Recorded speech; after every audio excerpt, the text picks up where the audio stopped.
think that's a good idea, sir. Well, for once, Commander Kroll and I are in total agreement, sir. By the way, I do have 50 gallons of bouillabaisse that I need to prepare by tomorrow. My birthday. Yes, sir, I could do the cheeseburger routine. No, it's not for me. It's the crew. They really love that stuff. So we'll Round one, fight!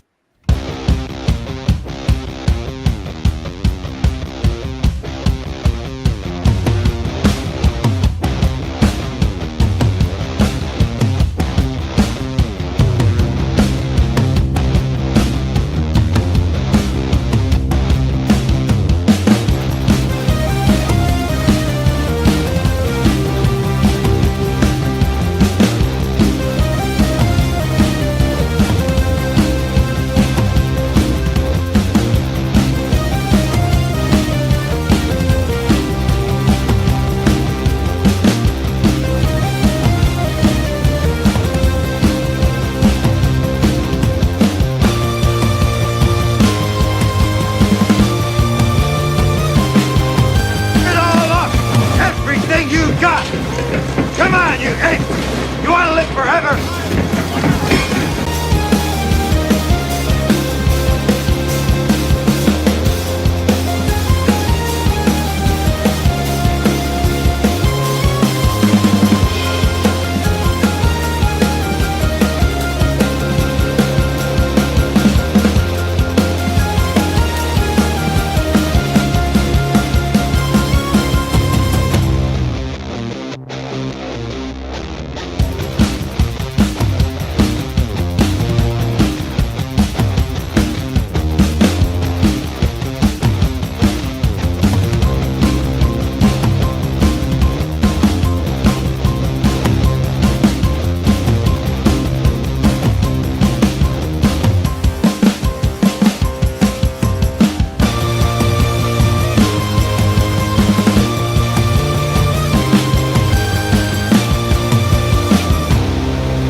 Hey everybody, this is Dean Kane, and you are watching Double Impact with Gabe, Shanth, and Jericho Green. And so am I. Shake, shake, shake. Shake, shake, shake. Shake your booty. Shake your booty. Guys, what are we going to do? We're going to shake our booty saying, no, it's spaghetti Western time. Spaghetti, where were you, Shanth? It's spaghetti Western time. We are here for it. I am so excited. Guys, it's Wednesday, April 19th. Very excited. Very glad you're here at the new time, 6 Pacific. I'm here with the great Shanth and Jetty and Jericho Green. How you doing tonight, gentlemen? Great. Great to be here. Glad to have watched this film. Glad to be here to chop it up, as they say. Fantastic, man. Thrilled. That's right. Yeah, I do. Yeah, I do wonder how this is going to go. We haven't done a Western before. We haven't done a movie this old before. But I'm not against it. As long as the movies are macho and the dames are sexy and the bad guys are ugly and get what's coming to them, I'm all for it. Oh, look at this. We got a super chat right out the gate from the great Jared Weaver, one of the great fans. I think he was the first one to buy a Comicsgate original piece of art for me in an auction a long time ago. And thank you very much, Jared Weaver, for $1.99. The great YouTube triumvirate. That's what I tell my wife to call us. You know, let's I don't know. But you send a super chat, you get one of these. Nobody can stop it.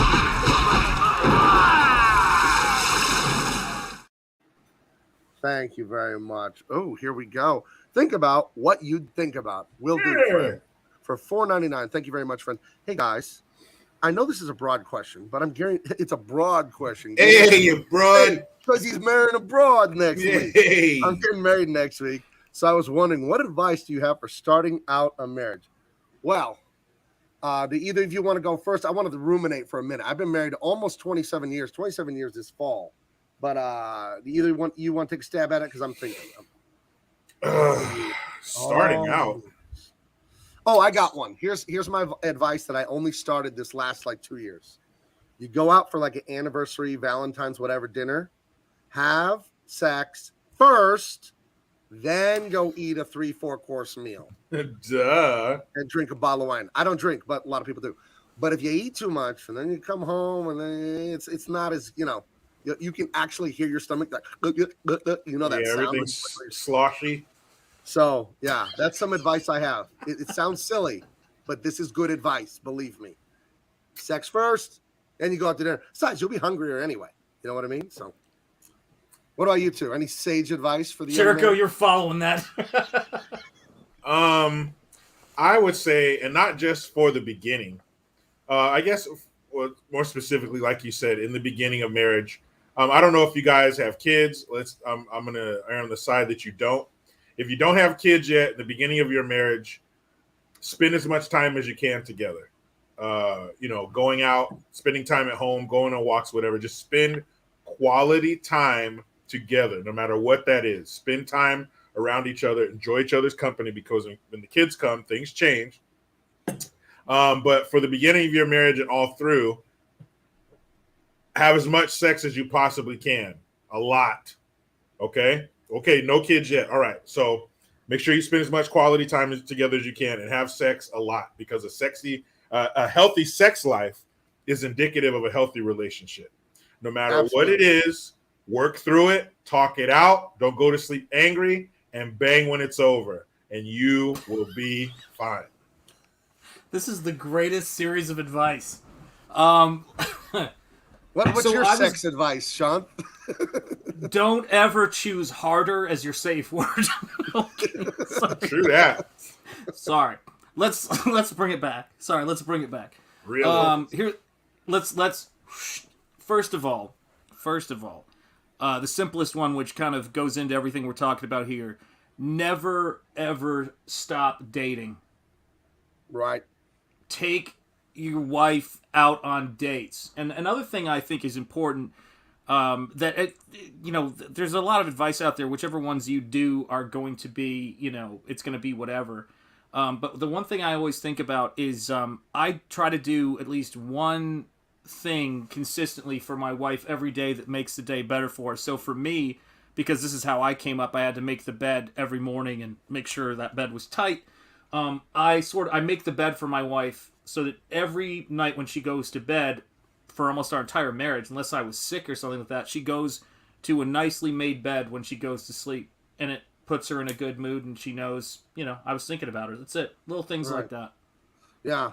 I mean, all kidding aside, but I wasn't kidding about the sex first, then the big dinner later. But life is short. My wife and I celebrated our 26th wedding anniversary this last November. I was 18 when we got married, and I did the math simply in my head. I think I mentioned this the other day, maybe on the show with my daughter, or maybe this show last week. And I said, so 26 years of marriage, I'm 44 now. What's 44 plus 26? So if we do our marriage again, I'll be 70. It goes like that, guys. It goes like that. Mm-hmm. And as Jericho said, and also on Shanth's point, Jericho said, never stop dating. Shanth's always doing something special. That's what it is. My wife, right before the show, I just said, let's get in my truck. And we just took a drive for an hour, just talk. I love to take her on drives all the time, especially on the weekends. We'll drive up to the mountains or the beach or somewhere. We always go out to eat. I took her just shopping to get a dress the other day. She makes me 3 meals a day every day. We always treat each other. And it's like, it's going to be over. And when you get to my age, and I'm not that old, but I don't know, I think about dying. And not in a bad way, not in a fearful way, but I am now aware of how short life is for sure. Having a granddaughter of my own, I'm only 44, but I got a 4 or 5 month old granddaughter and stuff, and I am very aware of how short life is. And none of us are guaranteed to live to 80, 90, 100, or whatever it might be in the future with new medicine. It can be 37, it can be 23, it can be whatever. Tragically, so yeah, be in the moment and be grateful for the moment you have right now. That would be the thing. Just, wow, I can't believe I have this woman in my life. What a miracle. That's the way I would try to look at it. So there you go. There we are. And anything else? My wife and I, we always joke around. We have fun. Laughing is key. Right. Laugh a lot, man. Laugh a lot. And, you'll know. Just make sure. And the most important thing is make sure you pick the right one in the first place. Right. That makes it a whole lot easier. You shouldn't have to do a lot of work on each other. Love is pretty easy. There are some times where, you have disagreements or whatever, or life throws things at you, but under normal circumstances, your relationship should be easy. It should be something you look forward to engaging in.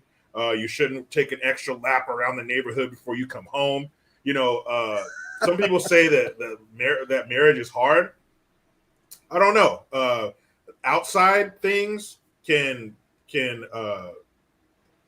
contribute to that, but as far as just you and your spouse, between you two, should be pretty easy. Should be fun. And a solid family is unstoppable. You know that when you are the leader and your wife has got your back, and then now my kids are adults and we're all four of us working together, we're formidable. And it's an amazing thing to see families, and don't let the media and politics atomize you into each individuals that don't help each other and work together. So yeah, I mean, keep the communication simple too. Like break everything down simply, right? For me, I have a much like it puts the lotion on its skin, then it puts the lotion in the bucket, and then I bring the bucket up. It's like a simple thing. Yeah. She's been down there for, God bless her, 23 years, and we've never been happier. Perfect skin, though. Perfect skin. That's right. Perfect skin suit. Skin. You're right. Yes. Perfect. Not suit. Yes. Skin. My favorite what you line, were saying. My favorite line from Silence of the Lambs is when he's talking to Jodie Foster, and she's like, this girl she's looking for. He's all, oh wait, is she a great big fat person? Guys, first of all, you want to talk about being typecast? We're gonna, we could say Clint, for God's sake, looks like he was carved out of wood and was meant to be in westerns. But when you see his younger movies, you can't even believe that he wasn't ever Clint Eastwood. But it's Tammy's right. It puts the lotion on the mouse suit.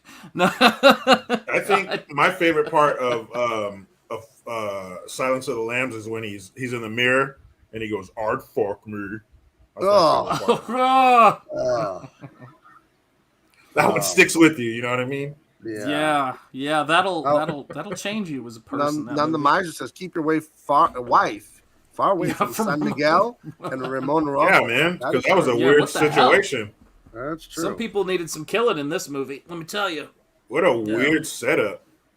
Yeah. Dear God. I mean, just the dynamic of that town. Right. So crazy. We'll jump into the movie in a second here, but I want to each of you answer me on this one here. Shanth, you said you'd actually never seen this. You'd seen this movie, but in different times and different scenes. I think we've all seen. And I got them all confused. Where you'd never sat through it in one thing, but you'd seen the whole movie at different scenes. And then Jericho, you hadn't seen this since you were little. So Shanth, you go first, then Jericho, you can follow up. What was it like to see this movie for the first time or whatever? How great was it? What's your general impression? Then we'll get into detail when we go. Wow. I think for me, the thing I really appreciated about this movie and that sort of hit me the hardest was the moments of stillness between those moments of percussive action. Where watching a director actually take time, but that time builds tension. It was so, I don't know how to describe it, but it's when you watch these sort of CG movies that look like they were directed by a salad shooter, and then you see this kind of stuff where it's got real gravitas. It actually feels like it's enriching your soul. Like it's like almost like a Zen moment where you feel like there are possibilities, things are open. You know what I mean? In the film itself, it feels like a meal.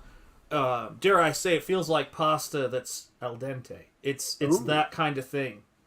Well, it is a spaghetti western. Damn right. You guys be careful with all this damn pasta talk. You know what that can do. Seriously. No, but pasta. I heard the Hulkster had a long week. So he's in a mood tonight. He's in a mood. He is. He's spicy tonight. Tough time. I think and speaking of that, Sean, the whole every damn thing is CGI. Every square inch of a damn movie is CGI. So to see the scene in this movie where Clint Eastwood pulls up on his horse to a wall and then stands up on the horse and climbs over the wall was pretty cool to see, because you could tell that was Clint Eastwood. Clint Eastwood stood up on top of that horse and climbed over the wall.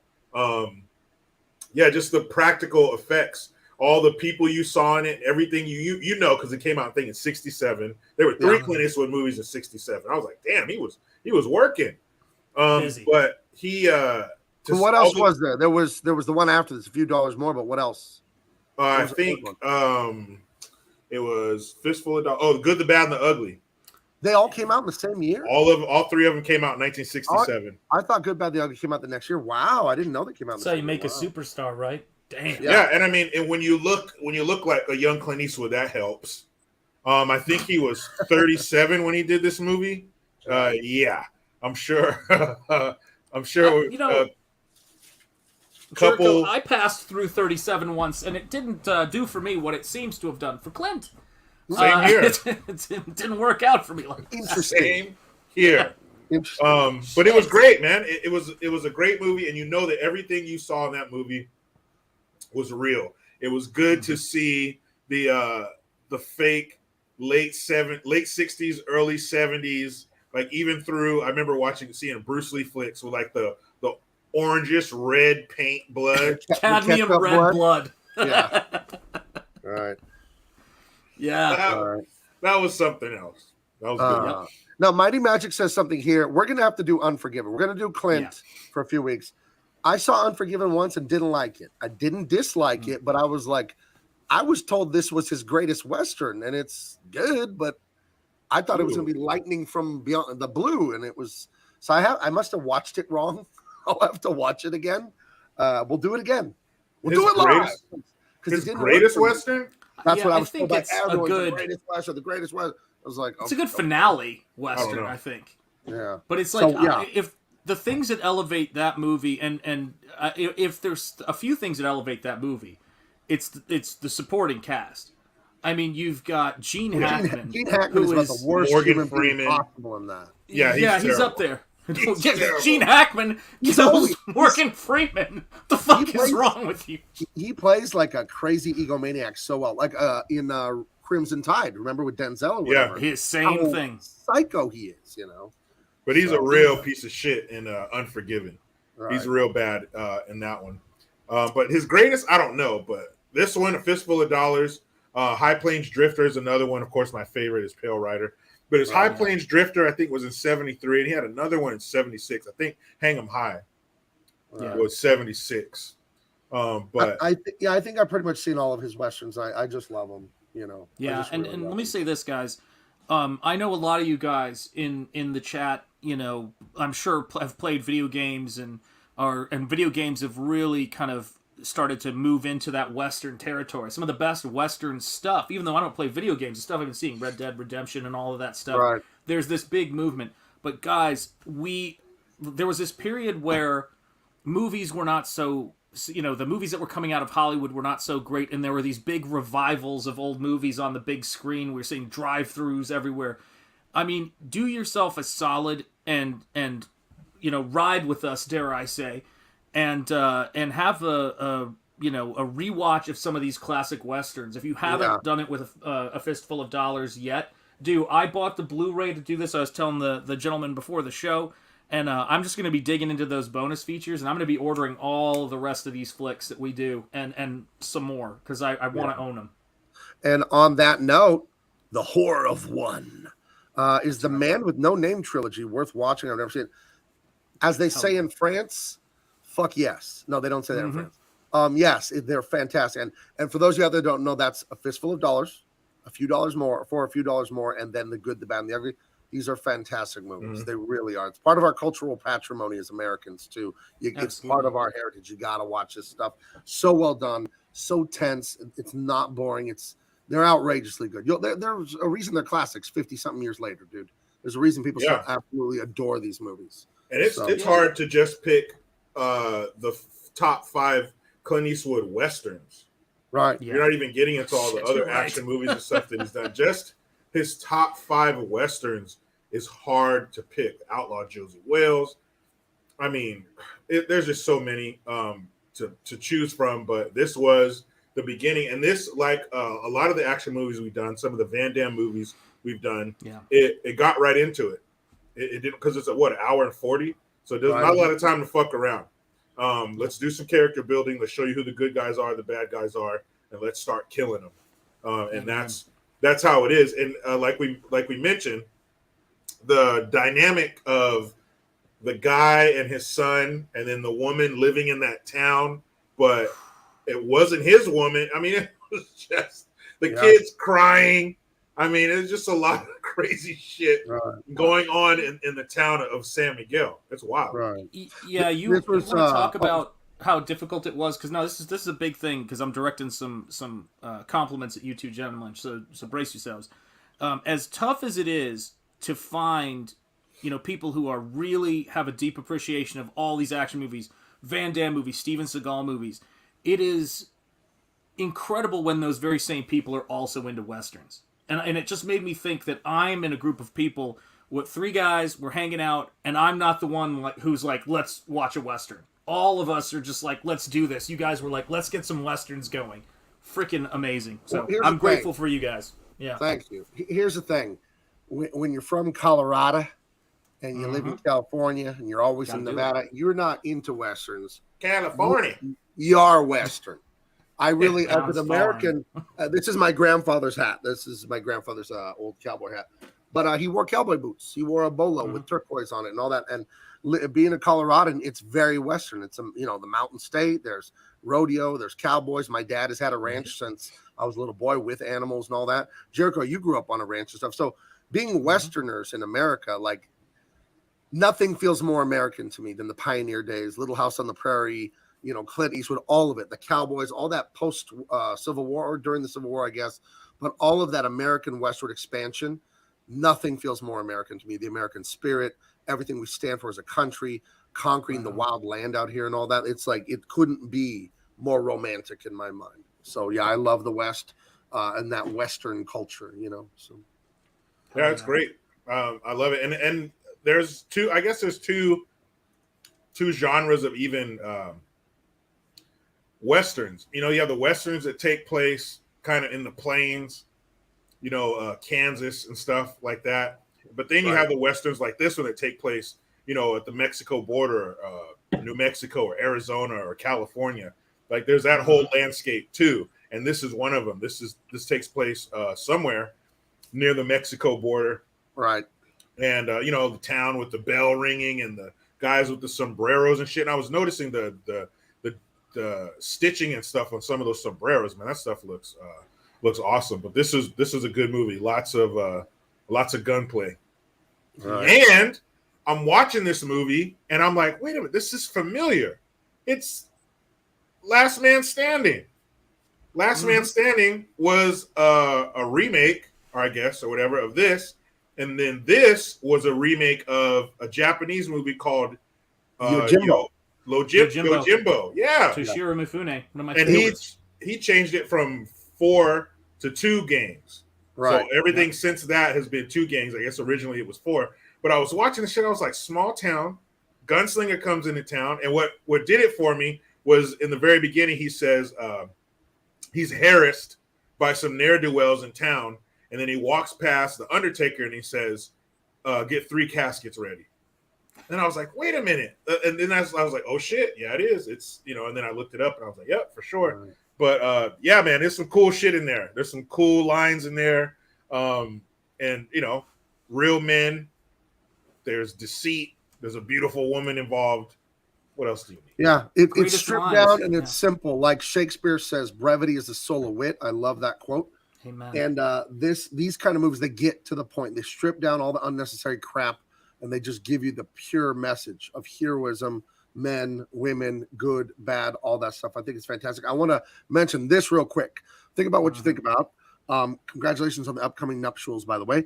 But the villain in No Country for Old Men, Anton Chigurh, is my favorite movie villain. The writer of No Country for Old Men, Cormac McCarthy, I believe he's still alive. He'd be about 86 or so right now. He's my favorite writer, and in my opinion, the best American writer in American history. I think I've read every single book of his. My favorite book is Blood Meridian. All of his books almost are Westerns, and I have a theory they all take place in hell because they're the most grim, savage, brutal books you will ever read. If you've ever seen No Country for Old Men, that's nothing. Read Blood Meridian, read the Plains trilogy, read Sutri, read The Orchard Keeper. These are brutal, but they're Western, they're savage books. But my goodness, he can spin a yarn, Cormac McCarthy. I think he did The Road, which is more modern. It isn't a Western necessarily, but The Road I thought was great too. If you've seen the movies, of the Road and No Country for Old Men, do yourself a favor and read the books instead. It's there. The movies are good. The books are outrageous, though. So, yeah. So, are we ready? Let me check the comments. Thank you, everyone, for being here. Oh, guys, I want to try and start. Nope. You froze on us, man. You froze for a second there, Gabe. Frozen motherfucker. Did Clint get him? What happened? Yeah, it's coming for all of us. We're all about to right. freeze up in a second. He's staring us down. He's staring us down right now. He's like, get the. But man, what a great movie, man. This is Great movie. Really a good one, and it starts off. He just comes into this town, you know, and it almost made you wonder, like, what's the distance between all these towns, and how. I mean, I guess at a certain point they're able to gauge, you know, how many provisions they're going to need between these towns. But he's just out of nowhere, the middle of nowhere. He just rides into this little pueblo, this pueblito. Before I was so rudely frozen by YouTube, get your phone. You're watching me on your phone, most likely. Right? Get wherever you're watching me right now. You're watching me, so it's in front of you, the interface. I'm going to do it, and you're going to do it too. On 3, you're going to hit the like, and then you're going to hit the share. You're going to do it because it's in front of you, guys. Right? This is not a big problem. So we're going to hit the like. 1, 2, 3. All right. We hit the like all together now. Then we hit the share and share it out to, you know, a message, Twitter, Facebook, whatever. I'll share it out. And everyone do that, okay? Okay, that's taken care of. Let's get that little bit out of the way, and we will get rolling. Thank you, guys. Did he steal Biden's ice cream? Something must have happened in the 10 seconds I was gone. That's right. A lot of shit. Everything went down, man. I come back like your hair's all different or whatever. Like, That's right. I was You have only gray around hair. for 10 seconds. You've been in a Where have time you warp. been? That's right. All right, let me open this up here. And okay. Here we are. Wow. I mean, he was born. I'm not going to say he's the biggest Western star because people will immediately say John Wayne, but I don't know. 1A. I don't know.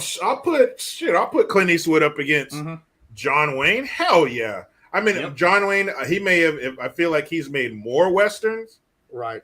But, man, come on. Clint Eastwood's body of work is amazing. Like I said, it's hard to pick his top 5 just Westerns. Right. Then you can get into his war movies, you know, Dirty Dozen and all that kind of shit. Then you can get into like his newer movies. What is it? The one with what's his name? Not John Lithgow. John Malkovich, where he's the bad guy. What is it? Absolute Power, or In the Line of Duty, some shit like. I mean, he has that whole. I think it was Line of Duty. Yeah, then you got his whole '90s movie, The Rookie with Charlie Sheen and shit. Then you can get into the 2000s, Gran Torino, and all that kind of stuff. I mean, the dude's his career is just crazy, man. Clint Eastwood, I'll put him up against any Western genre star. I would agree, but I just know that I think the general consensus would be him and John Wayne. It'd be interesting to see what people thought. Oh, one thing we will get wrong. I know I've been saying that forever. The poll, I usually never come back to the poll, but today's poll question is, in honor of Fistful of Dollars, I would rather have a fistful of A, pasta, B, Belgian chocolate. That's going to melt in your hands, guys. Eat it quick, like Bud vagina. Light. Eat You it can have quick. a fistful of Bud Light. We'll just pour it in your hands. And yeah, but wouldn't that do something to you? Like if you drank Bud Light out of your hands, too late. Bud Light do stuff? Or you could have a handful of Skynut brand tortilla chips. Skynut. So yeah, Arnold's gone into business with a whole line of Skynut food products. So amen. I was looking for push on there, but I didn't see it. All right, like a handful of that there. All right. So like all great westerns, you got a little town in the plains. That's it. Just a small town, people trying to live their lives and get along. Right. Small town. Right. This little kid here. Yep. This poor little kid. So he runs over. There's the opening scene. He gets there, and I guess it's a community well because he pulls up to this well and just starts sipping water. Right. And this little boy comes running out of one building, runs across. It's probably 10, 15 yards in between. runs over to this other building. Then a few seconds later, you hear, get out of here, kid, get out, go. And so they like, the door opens and they like kick this little kid out of the building back across the little street there to his house. And they're like shooting at this little kid's feet. This kid's like 5 years old. Right. These guys are shooting at his feet to make him get back over to where he came from. And then the man comes out, his dad comes out, and they throw him a beating and, throw him on the ground, kick him and shit. And then he gets up and goes back into his building with his son. And at first you think, man, they're just, showing you these guys are real assholes. These guys are shooting at a kid's feet, beating up his dad.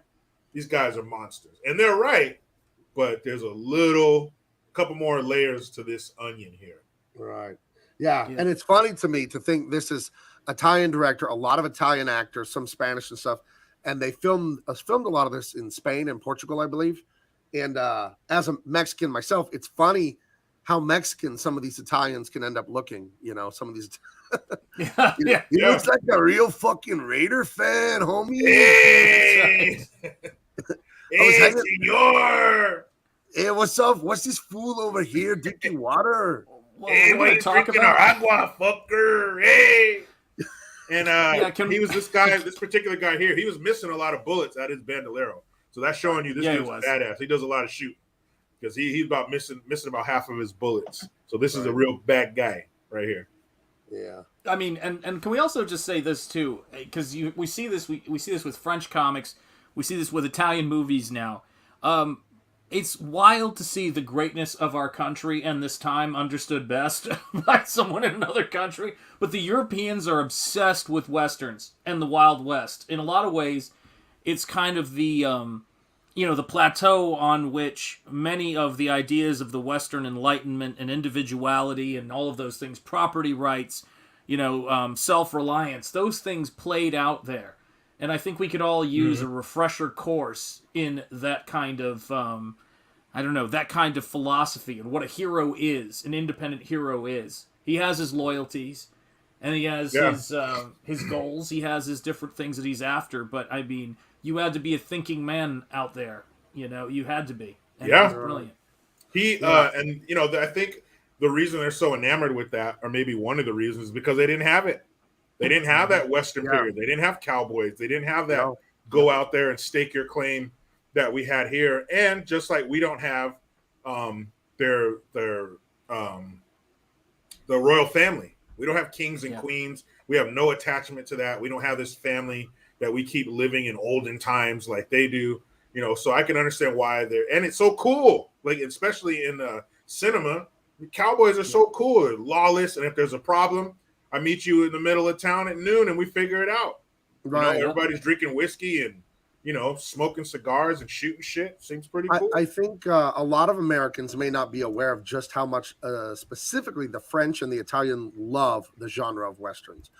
Yep. There are some comic books from Italy called Blueberry, or are they also from France? I don't know. But there's Lucky Luke. He was a cartoon character that was very famous in like the 70s, 80s.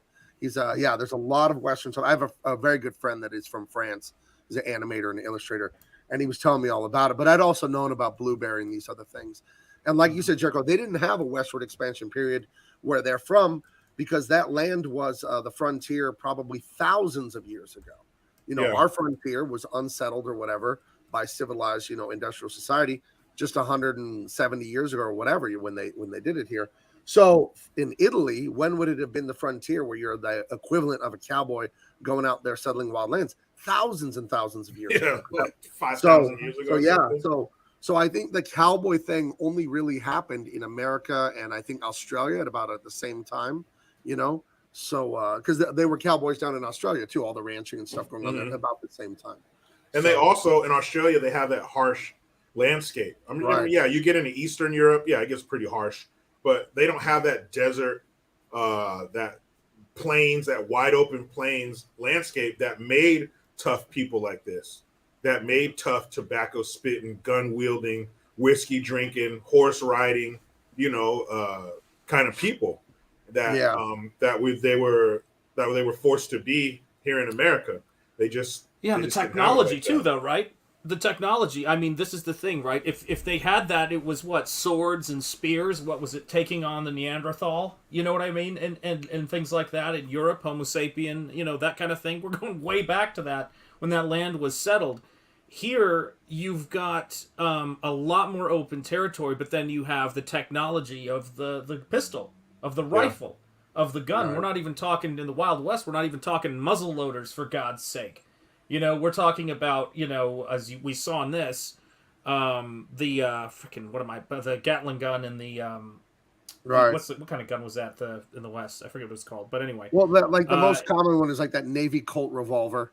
You know, Yes, the Yeah, revolver, 45. the rifle. Yeah. I mean, my Oh, God. there's the Sharps rifle. You know what I mean? There's a Springfield Yeah. rifle. Those are the old ones. Winchester.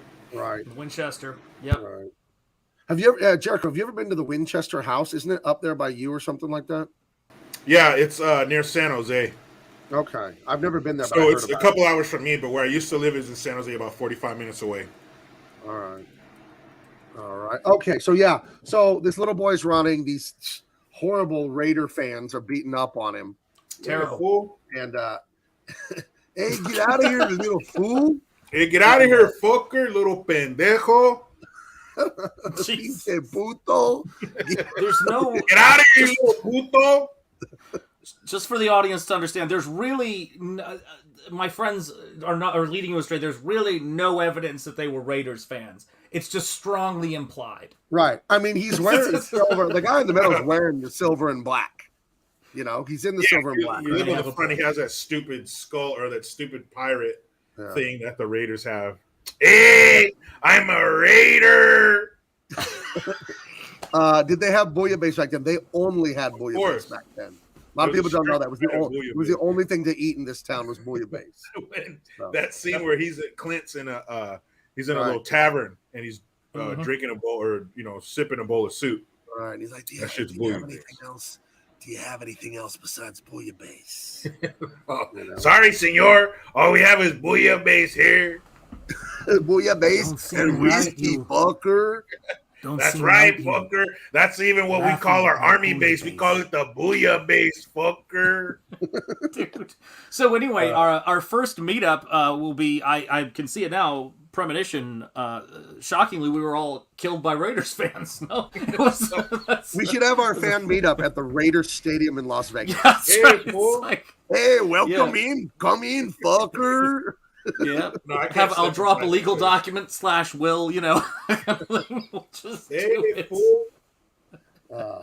Right. So yeah, he rolled up to get himself a little drink. There was a guy running alongside him as he was coming in on horseback, kind of like a busybody, gossipy guy, the guy that rings the bell for the town.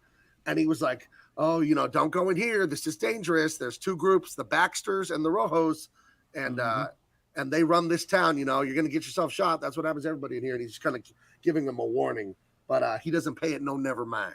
No, and there's a lot of death talk.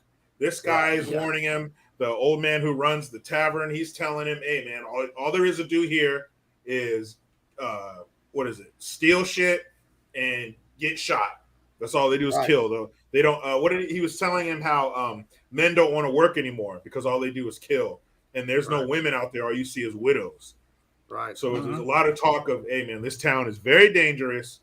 If you're not on the right side, you're going to get killed. That's all these fools do is kill people." Did it seem a little bit like we were talking about communism in this movie? There are two bosses. The bosses control all of the resources. Everything. And the people here live in fear. And then they took this guy's wife. This is... I could not get past this. This is the 60s. This is post, the House On-American Activities Committee and all of that sort of stuff. There was elements of that the only business here, the only person who works here is the guy who makes the coffins. Right. You know what I mean? It's like, damn. Yeah, I thought it was weird when the clerk, the guy that runs the little tavern or whatever, told him the only thing to do here is steal and die, like commit crimes and die. And I thought that was he comes in anyway. He thinks it's going to be great to be in there anyway. So yep. Right. Well, he knows. Absolutely. He knows his skills. He knows what he can do. So he's just kind of taking the information like, yeah, thanks, old man.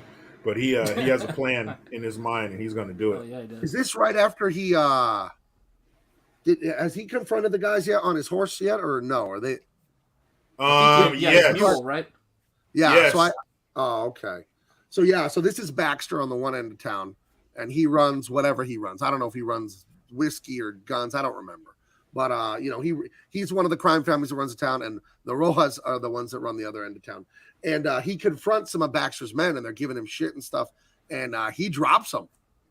You know, He comes through. He's riding his horse, and these guys come out. You know, walking alongside him, talking shit, and so he ignores them, and they pull their guns out and start shooting at the hooves of his horse. So the horse gets spooked and takes off, and he's riding under this thing, like this kind of arm sticking out, almost like a sign, and he hangs onto it. He grabs it, hangs onto it. The horse runs away. He's hanging there for a second, and he drops down.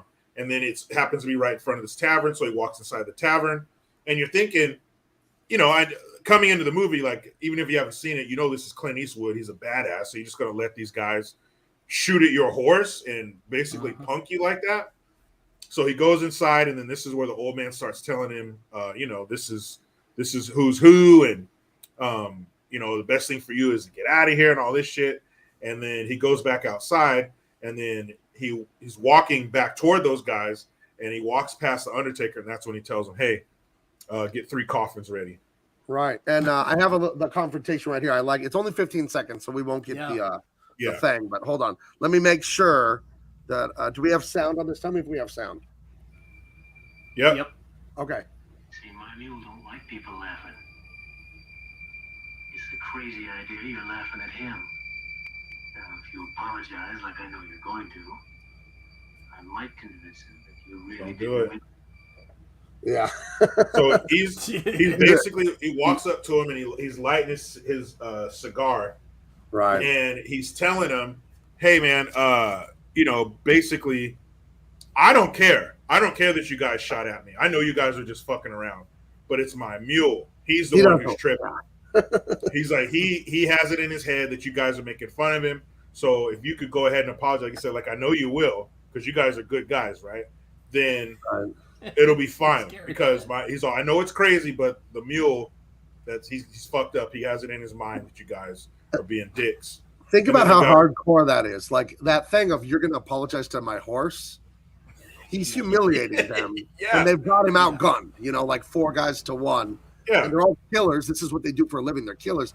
And he's like, "You're gonna fucking apologize to my horse." To my horse that speaks no English. If you're out on the street, guys, if you're out on the street and somebody comes up to you and says, "Sometimes my mule tells me to hurt people," just whatever they want, just give the shit to them, okay? Right. Just empty your pockets. Just get the fuck out of there alive. It's not worth your life. It's not. Sometimes my mule and I watch Love Is Blind on Netflix. You know, it's like, get out of there. Get out of there. Because first of all, his mule is a white woman. But second of all, even more important than that, okay? He's a dangerous man. I got a good laugh out of Jericho with that. He fucking knows. Dude, he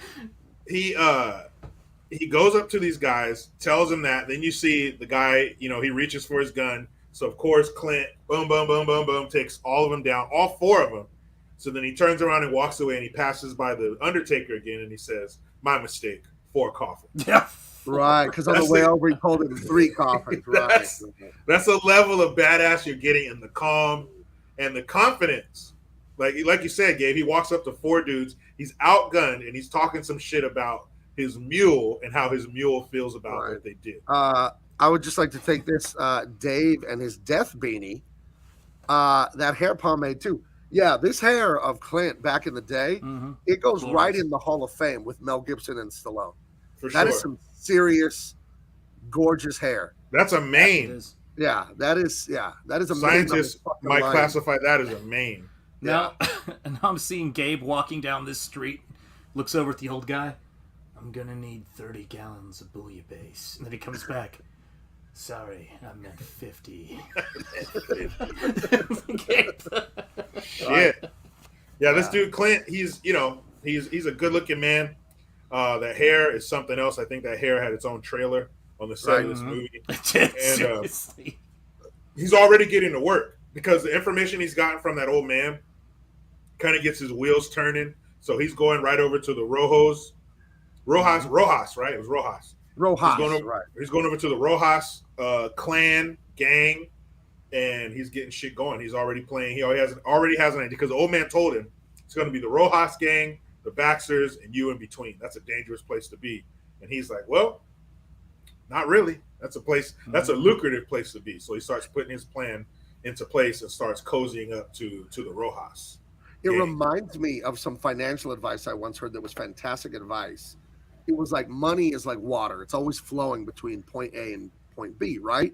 All you have to do to make money is stand between those 2 points. So if these people want to make this product and these people over here, they want this thing, we'll just get between that. So it's like the Rojas and the Baxters, they got a lot of shit going on. It's dangerous as hell, but there's a huge opportunity to make some money here. Yeah, huge upside. To make a fistful of dollars, perhaps. You know, he makes a couple fists full of dollars because he gets broke off a few times. Now, in Biden's America, what would a fistful of dollars get you? In Biden's America, a fistful of dollars will get you like a stick of gum. Yeah, it'll get you Jack and shit, and Jack just left town. Yep. It'll get you. Is, here in San Diego, it's almost back up to $5 a gallon. It's over $5 in some places. Same here. It's $4. I saw $4.83 yesterday. Awesome. Beautiful. But you guys know that on Tuesday nights, a fistful of dollars. And all my pasta maniacs run wild on you. And all my I did not mean to click that, guys. Dude, I think a handful of rigatoni from Pasta Mania is worth more than a handful of money in Biden's America. You'd be better off with a handful of cat shit. Yeah. Oh goodness. And that's the truth. Okay, yeah. So he's got. Wait, a guys. the Baxters. We can't get in trouble, Gabe. We can't get in trouble.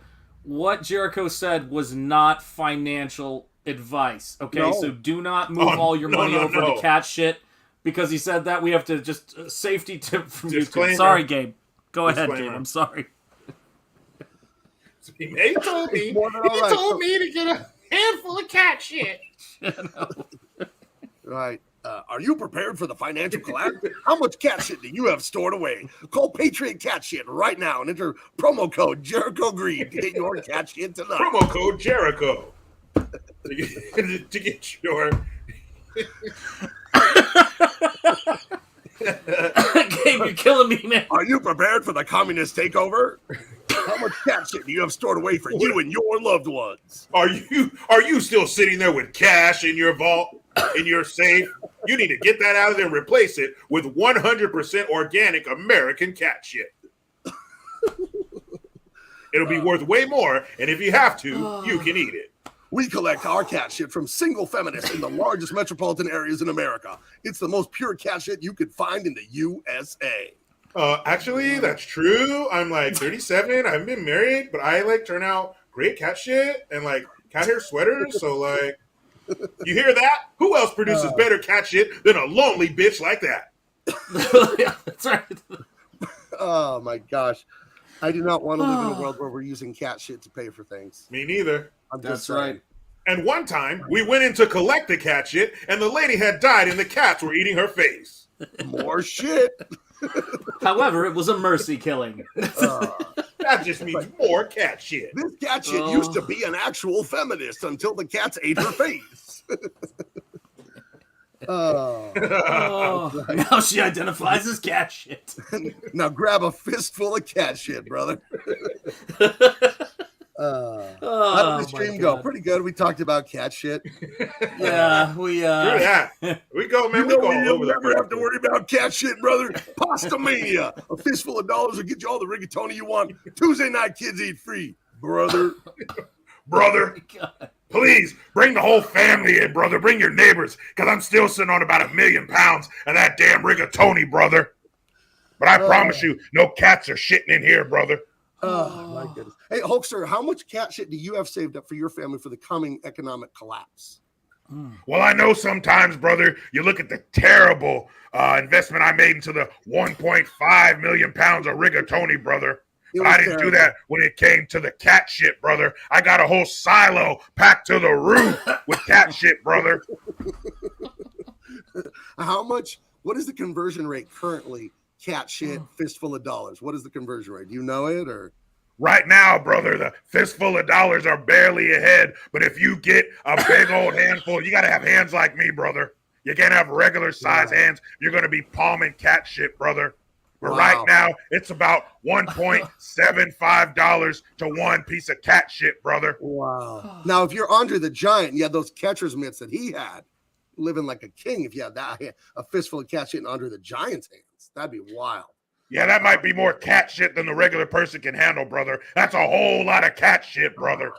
Rest but, one place you'll never find cat shit, brother. That's on the back of my red and yellow Harley, brother. No cat shit on there, brother. That's right. That's right. All right. I have more questions about Under the Giant, but we need to get back to the movie. But thank you, Hulkster. Thank you. I love you, brother. Oh, we've struck up quite a friendship, me and the Hulkster. Anyway. He falls quick, man. He falls quick and he falls hard. So, the man with no name, Clint Eastwood, he's a smart guy. He sees both these sides are evil here. So he's like, I'm going to play both these morons against himself. So he heads over to the Rojas to go start getting information from them and figuring out how he can exploit this situation best for himself. And he already has I call this guy Chewbacca in my imagination. He's got that vibe, big, hairy slob, Yeah, very sweaty. Yeah, very sweaty. But he already has a resume because he says, I already killed, Baxter's. Were those Baxter's men that he killed?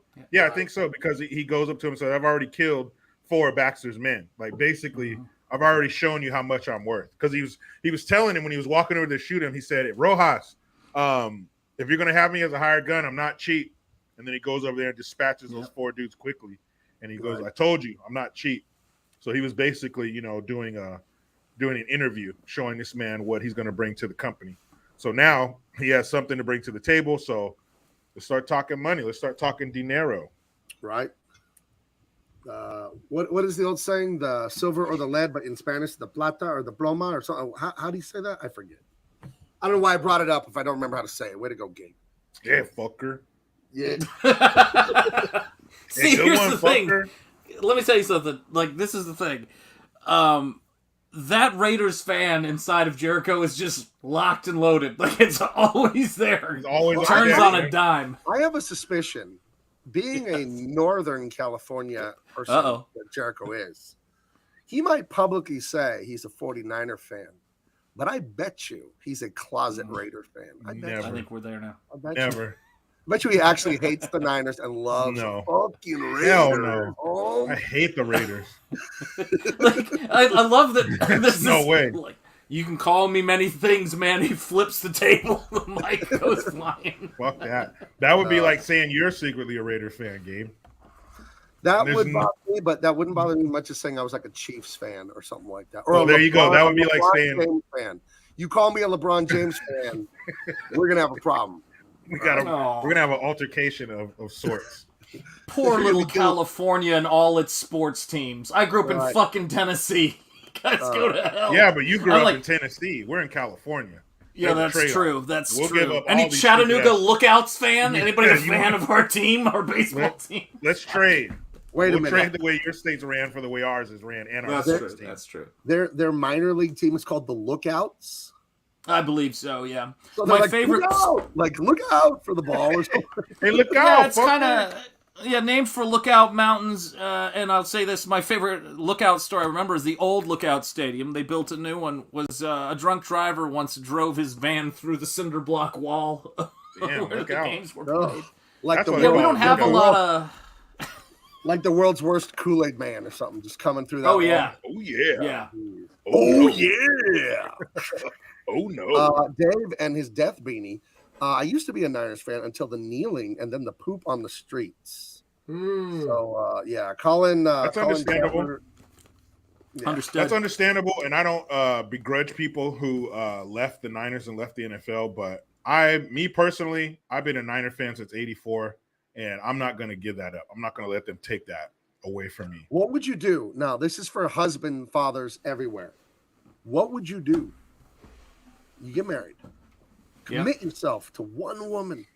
You have children. She gives you a son. She gives you a son, Jericho. but she didn't come from Niner fan family. She came from a Raider fan family, let's say. She came from a Seahawk fan, and she puts Jericho Jr., your son, whatever his name is, I will not reveal it on the air. She puts little Mortimer.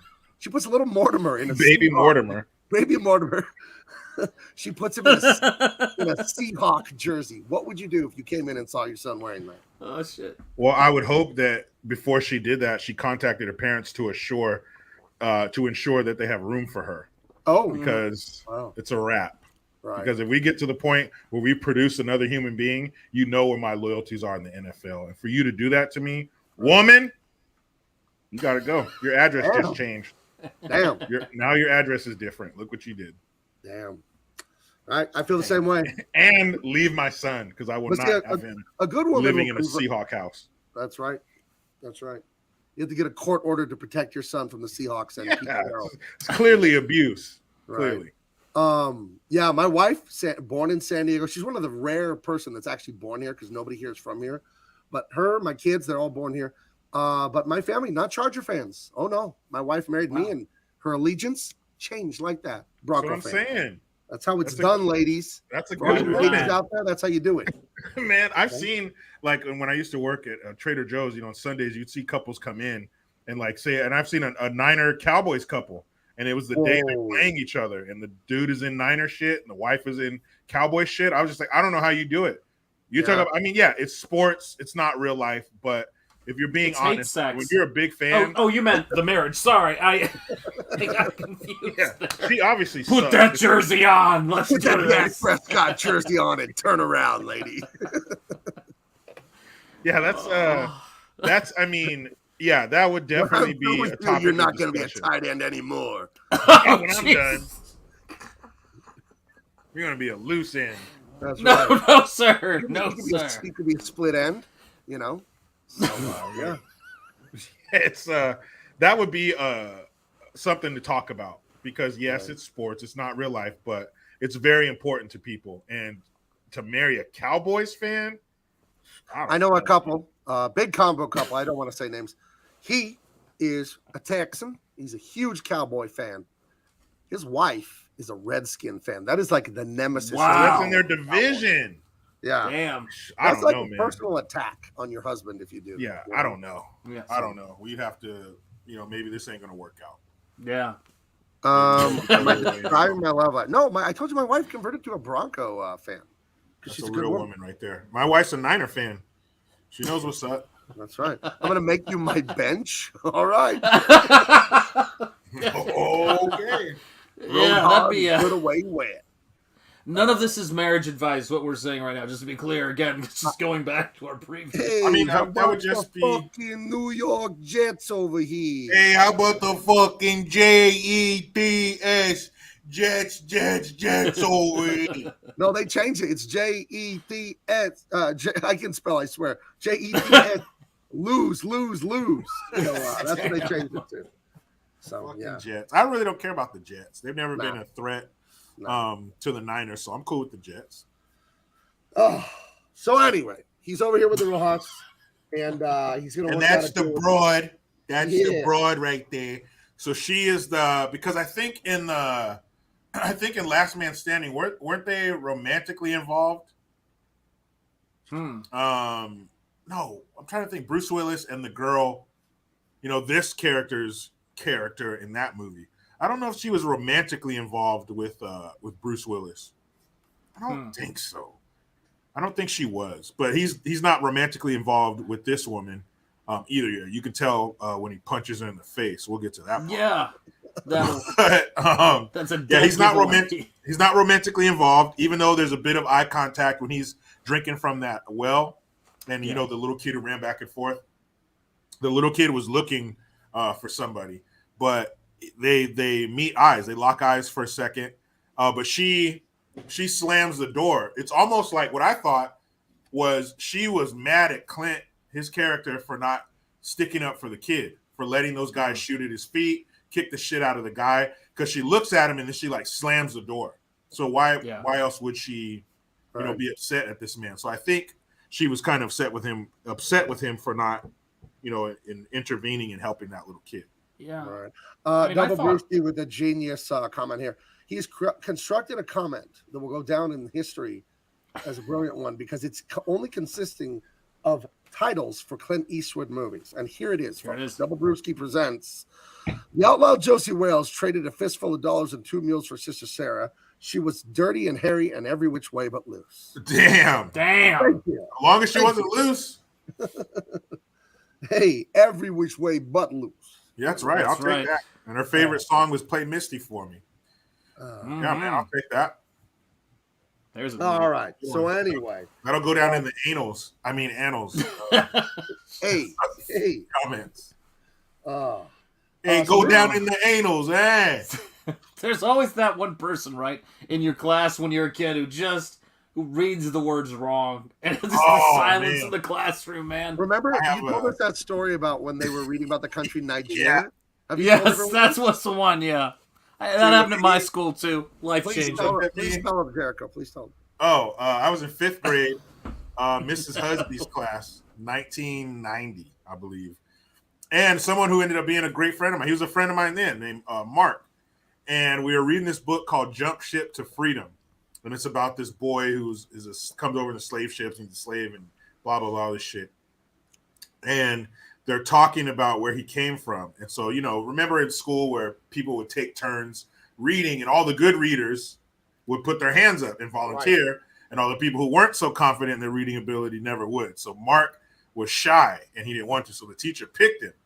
So he goes, so-and-so was from the country, and it was Niger, Niger. But again, we're in 5th grade. And he turns around and looks at me all slow like this. And how many black children were in your class, by the way? Me. Right. That was it. And wait a second, before we get here, I know only 5th grade, but this is the man who was giving sermons at the age of, I believe, in utero. So I want to just say this right quick.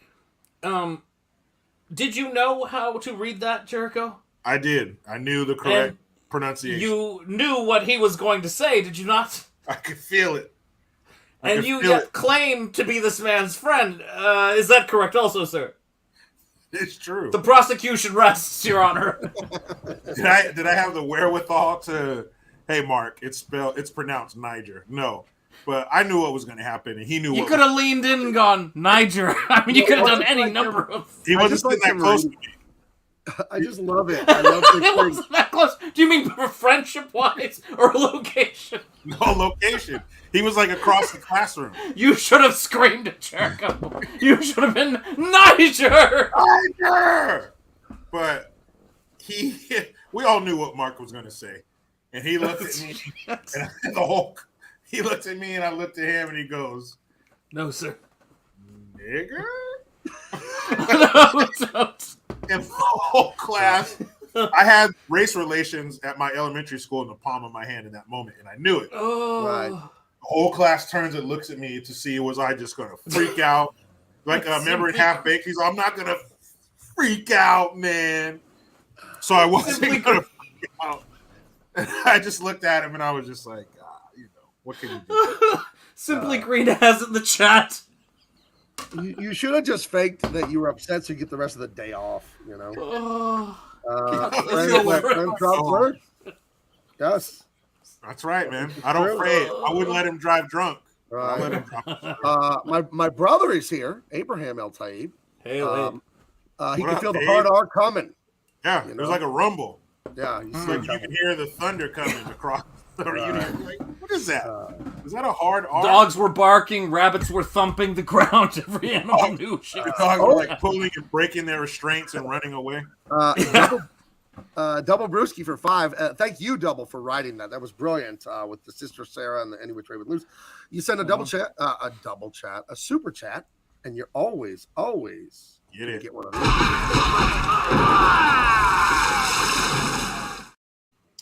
Thank you. Oh, gracias in honor of tonight's movie. Absolutely right. Yeah, we can we be like.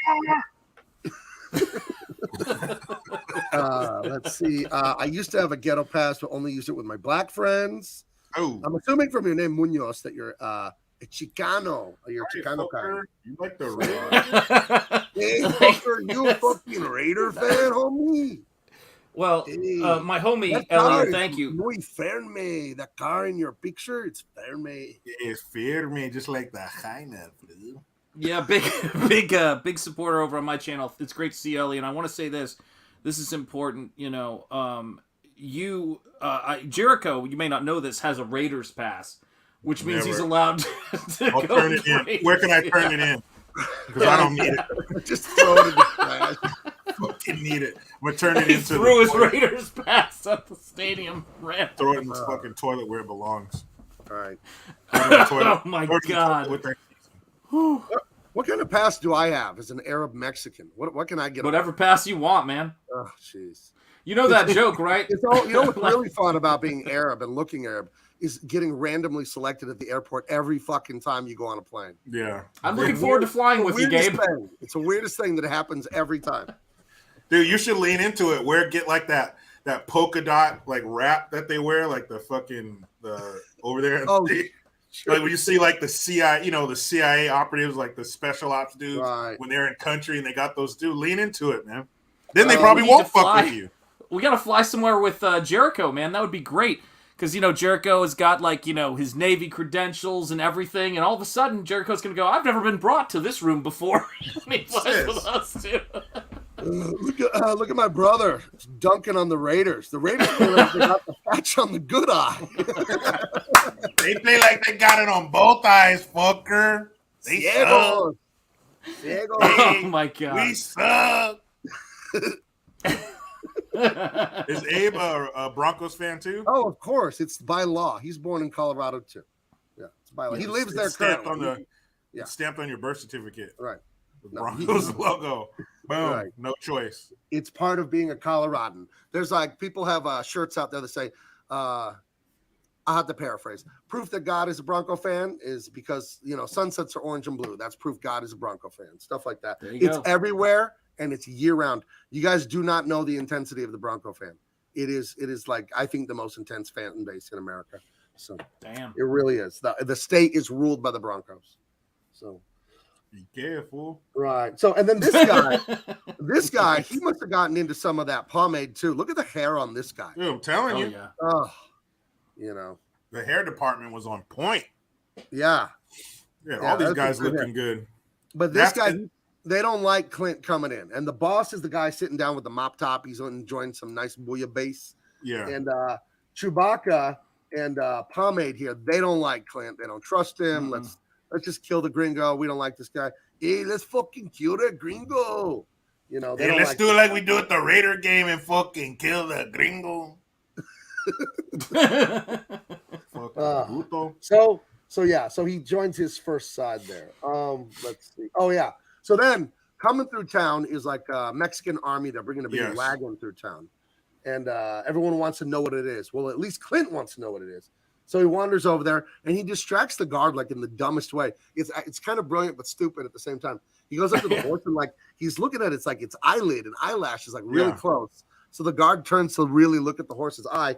And when he turns around, he goes to look in the window of the carriage to see what's in the wagon.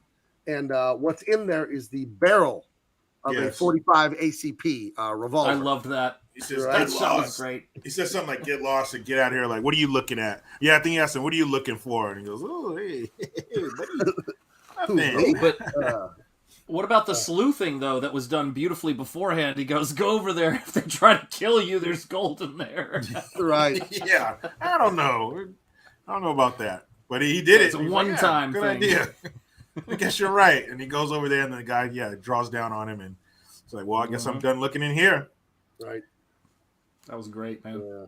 So he goes back to the Rojas place, but he overhears it's either Pomade or Chewbacca saying, "Hey, listen, let me just whack this guy. I don't want Clint Eastwood around. I'm just going to kill him or whatever." So he says, "You know what? I'm not spending the night there." And he goes to this chubby guy here, who he runs the local tavern. Yeah, he's the guy who was telling him about the Yeah. women aren't women, they're widows, and there's a bunch of killing in here. And he gave him his first taste of the bouillabaisse, and he's like, hey, I can't pay you, old man. And he's like, fuck it, nobody can. It's pretty much his response.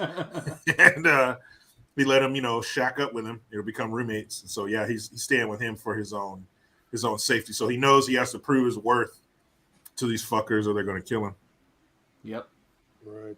So yeah, so we get to there's a the gold is supposed to be delivered to some soldiers, right? It's transferring from Mexico to America or vice versa. Mexico to America. Mexico to America, and the old man decides to come with him. He's like, "Fuck it." He's like, "I want to see." I want to see how you're going to get yourself killed. So he comes along with them. So they're kind of creeping up, looking over this little berm, and they're expecting to see the exchange and find out what's inside of said wagons. But it turns out that the American soldiers are actually Rojas's men, and they took their uniforms and they just start blasting. They just got a Gatling gun. Right. He's just just taking out every single one of the Mexican soldiers, because they can't leave anybody alive to tell who really did it. So it's a blackout for everybody. Everybody is gonna die, and that's the guy who's literally pulling the trigger. Yeah, and he's got a great face for a villain. He does arrogant really well. He looks like a very self-important, arrogant leader, and he's the head honcho of the bad guys. Really, we saw Mop Top, the guy sitting there eating the bean stew or the bouillabaisse. He's the boss, but he's not. This guy's actually the boss. And this is what's his name? Raymond or something. Rojas. You made me forget now. It's with an R. Is it Ramon or? Oh shit! By saying the wrong name, you kicked the real name out of my head. Kicked it out of your head, fucker. Hold on, I'll look it up. Go ahead though. I'll look it up. Oh, I'm looking it up too. Okay. Well, everyone will watch this. Look it up. That's right. Watch Ramon. this in slow motion. Ramon. That's Ramon. Okay. Ramon Rojas. Yeah, this is Ramon Rojas. This is the boss's brother. He's a little younger, so he's a little more hands-on. And yeah, he's about to kill, I don't know, 50 dudes with a Gatling gun. Like, he's a cold-blooded motherfucker. And so this guy, one guy's getting away. He's snug on a horse. He's riding across the river, across the Rio Grande, and he gets a sniper rifle.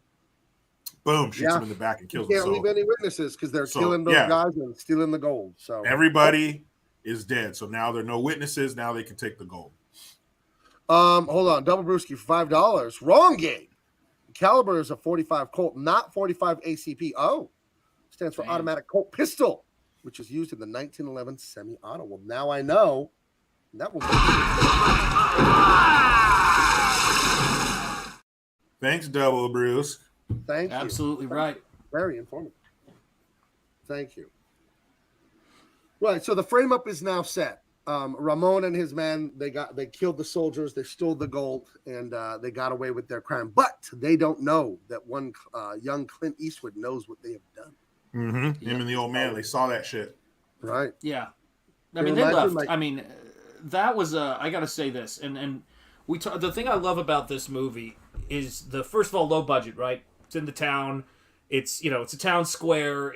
I don't even want to look up. Actually, I'm going to, but look up the budget of this film because it's probably going to just drive me mad. But the thing about it is that was such a amazingly staged, The Godfather, pre-Godfather hit. You know what I mean? Like, it was a straight up. We've got the Gatling gun, in there. We're going to turn everything sideways. Yeah, we want to show you the guns because they've already taken those guys out. I mean, what a bad dude this guy is from that shot. I mean, nothing. No one's left, man. Right. Brutal. And he's enjoying it. Yeah, loves it. He's enjoying it. He's turning, once he guns down some other guys, he looks for more, and he's just, just taking all these dudes out. And I believe the Gatling gun shot a 44 caliber. So these dudes are like really getting fucked up. And it's a wrap for them. So now they have the gold. And then it shows at the end, it shows a wagon with like all the bodies of the dead American soldiers in there that they stole the uniforms from. So they killed even more than that. Killed more than just the Mexican soldiers. They killed probably equal number or close to of the American soldiers. So this dude's a fucking mass murderer. Big time. And so he comes back to town, and then now it's time to start kicking the second phase of his plan into gear. Yeah. Right. So I had some of these photos out of order. Sorry about that. Just trying to find my place here. Because I had a few of that open. Some of those ones from the opening act that we were missing. Somehow they got in the middle of this thing. Okay, like that one. That's the four Yeah. guys who got shot in the beginning. Right. Yeah, that's weird that they got in the Well, I've never heard that. I mean, you guys probably know all this stuff, but because I used to study Civil War history, but I don't know about this kind of thing. But it was a volley gun. I've never heard that expression before. A mitrailleuse volley gun with barrels of rifle Yeah, go ahead. Yeah, because it didn't have. He wasn't like cranking. No, like a Gatling gun. Yeah, it was weird. It was the captain 10 years before the advent of the Gatling gun. It was followed by the Belgian military. But it's interesting. Because I saw it and I remember seeing the barrel of it and I went, I don't think I've seen that. I mean, I've seen Gatling guns before, but I hadn't seen anything like that. That's multi-barrel volley gun. There you go, Double Brewski.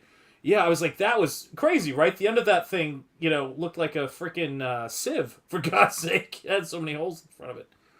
Craziness. Sorry, I'm just checking something. I'm making sure the rest of these. But I mean, you get introduced to the three brothers here, the three amigos, but a little less funny, and and they've all got their different personalities. You've got the guy who is kind of all in red, dare I say, bureaucrat there. You've got the sort of badass with the rifle who takes no prisoners, and then you've got sort of the sadistic goofball. Brother there with his, arms on his hips to the right.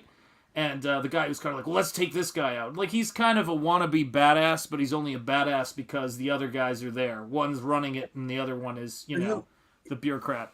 The guy that's always telling you to be afraid of his brother showing up or something. Yeah, exactly right. Yeah. Were either of you scrappers growing up? Did you get into tussles and a little bit? Yeah. Oh, yeah. You have I got into older... some scuffles, yeah, for sure. Well, did you have an older brother though that would come and beat ass on other guys and stuff? No. I had an older brother, but he wouldn't do that. No. Yeah, I was on my own. Yeah, I had an older brother, but he wasn't. He wouldn't do that. But I got into a few scuffles. Had to beat some ass. All right. Just curious how that did. I have an older brother. Obviously, he was in the chat a minute ago, but I'm bigger than him, and I have been since first grade. So he wasn't coming to say that. He's a tough guy, though. My brother and my dad have those genetics of the bodybuilder arms and legs, where they're not stocky, like they're not too short, but they're not long. So when they lift weights, they get muscles fast, and they have a lot of leverage. So yeah, my dad takes his shirt off. He's like 75, still ripped, still jacked, and he never lifted weights in his life. He's just one of those guys. And my brother takes after him. I have to work for this, I have to work for the beauty before you. Indeed. All right. So I have rewards cards at Chick-fil-A. I mean, it's kind of the same thing. It's exactly the same, actually. It's like muscles, but it will kill you. Muscles that will kill you. But man, that Chick-fil-A, folks, I gotta be honest with you, it's good stuff. Shout out. They got it's look at the faces in this too. Can we talk about that for a minute? Something that you don't see in CGI movies. I feel like everybody might as well be made in CGI because there aren't any faces in movies as much anymore. Have you noticed that? I actually know what these guys look like. If I had to describe them, they're differentiated from each other. Right. It's nuts, man. I mean, it's. I watch these movies and they're like oxygen, man. When we watch this, great movies elevate your experience, man. They elevate your life experience. This movie is just incredible in that way. And you're right. I mean, Yojimbo, like when you've got a movie like Yojimbo that can influence this movie, and then this movie can go on to also influence The Last Stand, and you're getting great movies. How good is that original material? How primal is that story? I mean, this is the shit, man. Guys, to bear Westerns, fruit like this, to have something like this come from that, and even the masterful, even the remake to this, Last Man Standing in '96, that was a good movie. That had Bruce Willis, Christopher Walken. What's his name? He played Sully in Commando. Right. That guy's in it. There's some. And I can't remember who played there's a really good actor who played the head of the leader of the Italian gang in that movie too. But that was a good one. Yeah. Almost 30 years after this one. That was a good one. So yeah, this Yo Jimbo that bore some good fruit. Yeah, it did. Right. So I'm having a little trouble remembering why are they going to trade? Why are they going to trade the woman back for the son? I don't remember what exactly is the impetus for that. Do we know? Do we remember Well, he why? captures the girl, and then Yeah. they originally thought we have him because we've got the son, we've got him by the balls, Right. and then he captured. Then Eastwood, when he knocked her out, had to take her somewhere, and he wasn't going to hang around there. And he Yeah, I'm ended like, up- oh my bad, guys. I knocked sorry, out I your punched girl. this girl when I was doing shit I wasn't supposed to be doing. Yeah, and it's and it was one of those things, right? It's like he goes and he brings her there, and then it becomes a bargaining chip. So he's just ingratiating himself to everybody, man. I mean, it's Now, amazing. is that before or after the cemetery? That's after the cemetery, That's right? after the cemetery. Oh, So okay. So yeah, they right. shoot up the guys, and not only do they shoot up and kill the Mexican soldiers at the gold swap, but he tells them to place them in a way that it makes it look like they turned on each other. Right. Yes. So somebody got greedy, wanted the gold for themselves, and they all shot each other. That's what the Rojas's wanted to look like. But Clint Eastwood, being that him and the old man are privy to what went down, they're the only two other than the Rojas's that know what really went down. They take some of the soldiers' bodies and put them around, put them at a tombstone. Cemetery. Yeah, they put them at a cemetery at a tombstone to make it look like those two guys got away. So now the Rojas's are like, oh shit, I thought we killed everybody. We got to get back over there and kill those motherfuckers before they tell everybody what's going on. Right. And the point of this from Clint Eastwood's standpoint is he's going to tell the Baxters and the Rojas, hey, there's two Mexican soldiers that witnessed something at the cemetery. The Baxters can use it against the Rojas legally or whatever. Yeah. But when they're all gone and they all go to the cemetery, he's going to go rob the Rojas for the gold. He's going to go look for it. Yep. Yes, because he didn't know where it was, and Right. he's leaning on a barrel, and he heard a noise inside the barrel. So then he moves the lid and takes out 2 sacks of gold. He bangs them together. You can hear it that it's gold. And then he hears something. So he puts the money back in the barrel, goes and waits around the corner, and then he sees somebody coming with a lamp. He takes their hand down with his left hand, takes the lamp down in with the right, bang, to the face. But then he sees that it's beautiful senorita that he just knocked the fuck out. So now he's like, oh, shit. now I got a fucking unconscious broad. So he has to take her somewhere where he ain't going to get shot for doing it. So he goes to the Baxters, who are really the only people who could possibly be on his side because they don't like the Rojas's. So he takes the woman to her. And this is like the matriarch of the Baxter family. She's running shit. She's slapping Baxter gang members upside the head and shit. She's running things. She's telling them what to do. And so he sneaks in and tells her, I'm not here to hurt you. I'm just explaining something to you. So he starts telling them about the gold and what happened. So if the Baxters can get over there and get their hands on those 2 Mexican soldiers, now you have witnesses to a crime. Now they can get an investigation going, and the Rojas's can be carted off to jail or hung or whatever. Either way, they will no longer be a problem. So now the Baxters need to hightail it over to those 2 Mexican soldiers too. So the Rojas's are going to finish the job, and the Baxters are going there to get custody of these guys to have them be witnesses. So both the Baxters and the Rojas's want those 2 Mexican soldiers pretty damn bad. Yeah. I want to mention one thing about if you watch old Westerns and old movies, for some reason, when they do this thing called day for night, they will film it during the day. You see a blue sky there, but they'll use a little bit of, I don't know how they did color grading in the old days. They'll kind of darken it a touch, and they'll put crickets in the sound. Like they'll add a sound of crickets. That's what I wanted to ask you.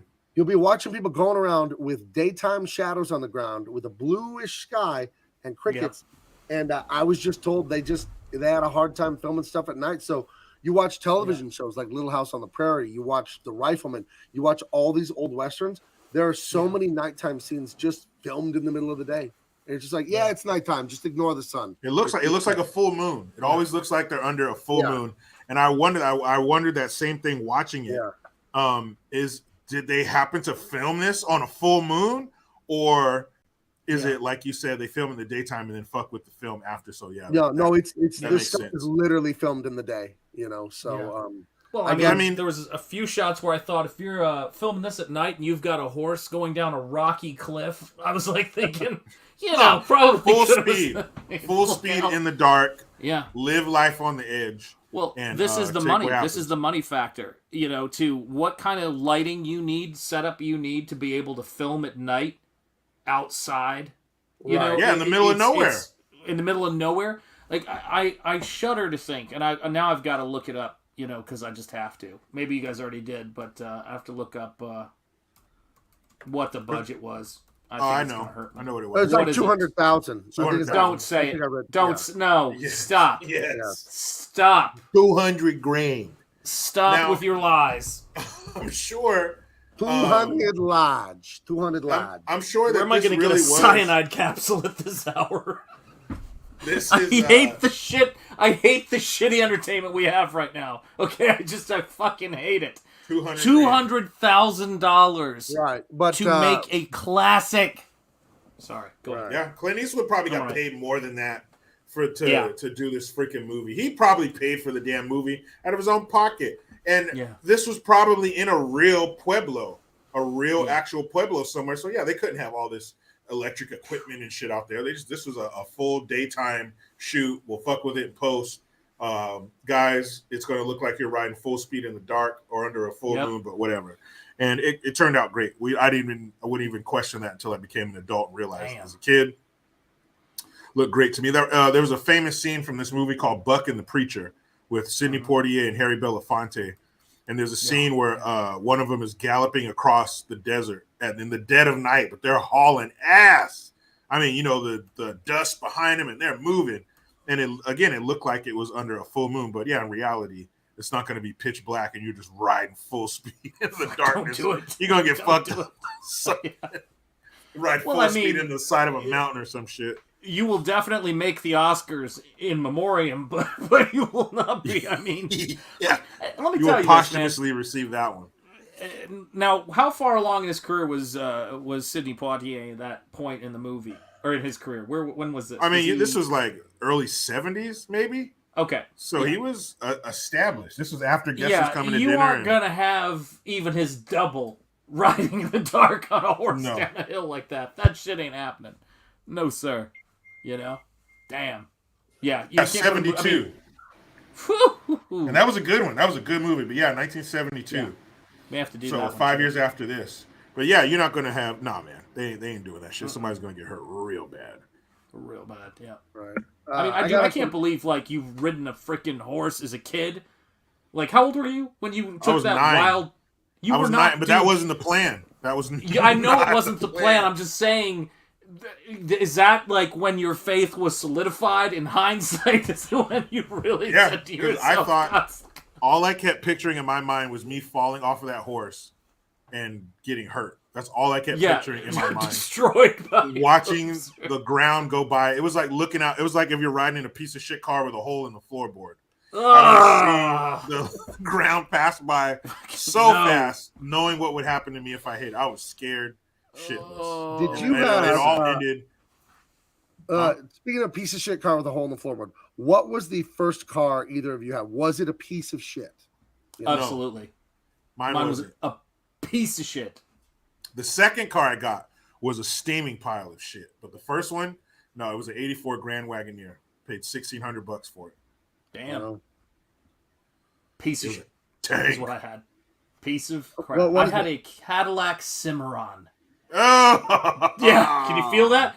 It was a Chevy Cavalier that Cadillac put out, and it was like shittier than a Cavalier. It was, it was interesting because if you put your foot down on the gas pedal, it had this feature that it snatched your soul. Oh, that's very rare. That's a very you rare can't really feature. get that in cars anymore, but it just reached in, and your youthful hope for your future just got ripped out of your body. But that's prime piece of shit car time. Like your It's first glorious. car, like as long as it has a steering wheel and 4 wheels and a windows or plastic, something to keep the wind out, you're good. Just to have that car, just have that freedom to listen to what you want to on the radio and get up and go wherever you want. That man, I was lucky. My first car wasn't a piece of shit, but if it was, hey, I would have took that shit. I would have took that piece of shit through the car wash every time with a smile. That's yours. That's right. And listen, I was grateful to have a car. I will say that. Me too. Fuck yeah. I had a 79, I've said it before in here, 79 Toyota Corona. It was my brother Abe's first. Then he went off to school, and I took it senior year of high school. How did you fit in cars? Huh? How did you fit in cars, Gabe? Barely. I had the seat all the way back. That must have been... You needed a fucking truck with the front seats out, man. Yeah, it's a thing when you're tall. When you're tall, you feel the prejudice. You feel the prejudice. Jesus, Gabe. It's not prejudice, it's jealousy. That's what I was going to say. You feel the jealousy of little men everywhere. Little men everywhere designing these things, you know. Oh, man, I'm telling you, that's totally... That and strollers, man. Like, I tell you what, if you're over 5'5", and you're pushing your kid around to stroller, your back is going to be destroyed, Gabe. Well, eventually one day, I'm going to remodel my kitchen one day, and I'm going to raise the kitchen counters like 8 inches, more like a restaurant height. Because if I sit there and cook and I'm like bending for an hour chopping, I don't have a bad back at all, but anyone's back will start to get sore because I'm so tall. I have to bend a bunch to work in the kitchen. Well, I think your wife might have a say-so in that, being that she's cranking out. Hey, she ain't got to say so. Nothing around here. Get the fuck in there. She'll say what I fucking tell her to say. Hey, Diesel, your mouth, broad. Diesel, who I believe has me by 3 inches. I think he's 6'7". Hey, that's pretty fucking tall for a Raider fan. Hey, you're big, fucker. He's the world's biggest Raider fan. Literally. Short people will never understand. It's true. It's true. So, yeah. Hey, he's a fucking Raider fan too, eh? It's like having money. You can have a lot of money. You want more. When you're tall, you still want more. You know, it's like I'm 6'4". I could be 6'9". Yeah, but then that's weird. Then that's NBA looking weird in regular clothes tall. Like when you see an NBA player like at an away game with a suit on, they look fucking ridiculous. They look like weirdos. I think 6'4" is a good ceiling for, like, you know, still being regular. Like 6'5" and up, then you're just a fucking 6'5", 6'6". You start like being really scary looking or really freak. Or really broken. Yeah. There's a lot of listen. That's fucking weird. I could be on the Raiders, puto. Hey, you should, fucker.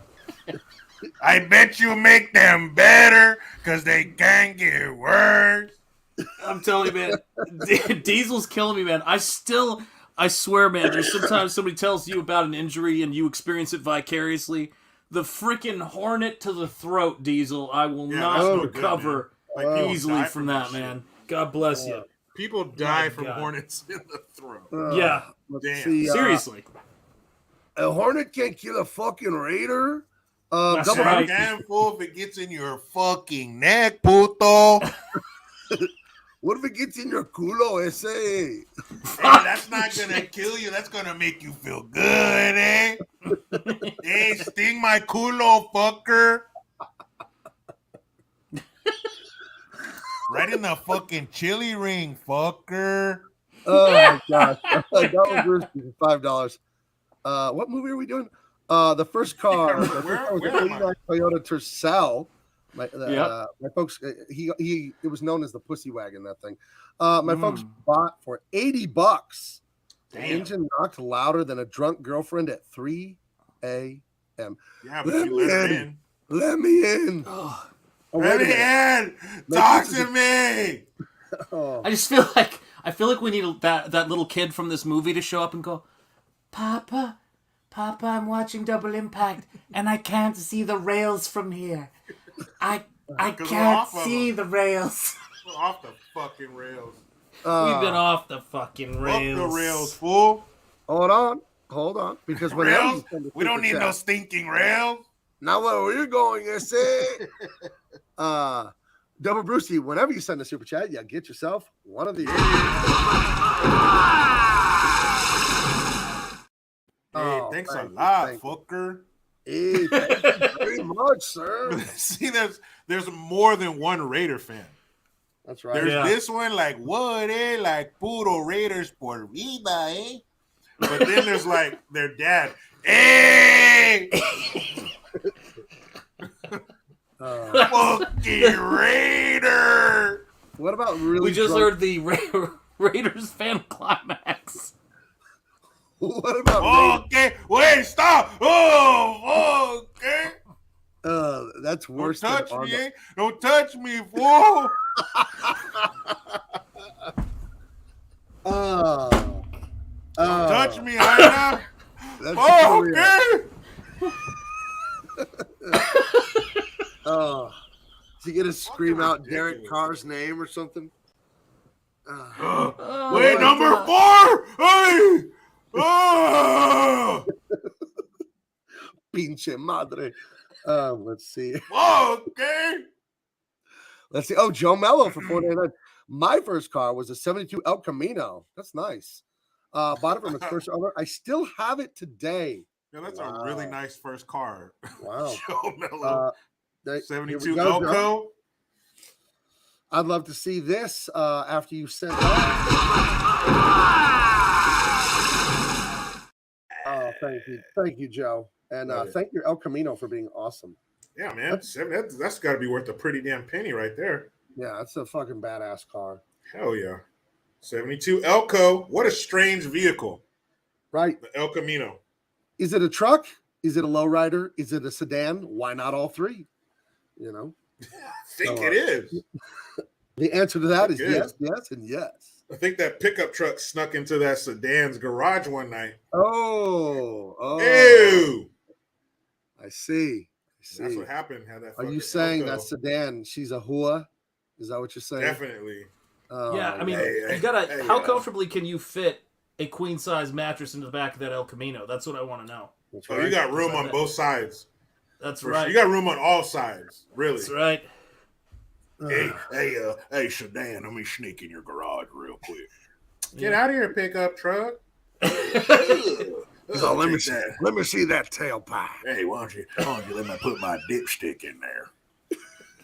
You're so nasty, pickup truck. Because that's the way you like it. That's right. I'm used to hauling lumber and rocks. And 9 months later, pickup truck, we need to talk. I don't know who the fuck you are, but you better get away from me. Australia loved the El Camino so much. How much did they love it? So much that they still, to this day, make them. They're called Utes. Yep. I did not know that. Oh, really? Yeah. Crikey. Look at the size of that pig out on that El Camino, mate. On that Ute, mate. Driving me Ute to get some Vegemite from the grocery store. I'm driving my Ute down there to get some crocodile bigger. Jericho made friends everywhere he went when he was in the Navy. It's like Jericho. I just like imagine Jericho with a monocle. There are several nations I can no longer visit. And here they are in order of felony. Oh my God! So he and the little bar tavern owner guy, they put the dead bodies at the cemetery, and then they get the rumor going around that, hey, there's still some of the Mexican soldiers that have the gold. 2 of them are holed up in the cemetery. They're still alive. So both of the families rush there to take them out, and then they end up having a gun battle, those 2. And I'm not sure why my photos here are leapfrogging back and forth in the scenes, so I'll try and show it to you here. But so while Ramon and his boys are there on one side of the cemetery shooting at the guys, back at the Ramon Rojas complex, we get a young Clint Eastwood sneaking in to like a big storage area because he's spelunking for some gold. Yeah, he's like, I came in here looking to punch a lady, but I guess I'll look for gold while I'm here. Oh, but punch a lady he did. He sure did. But not knowing it was a lady. In Clint Eastwood's defense, he did not, because he's looking around a corner. He just sees an arm with holding a lamp coming in. So he puts the lamp down and, gives her the business. And then he cut to his face and he's like, fuck. Even in this hard town of mine. Yeah, he was like, oh, shit. Because he didn't plan on knocking out any brudge. That's Especially the one and she's the love of the asshole Rojas brother's life. Like he's in love with her. So she's not just like part of the staff or something. He's in love with this chick, so she's very, very valuable to the Rojas brother, the crazy one, the sadistic one that killed like 58 soldiers. Right. Yeah. She's his number one. She's his main chick, as they would say nowadays. Yeah, that's his hyena, fool. She makes all the sangre go to his pito, eh? Yeah. Hey, why you make all my sangre go down there, eh? 1 second. I gotta grab. Now that you said that, I have to find something because I have to show you guys this. Oh my god. Picture of there's a lot of like. I gotta show you some. I'm gonna show you guys some pitos. Hold on. I got some sweet pito pics. Yeah, I got some pitos. Saving them. So, for those of you who don't speak Spanish, pito would be like dick. That's how you would say it, right? Yeah, or verga. Chupa mi verga, way. That's right. So I was at the grocery store recently, and I saw crunchy pizza rings, classic cheese. Let's see, fiery chili curls. There's like under the brand name pizzle for dogs. Pitos. Whoa, no, those aren't supposed to be. Those aren't supposed to be a thing. Hey, you want to fucking eat some pitos while we watch the Raider game? Hey, fool, you know I love pitos. That's why I'm a Raider fan. Hey, how many fucking pitos can you fit in your mouth? Hey, so far, 2, but that was in the bathroom. Man, this bag is like airtight. Oh, wait, never mind. Too far. Hey, how many pitos you got in there, fool? Does nobody at this company speak or know anyone that speaks Spanish? None. They can't, because the first thing they're going to tell you is those are called what? Look at the package design. I can tell you right now, all of their friends are Latinx. Oh yeah, they all know Latinx people. Wait a fucking minute here. Wait a minute here. Yeah. These things are called pitos, and look what this hooligan is doing on the package here. Let me see. I know. You see that? Oh, that's his hand. That's his hand going through the ring. Never mind. I thought he was doing something else. Put his pito through the pito? I don't know. God. I don't know what's going on here. All kinds of pitos there. Yeah. Pitos here, pitos there, pitos everywhere. Rumafay has it in the chat right there. Shout out, channel member. Anyone who makes chips out of peas knows no Mexican. Right. True that.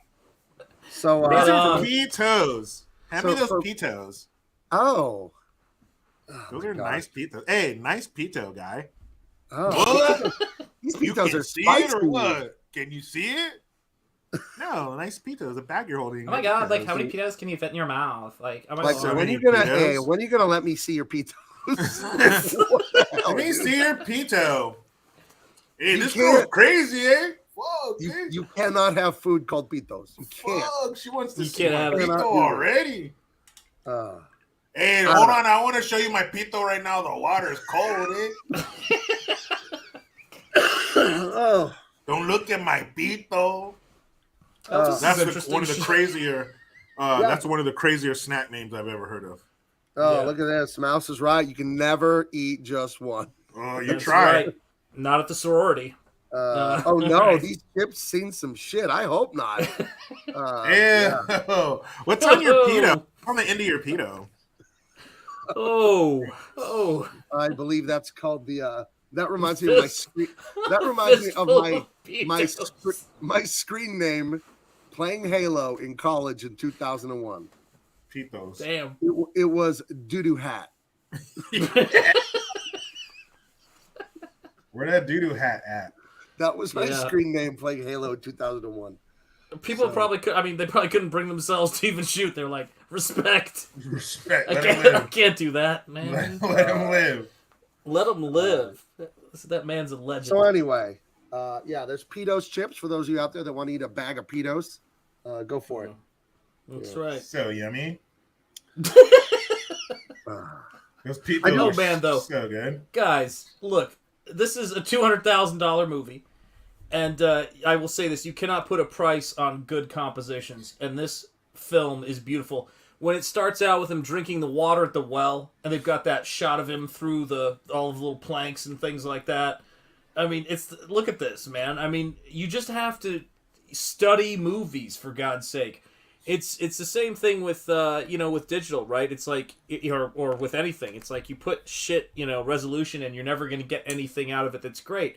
If you watch a bunch of shitty movies and CGI vomit, you're never going to learn how to make great movies. You got to watch good stuff like this. This is not an expensive shot.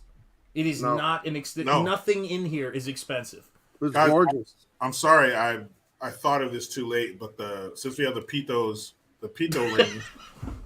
Did someone say this pito? is a Japanese pudding. No, don't. No. It's a Japanese pudding. No. I'm gonna leave that. We're right good. There. We're good. No. Is it We're good, good. Huh? Not in my country. No, but is it good? But does it taste good though? No. I'd try it. Who won the war? Hey, I can't wait for. You know what I'm going to do this weekend, guys? I'm going to watch a little WNBA and sit back with a nice Bud Light and a bag of Pitos. It's going to be awesome. Oh, my God. It's going to be so good. Ooh, let him have a pudding for free.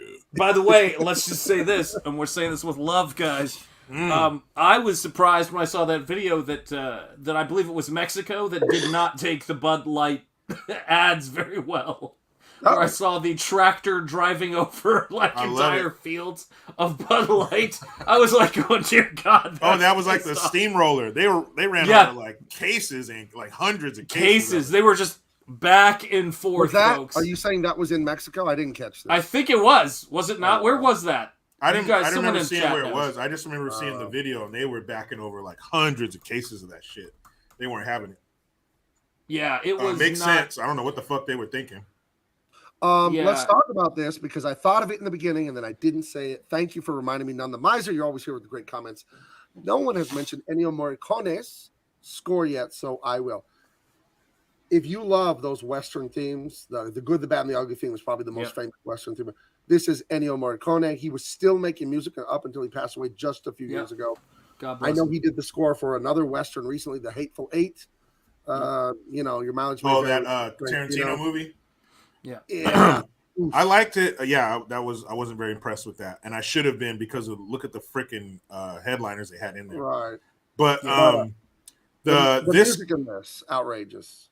Yeah, the music in this was great, and it almost had at certain points a Japanese feel to it, like almost he was paying homage to Yojimbo because it definitely had like a Japanese kind of sound to it. Stuff and for sure. But it was great. Another one of these movies where the score is another character itself. Brian Knapp, that is great. Yeah, he was a legend. He did The Untouchables as well. I gotta say this too about this flick.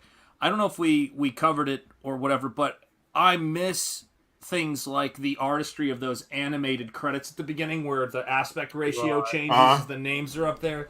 I mean, you just got a feeling when you watch this movie, things were so handcrafted. I mean, it just transports you into this world. So good. They had to. They didn't have all this computer CGI shit. It had to come from a human. It had to come from their mind and their heart. And this score, it made me think of the score from the Chinese Connection. That's where it's where Bruce Lee fights the room full of black belts, and it's during the Japanese occupation of China.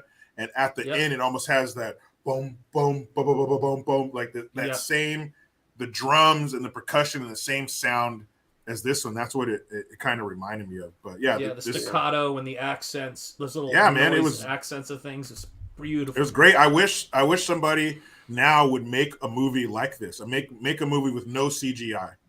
None. No matter how, but just do your best with practical effects and stuntmen and stuff. You can see in this movie the scenes where they're riding through the desert at night. That wasn't Clint Eastwood. That looked like a Mexican dude. But whatever. It was still a great movie. You could see his fucking Raider hat, eh? Fucker. But it would be great to see a new movie made with no CGI. Maybe Maverick did that. Mm-hmm. Maybe Maverick did that. Yeah, Maverick, and then somebody was talking about. I mean, I have not seen the latest one, but somebody was talking about how not bare bones, but just how much more practical and gritty, John Wick 4 was, and outside of Super Mario, right? It was the biggest, one of the bigger hits of the last couple of weeks, last month. Maverick is the same way. You do not when. I actually have to say this. I don't get as annoyed with the talent, the politics, all of that stupidity. I really don't. And I remember, a friend of ours, Ethan, said this not long ago. He goes, "I'm not interested in talking to this psychopathic, obnoxious bitch at G4. I don't want to talk to her. I want to talk to the man who hired her." And this is the thing. I want to talk to the producers and the business people and the CEOs, the people running these studios that have a fiduciary responsibility to their investors who are throwing all this money at dog shit. Do you know what I mean? Those are the people that I want to talk to, because I go, you are absolutely incompetent at being a producer. A producer is supposed to be a money person who pays attention. If you can make a movie like this for $200,000, you make 8 or 9 of these and one of them's a hit. $200,000. You make one of these that's a hit, it pays and makes profit for all the others. It's the dumbest business moves I've seen. These celebrities would pull up to the set in a car that costs more than the budget for this movie. Oh, yeah. I don't get it, man. I really don't. Either. There's no shame in a remake. There's no shame in that. If you do it well, there's no shame in not having an original thought. I would love to see them just copy and paste, man. They did it for you. Copy and paste. Give us what we want. Yeah, I think it'd be nice to tackle it again, but maybe in a different genre too, like they did with the Last Man Standing thing. I think. Yeah, man. Yeah, because I mean, classics like this one here. How are you gonna remake a Western like with Clint? Like, that's the highest bar. I don't think maybe his son. If his son couldn't pull it off, then you got to go a totally different direction, like a Last Man Standing, and update it or something like that, because that's the only person who has this dude's looks, and his son looks just like him. Right. Scott Eastwood. Oh, that's terrifying, man. Bro, you know what I'm not looking forward to? What I am not looking forward to, and the technology exists right now today, they're just not doing it yet. The AI versions of these movies, where they bring Clint Eastwood and all these people back to life as a 40-year-old with AI. They have the voice done with AI. The computer could do the CGI with AI. Just tell it, click, hey, make me a new Fistful of Dollars movie, and it does it. You know what I mean? Like, eventually, and we're right there already with this stuff. I think that AI art is, I guess, if you're a real artist, it could be a useful tool to help improve your processes and speed you along. But it's soulless. And anyone that thinks they're an artist by clicking on an AI, okay, whatever, dude. But I don't think you're fucking not. Okay. Would Hollywood allow them? Because that would usher in their demise. Oh, Hollywood will do it. Hollywood will do it. You know what I mean? They'll find a way to corner the market on it. You know, they're not going to let other people do it. They'll be the ones. But I mean, that's pretty much, that would just relegate actors to voiceover work. Right. And you don't have to pay them shit. You know, not compared to being a star. You know, imagine there will be stars. I bet you in the next 5 to 10, 20 years, maybe, full on stars, loved as much as the biggest movie stars right now, that are not real people, that never existed, that never lived, never had a life, but they act in movies, they star in movies, and America and the world loves this whatever made up character. That sounds so retarded. It's going to happen. It's like if you have a successful restaurant, but in your off time, you're helping your competition develop a better menu than yours. Like, what are you doing? You're ushering your own demise. Unless you're happy with being a voiceover artist, that's all you're going to be, because that's all they need you for. 99% of this shit is CGI anyway. Yeah, there you go. There's his son, Scott. Deal with this. Clint Eastwood's son, Scott. Get out of here. No paternity test needed. No, let me say this too. Here's a good one for you. My favorite thing is that he goes, he talked about how he had to audition for any time his dad did a movie. He goes, you think that was easy? He goes, you want to know who my dad cast me as in Gran Torino? The white kid that he makes fun of and when he's walking with the Asian girl. Yeah. And he gets harassed. That's who he cast his son as. That's what he does. He goes, it was not easy being you got to cut your teeth, because if he puts his son in a role he's not ready for, no one is going to say anything about Scott Eastwood. They're going to be looking at Clint Eastwood. So he knew that shit. Right. Yeah, you're right, Aruma Faye. He has his looks, but he doesn't have that grit, that I don't know, just that, like she said, the swag of Clint Eastwood. Because Clint Eastwood, he was in the military. he's been through some like real hard shit. He almost died in the military. So like, do you know about the plane crash and all that when he was in the military? Yeah. It took him a week to contact his mother and say, "I'm alive." Right. For those of you that don't know, he was 40s. So he was his stationed, mother basically barely stationed, survived. Oh, yeah, he was stationed somewhere up near the Bay Area, and he was on Liberty. He was on leave for a minute and came down to L.A. or San Diego or something down here to visit a girl or some bullshit, and didn't go home on time in the proper transportation, whether it was a plane or a train or whatever. So at the last minute, he gets a ride from a pilot who's, I don't know, delivering supplies or delivering mail or whatever. And they're flying up from Southern California to like Bay Area, wherever he was stationed, in the rain, in the dark, in the cold, late at night. And they go down.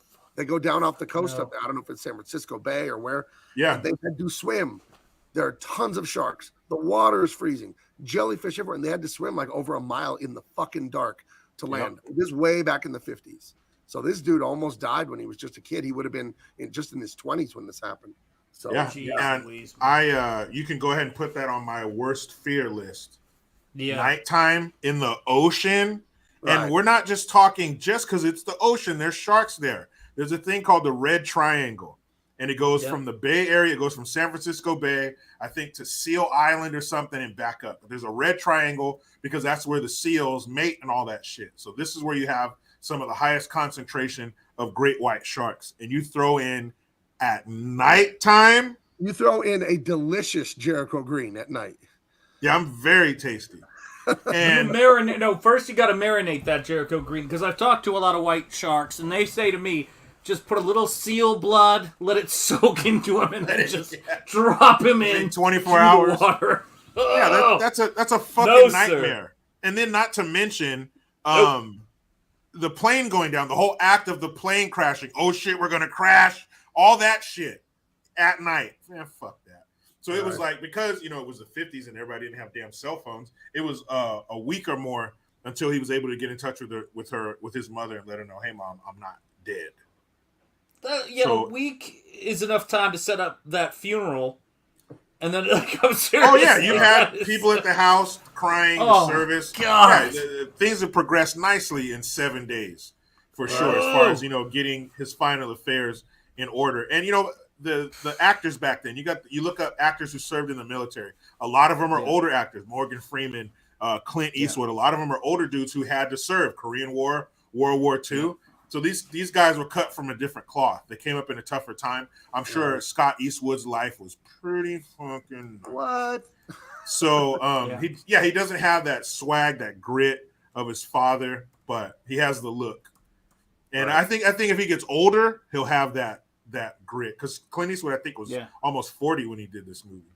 Well, I love the fact that Clint Eastwood doesn't say action when he's directing, which Morgan Freeman relayed the story beautifully. He goes, Clint doesn't say action. He goes, he doesn't say action. What's he do? He goes, he just sits back and he goes, anytime. Like, that's how he says action. Anytime. It's like, people know what that means, action, and Clint. They get moving. And that's another thing. Are we talking just movies that he's acted in, or are we talking the movies he's directed? I mean, fucking shit. The fucking legend. He's still putting out like one a year right now. So I shudder to think of the day that this all comes to an end for him. He is like 93. Yeah. Seems to stay in shape, but the last movie his I saw was about the Olympic 1996 Atlanta Olympic bombing. What was that one called? The Richard Jewell movie. I saw that one. He had a mule. Yeah. And then it's something else. I think one even more Cry Macho or something like that. Yeah, this dude's he puts still out one cranking shit out. For about the last 10 years he's been putting out like only direct ones he directs. You know what I mean? Yeah. So I think Gran Torino was one of his last ones that he acted in. He killed that fucking part. Old as shit. Man, that was one of his best movies. I love Gran Torino. Right. I can see you liking that line, Jericho.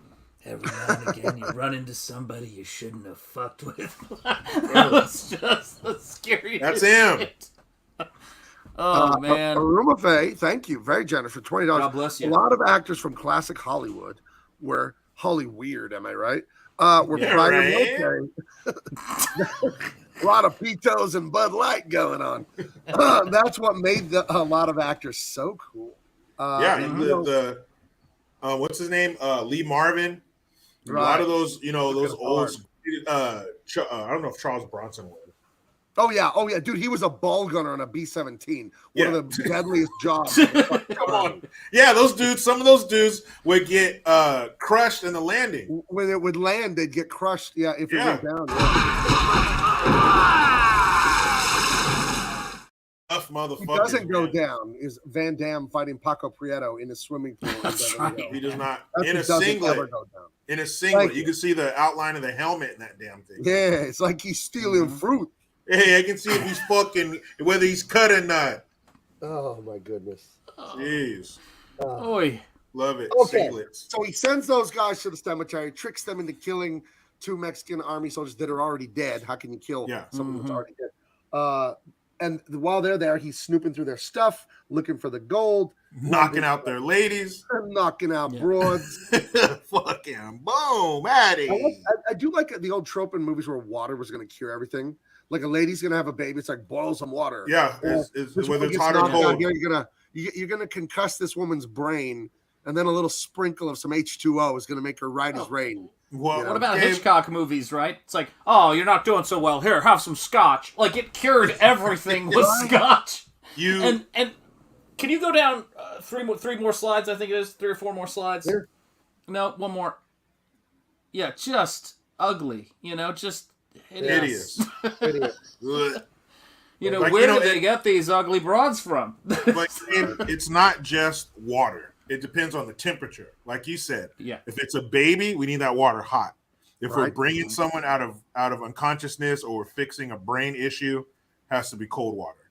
Right. If you're on the brink of death, you've been crawling across the desert and you're on death's door, couple sips of cold water, you're good. So cold or hot. You can't just bring any temperature water into the situation. You What gotta, would happen? gotta know your temps. Now, what would happen if someone got knocked out and you fed them Bud Light? Oh, they'd wake up, honey. Good morning. I am so happy to be here. I was do a little- unconscious in a coma like 5 minutes ago, but now I I'm here just ready went from for some 6 to dick. midnight. Where are they? Where you guys keep the dicks here? Whoa. Hey, this ain't that kind of show, buddy. Let's crack open some dicks in here. Some pitos. That's you got any pedos? Put a pedo around a dick and bring it in here, sister. What is your favorite flavor of Pito's chips? Nacho cheese. You're like a cheesy pedo. Okay, that is just horrifying. Tell me about The Tell me. show's coming with a cyanide capsule in the future. Oh. All right, so he's got the lady now because Yeah. he didn't get the gold, so he got the lady instead, and so that kind of evens things out because it's going to be a trade of prisoners, right? That's what we're going to get to Yeah. here, right? Oh goodness, sorry, I have to scan through these because they got out of order. I'm not sure how. I don't know. Oh man, that kid's face. Tragic. I man. was thinking, why didn't they why didn't they play the audio of that boy? I don't know if they couldn't get it or what. Oh, But it looks to me like the boy is really crying. Like this is a little kid. I don't think he can fake those tears. They should I have have had. a theory. I have a theory. What's going on in the Dollars trilogy? Because sometimes they're dubbing it into English. Yes. I think since they released these in Italy and all over, maybe some of these actors are Italian and they just spoke Italian. It'd be one less thing to dub for the Italian release. You know what I mean? So maybe he's speaking Italian, crying in Italian. He didn't speak any English, and then Maybe. they dub him for the English. That's what These I are- think. Because it These looks are real rough, tears, though. obviously. Yeah, he looked like he was really crying. I don't know how they got this little boy to cry. I don't know if they like really took him from his parents for this scene. No, I think they were sort This of shit like, is all right, real. guys, we're getting ready to shoot.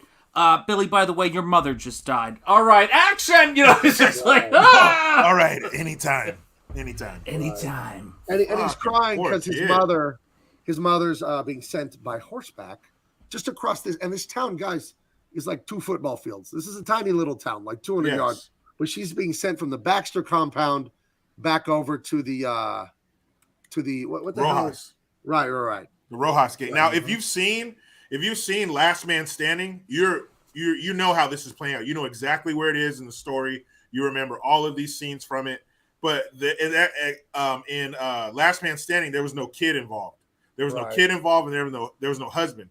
So what this is is that guy, the kid in the beginning they were shooting at is this kid, and the man that they kicked the shit out of after they shot at this kid's feet is his father, and that's his mom. So, and they explain it that Rojas was playing, he was gambling like in a card game or something, and he took this dude's wife as payment, but they live in the same town. So this little boy is running over into the building that he knows his mom's in, and these guys throw him out and start shooting at his feet and kick the shit out of his dad. Like, this little boy is like 5. He don't understand. I want my mom, I want my mom. And the dad keeps trying to pull him away from the window and shit. Like, this is fucking crazy. Like, this poor little kid. And I mean, the dude that knows his wife's over there getting Rojas Pito every night. Whoa. He's giving her the chorizo, huh? Yeah, but I do like... Careful. I do love the fact that they're like, all right, that's enough. We're going to kill this fucking kid's dad. And they ride up on the door, and the old man is out there, and then all of a sudden Clint just sort of walks out and leans against the wall, and the guy's like, maybe not. Clint's like, go ahead, motherfucker, make my day. Let's go talk about Plan B, because we can't do this. Yep. Right. That's right. Holy shit, man. Can you imagine trying to explain to someone that you lost your wife gambling? Lost her in a card game. You lost your wife? I'm so sorry. No, she's across the way. I just lost her. She's not my wife. I lost her in a card Royal game. Flush. What are you going to do? Yeah. What are the odds? What a mind fuck. Just think about this, gentlemen out there watching this beautiful production we're putting together. Just think about that. Yeah. Some dude, somehow or another, your wife isn't yours anymore, but she lives across the street with another dude, and every day you have to try to get your kid to not run across the street to his mom. And you just got to go on living your life like that's not my old lady over there. That's some wild shit. Rough. Have you guys ever played poker or anything like that? Because I have 2 fun poker stories really quick if you want to hear them. Yeah, I played before. I never put my wife up for never pushed her in the middle of the table, but yeah. I would never lose my wife playing poker, but it's actually how I won my wife, So that's my different. wife actually, she was the neighbor's wife, and I stole her ass because he wanted to get smart and bet me. Oh, guys, you guys don't even know. I lost my wife to a game of solitaire. Ooh. Oh, that's different. Yeah, I don't even know how the fuck that happened. That's different. I think you might be able to get her back. Different rules with that. Yeah. Different rules. Gotcha. Go ahead. When my son was in high school, there was a party and there was poker tables everywhere. It was just for fun. It was like the booster club kind of thing. All the parents, all the players. It was a big party for the boys when they were seniors. And I actually got a royal flush. I think that's the rarest hand. It's like 1 in 100,000. I don't know the real numbers. It's exceedingly rare. You're probably only going to get that single digit times in your lifetime. And the whole table thought I was fucking lying. So they were just putting all their money in and all their money in. And I didn't tell them what I had, but I'm just like, go ahead. And then the last guy standing, because everyone's tapping out, the last guy standing like slaps his down. And he's got like, he's got something really good. I don't know, 3 of a kind or something really good. And when I put that royal flush down, it felt like a movie scene or something. Everyone was like, what? Because he basically had a hand that you didn't think could be beaten, And it got beat. Blew him out the water. It was great. And then just took the whole pot. Then make sure to cash in some of it for the 1,000 chip. And I would just show him the 1,000 chip. So there you go. Yeah. That's tight. You should have went around the table. I told you, fuck you, and fuck you. You looking at me, bitch? I told you, fuck you.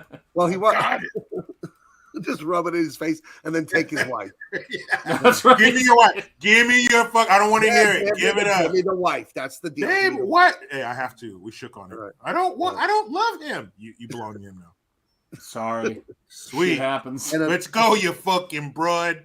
Another one real quick. So in the WWF or WWE, whatever, there was a big wrestler named Vader, right? Oh, Big Ben Vader. Right. And he played defensive line at the University of Colorado Boulder back in the late 70s. I believe that. My Uncle Dave went to school, University of Colorado Boulder, in the late 70s. And my Uncle Dave is a poker player, always has been. He died in 2008, my Uncle Dave. But I think in 2006, he placed 11th in the World Series of Poker in Vegas. My Uncle Dave was a great poker player. And he would run a poker game out of his dorm room in college all the time back in the 70s. And Vader was in deep to him for money. And Vader was a big scary guy at that time. And they kind of got into it. My uncle was a lawyer like me. He had the sharp tongue, the quick wit. He could think, and he just trashed Vader and humiliated him in front of his friends. And Vader jumped up to kick his ass and chase him down the hall of the dorm. And my uncle was so scared, and he was a big guy. My uncle, he was like 6'2", but Vader was even bigger. My uncle literally jumped out of a second-story window into the to escape Vader. So every time I'd see Vader on TV, I'm like, oh, so that guy almost kicked your ass, huh? So, but he got away. He jumped out a window. And so there you go. That's Big about my Uncle Dave. Huge. That dude was freaking huge. Yeah. Yeah, and then he met Vader in like Tokyo or somewhere, my uncle, because he went overseas to watch a Mike Tyson fight. Mike Tyson was fighting Spinks or someone overseas. I don't know what country, somewhere in Asia. And he ran into Vader. This is 20 years after college. And Vader was telling him about being a wrestler and traveling the world and how much money he made and how much fun it was and all that. So I guess they buried the hatchet. They buried the pizza, as they say. So yeah, they I mean, what a time that was to be alive. Late 70s dorm room running poker games, hanging out with star athletes. Yeah, I'm sure that was a tough day to get through. Right. Golly. Yeah. Good Just old knee-high socks, roller skates, and bits. Sounds good to me.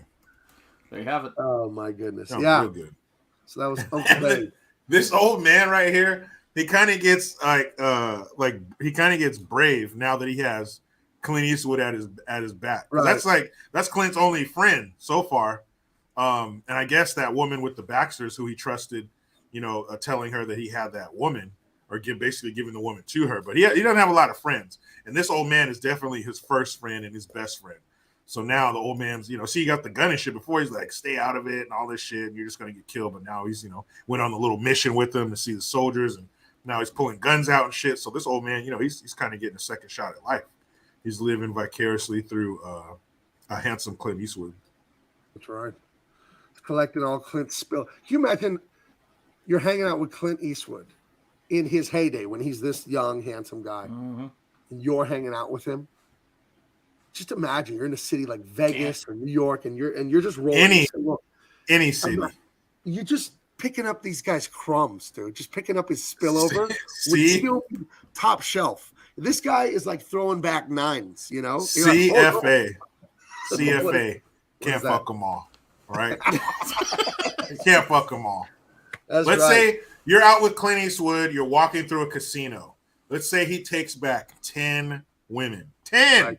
That's one for each finger. Not in like that way, but I mean, it's 10 women. I don't care if you are Clint Eastwood with that face, with that jawline, with that mane. 10 women. Yeah. I think you're good, right? Yeah. So what's he leaving behind? Oh, 30, right. 20. I've seen artists. I've seen one artist in particular, who was on stage performing. And the security, his head of his security, was checking women's IDs to get on the tour bus. He wasn't even there yet. And they're already getting primed up while he's still on stage performing. Now you're Clint Eastwood. I'd be singing those songs like Alvin and the fucking Chipmunks, dude. I'd be getting that shit over with. Oh my God. It's Clint great Eastwood. To be here, Vegas. Thank you. Good night. That would be the whole show. Are you kidding me? Clint Eastwood? Oh my goodness. Yeah. Yep. Anybody like this. Clint Eastwood, anyone from the Rat Pack, Rock Hudson, all these the heartthrob dudes who it doesn't matter what color the women were. They were a fan and they were willing to leave their family for this guy. I deeply, deeply appreciate Dean Cain's friendship, but I did meet him after I'd been married for years.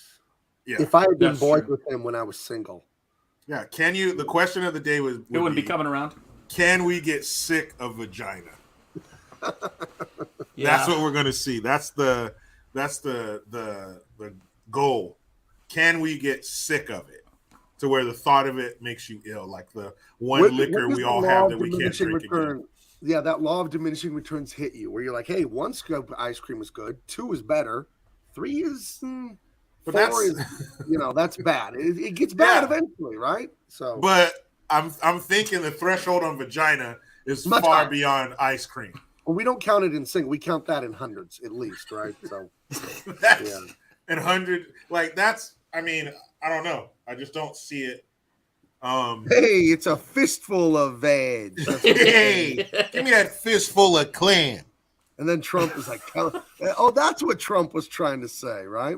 He was just quoting Clint Eastwood. You guys just misunderstood. He was a big Clint Eastwood movie, fan. Fistful of clams. That is the one impersonation I wish I could do is Trump. I got some pieces of it. 3 weeks. Remember, like 3 months ago, I was practicing it for like a week, and I would send you guys voice messages. Yeah, and I could get a few of the vowels and a couple, but that is a weird impersonation. You know who has the best Trump impression is Jamie Foxx. Ridiculous. He has the best Trump. Period. And it's excuse me, like he does it. Dude, he has the best Trump, and a comedian by the name of Kyle Dunnigan has the best Biden. What about the guy who did the Trump freaking driving directions guy? That guy is amazing. Have you guys ever seen that? Are you? I don't know, man. Dude. Jamie Foxx is stupid, and there's a guy named King something. He has the best Denzel Washington. I think you played. Oh, I think we've seen that one. Yeah. Yeah, he has the best Denzel Washington. But and the those best are hard, Trump, dude. Yeah. And he does a real good Dave Chappelle. But his Denzel is more Denzel than Denzel. Wow. Oh yeah, you showed us that one. That was Jamie. crazy. Yeah, Jamie Foxx's fucking Trump is crazy. Let me see if I can do it now. Let me see if I can get the sound on here. Hold on. Present. Stop screen. Present. Share screen. I'll go into this. But Trump, it's all in the mouth. Okay, excuse me, if you can kind of get that, and get there's this like air coming through the teeth. I could do it just excuse me. And I practice it literally. If you were watching me on a camera and mouse, you guys would have thought I was insane when I sent you those voice messages. I was practicing it day and night for like 3 days, watching YouTube videos, doing it in my car, doing it on my like voicemail, doing it. I don't know. I just want the Trump impersonation so bad. Yeah. And it's so hard, but I can get it. And some, like when he says fake news, it's like a little nasally. Oh, it's in the nose. It goes up in the nose. Okay, fake news. So there's something there. There's something you can string together. Right. But Jamie Foxx fucking nailed it. Tell me if there's any sound on this. Now, I haven't played this video. I don't know what's going to happen. But tell me if there's sound. Anything can happen, guys. 3, 2. No, just kidding. I'm working on my Trump. It's a lot of good people. Lots of good people on both sides. That's excuse me. Fake reviews. Is the sound coming out? Yeah. Okay, sorry. Fake reviews. Oh, No, it's good. But share what I've got here, man. Share what I've got here. This guy. I don't know if you guys have seen this. I hope there's audio. We will see. But let's see how it goes. No sound. Yeah, I've seen this dude. No sound. But yeah, this guy's good. Oh, I think I sent you one of these. He said, MAGA, ga. He was making like a bigger MAGA thing or whatever. This guy's a genius, but we don't have that's another thing you got to get with Trump. Tell me the news. Okay, fake news. China. It's China. Okay, China. You can feel the air right in your teeth. Yeah. News. So you're doing some of that. Okay, news. Fake news. But everything's not that nasally. Yeah, but we can't hear him at all, Shanth. If you send me the link in the private chat, I can maybe throw that. Yeah, that guy's fucking hilarious, man. Hold on a second. I'm going to send a private chat. Here you go. Hold on. That guy is a genius. Yeah, that guy's amazing. Wait, no, not that one. That's the name of the gun. Hold on. The volley gun. And this guy named Jay Farrell does the best Will Smith. Oh, Jay Farrell was on Saturday Night Live for a while. Dude, he does like 20 impressions and all good. That was like 10 years ago. I think when he got on SNL. I always thought he was too funny to be on SNL. Like SNL's kind of stupid, and he's actually hilarious. His Will Smith is fucking out of this world. Okay, let me see. There you go. This is life changing. This dude. Okay. I mean, he's got it. Okay, let's see. Hopefully this will work. In a quarter mile, you're going to make a left, okay? We're talking about a left onto Sawtell Boulevard, a wonderful street. I built it with my own 2 hands, a beautiful street. I know a lot about it. Nobody knows Sawtell like I know Sawtell. You're going to make a left And if you reach Bernie Sanders, you've gone too far left, okay? If you reach Bernie, you've gone too far. In 3 big, beautiful quarters of a mile, we're going to make a U-turn, okay? We're going to make a U-turn, turn around, or as Jen Psaki likes to say, we're going to circle back, okay? We're going to make the U-turn, the greatest U-turn the world has ever seen at Corpus Christi Drive, and we're going to turn it around faster than the world has ever seen. We're rerouting, or as I like to call it, lost, okay? We've got no clue where we are. We are more lost than a liberal after reading the Constitution. We're more lost than Sleepy Joe after leaving his basement, but we're going to get there soon, believe me. See, he has a New York in there. Yeah. After lost, after like he has that New York in there. And I like that little there's a on some of the stuff where it goes right to the back of the top of the throat. And when you get that good at an impression, then that's when you start fucking around. That's when you can do like, oh, I wonder what it would sound like if they were doing this or doing like he was. That dude is so good at that impression that he can just fucking say anything and make it hilarious. Yeah, I think his, Jamie Foxx has one of the best. I think that guy actually might have it a little bit better. I don't know. Jamie Foxx is excellent though. But I think if Jamie Foxx obsessed over it, he could get, like really. No one's doubting Jamie. I was talking to my son about Jamie Foxx. What an absolute fucking star that guy is. He is hilarious. He can act. He can sing. He got an Oscar. He can play the fucking piano. The dude seems just like old Hollywood, where they had to be like a triple threat. They could sing, dance, act. He's an outstanding performer. Yeah, he seems like just outrageously talented. He's a true movie star. I heard he's in bad shape though. I heard he's in the hospital real bad. Yeah, they said he had a medical situation.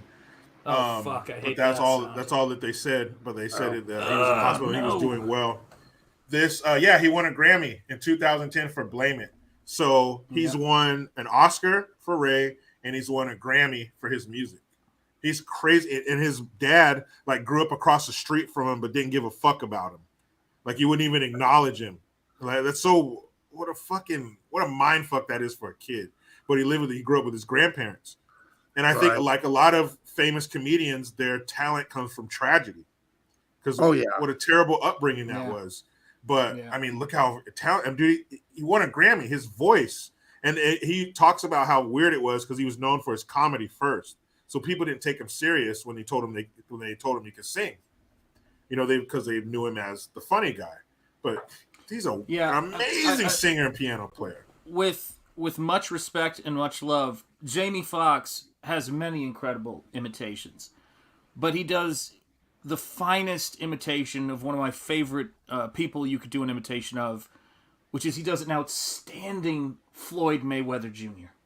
Really? He does an outstanding Floyd Mayweather, and he did it next to Floyd. Okay, That's he was standing next to Floyd. No, Floyd loves it. Floyd, think about it. You do an imitation of Floyd Mayweather Jr.'s favorite person. You're it can't get any better.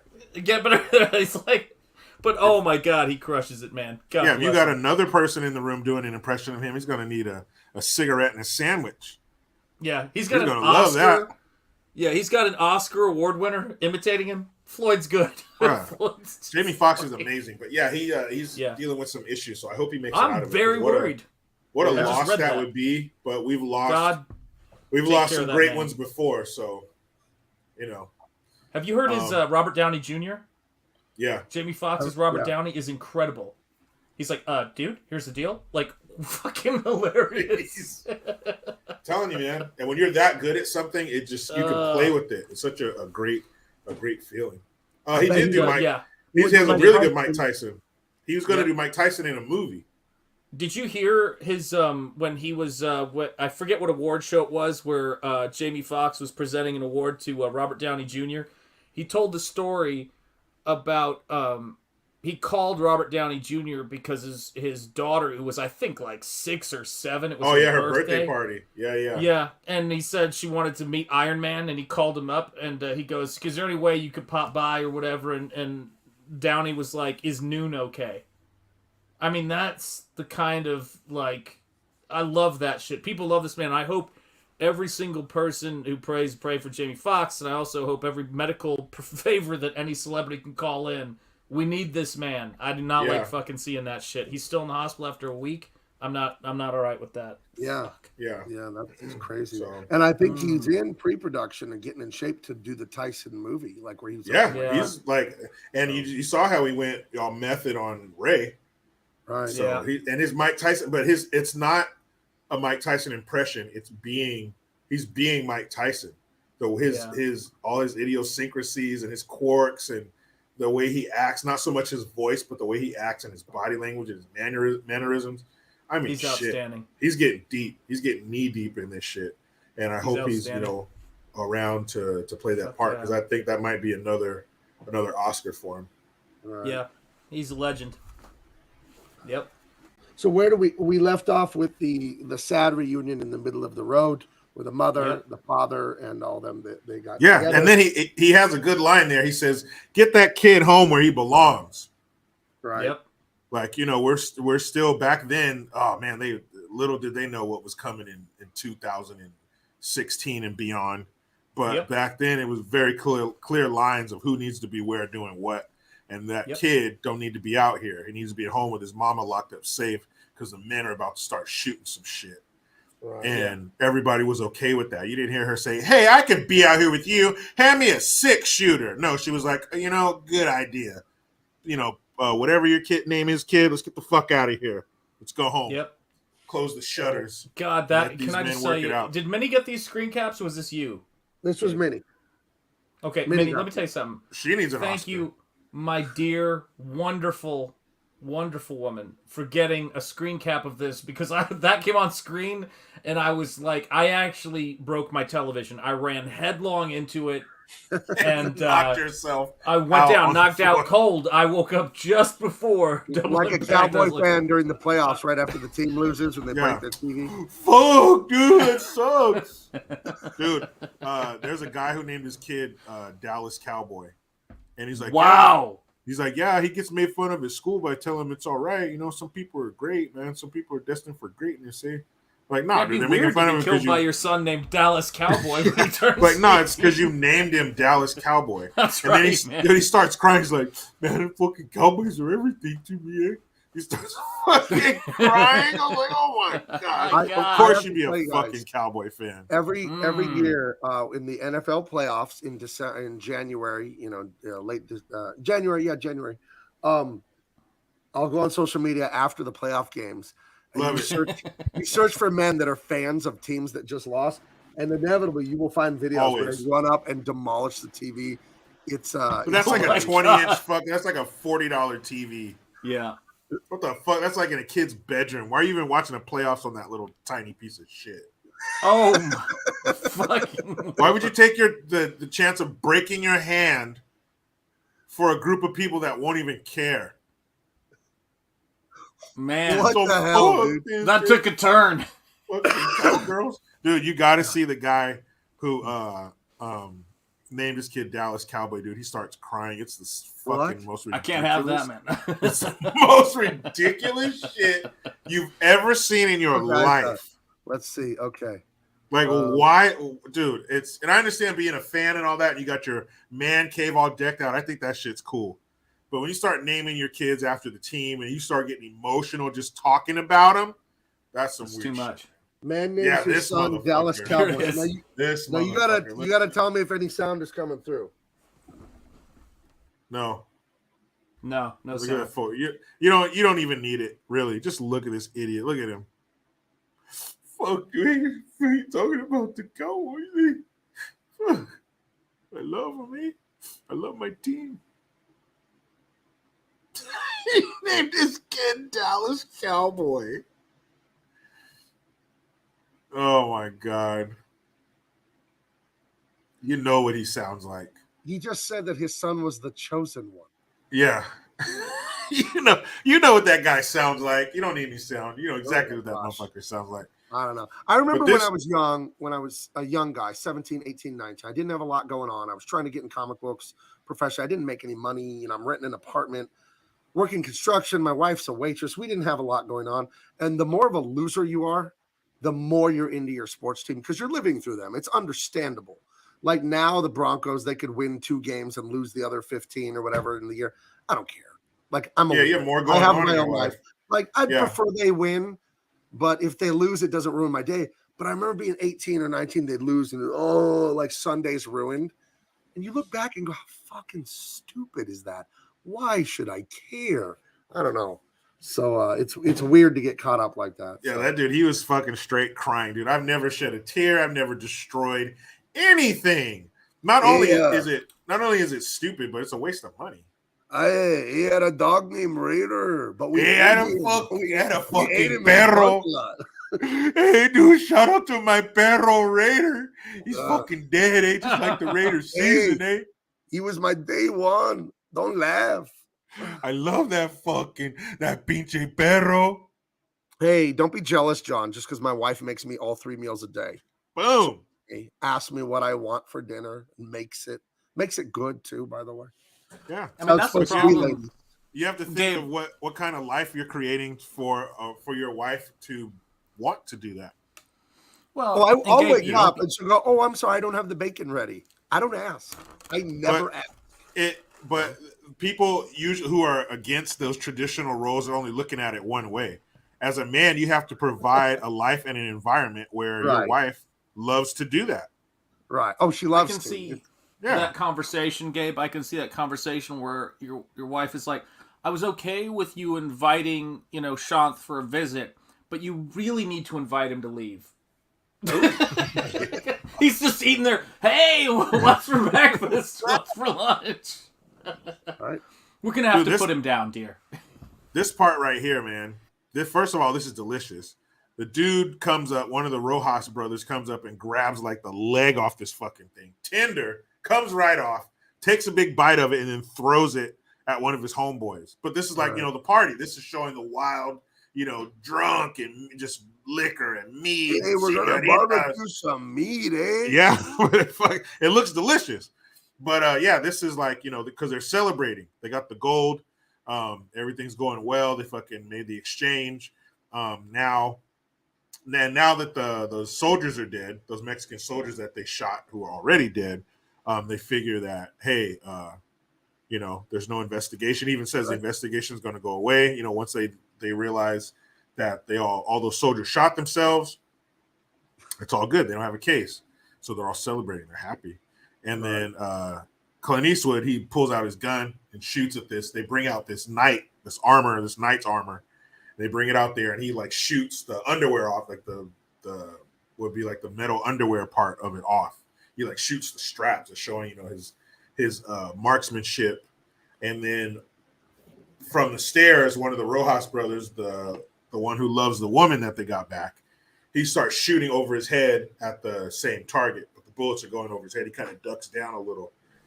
And the guy's kind of like, kind of fucking with him, like shooting over his head, like, I could kill you right now, but I'm not going to. I'm just shooting the fucking, like, he wasn't fully welcome. There was still something about him that they didn't like. Yeah, the pinche güero. Yeah, they don't like. And you see where he's shooting him. You see him shooting him. No, because he was a good distance away, but he did have a rifle, so it's a lot easier with the rifle. But you see where he shoots him. He's shooting him in the heart. You put a heart in the in the side of the knife. That's the part I think that's the tricky part. It's not the good shot. It's the drawing the heart. It's very rigged. It's very rigged from Lethal Weapon 1. Smiley face, baby. But he's showing him that, I'm a bad motherfucker too. I'll shoot a heart in the heart of the knight's armor. And that comes he didn't try to shoot him in the crotch, and he has to like draw the whole thing. And he draw the helmet, the shaft, the balls. He has to do all that. Now that takes some talent. Right.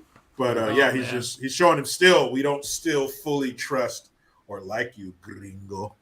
And very important line there too, by the way, between the two of them. He says, "What we say in Mexico, right? If a man with a rifle meets a man with right." That was the whole. Oh yeah, he told him big moment. Yeah, he's like usually, or if a man with a pistol meets a man with a rifle, you think the man with the pistol, he's gonna lose. Yep. And we'll see about that. Not when the pistol's being held by Clint Eastwood. So to speak. Yeah, she's kissing that fool, and Clint's because he they have a history.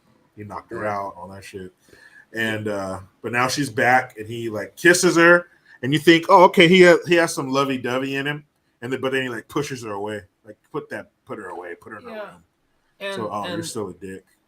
And I agree with you, Mousy. You know, a very ugly woman. We've established that. Yeah, hideous. And she's beautiful. I gotta use the bathroom real quick, guys. I'll be right back. Yeah, just real quick. I'll be back in like a few minutes.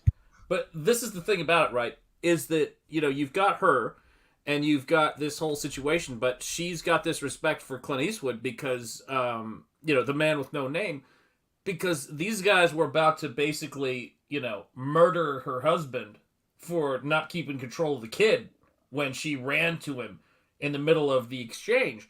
And she knows he's only still alive because of Clint Eastwood. And it's like she's starting to get him and what he's about, And it's the thing that got me, and we're going to get to that scene, because one of my favorite quotes of all time is and I think you and I both have had conversations about this, Gabe, be the adult you needed when young. Right. That whole attitude. And man, does that come to a really kind of poignant moment in this movie. But I think that's what the whole thing is that everybody in this town is rightfully suspicious because your life hangs in the balance every, minute of every day, every second of every day. And she's, she's in this very cruel world that's taken so much from her. I mean, her child, for God's sake, let alone her husband. She's found this person who she thinks she might be able to trust a little bit, and it's a hell of a thing, right? Yeah. hell of a thing to see, amazing. Yeah, so he heads over to it's that place we saw in the beginning where she was being kept. That's where Eastwood heads over to there, and to rough these dudes up and end up freeing her too. Mm-hmm. So yeah, he comes into their party, and he beats the shit out of these guys. He kills them. And it ain't close. He has his way with these guys. And there's one part where he's got the jump on everyone, and then a guy comes up behind him to like shoot him or kill him or whatever, and she warns him, and he throws a knife. And it's like the classic holding the knife in his own chest and then going down with that. Is it a knife or did he throw a fucking machete? I mean, yeah. My God. I saw that. That's not a knife, right? I don't know if you can throw a machete like that, Gabe, but I'm dying to see it done, man. It's awesome. Right. He chops this place to pieces and then ends up freeing her, getting the son, getting the husband, and giving them like hundreds of dollars that he's been paid. Because as he's done the chores for these two gangs, Baxter and Rojas, they each have been paying him. Here's 500, here's this, here's that. So he's been making a fistful of dollars, right? He's been making a lot of money off these two gangs. And he tells these people, get out of here, get across the border. Joe Biden's got that border wide open. You just get into America, and you guys are going to be home. No, he wouldn't have done that. He would have said, don't bring this kid across the border. No, sorry, go ahead. It's open, but Joe Biden's waiting arms. But this is the thing. He says something here that's one of my favorite moments of the movie. He's like, why are you helping us? Right. That's the bit for me. God, I mean, you want to talk about building character in one line? My God, that creates a whole years long history of this character. She asks him, her and her husband and the child are there. They're breathless. They're scared. They got to get out of here before the bad guys find them. Got to get across the border on foot with cash. Why are you helping us? He says, because you remind me of some people who needed some help once. That's basically what he tells them. And so then you think, oh, did he have a wife and kids and nobody helped them, or what happened? Or was he the kid too? You know what I mean? There's some shit there. Because he says, and there was nobody did. He goes, they need help, and nobody did. He said something to that effect, if I recall. Right. And I was like, fuck. The actual fistful of dollars is the money he gives Marisol and her family. Yeah, I guess he does. Yeah. Yep. But he tells him, he told him that line, and it's great. But then something else happened in this movie that happens in movies that pisses me off. How many times did he have to tell him, hey, you better get going? Fuck, get out of here. Right, you don't have to tell me. As soon as you hand me that money, hey, pew, I'm gone. Thanks, man. Pew, we're out of there.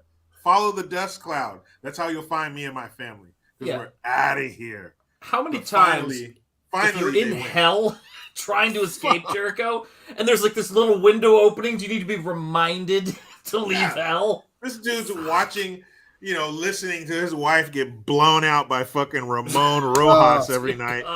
holding his son back and getting his shirt soaked from his son's tears every night because he wants to go almost see killed in Mama. the street. Yeah, and they're shooting. These fools are shooting at my 5-year-old's feet, but you got to tell me 3 times to get out of town. No, you don't. Right.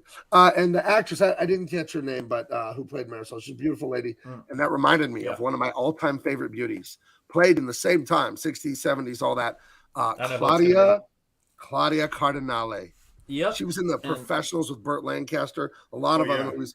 What an outrageous. Once Upon a Time in the West, too, right? Yeah, right. Yeah, Claudia Cardinale.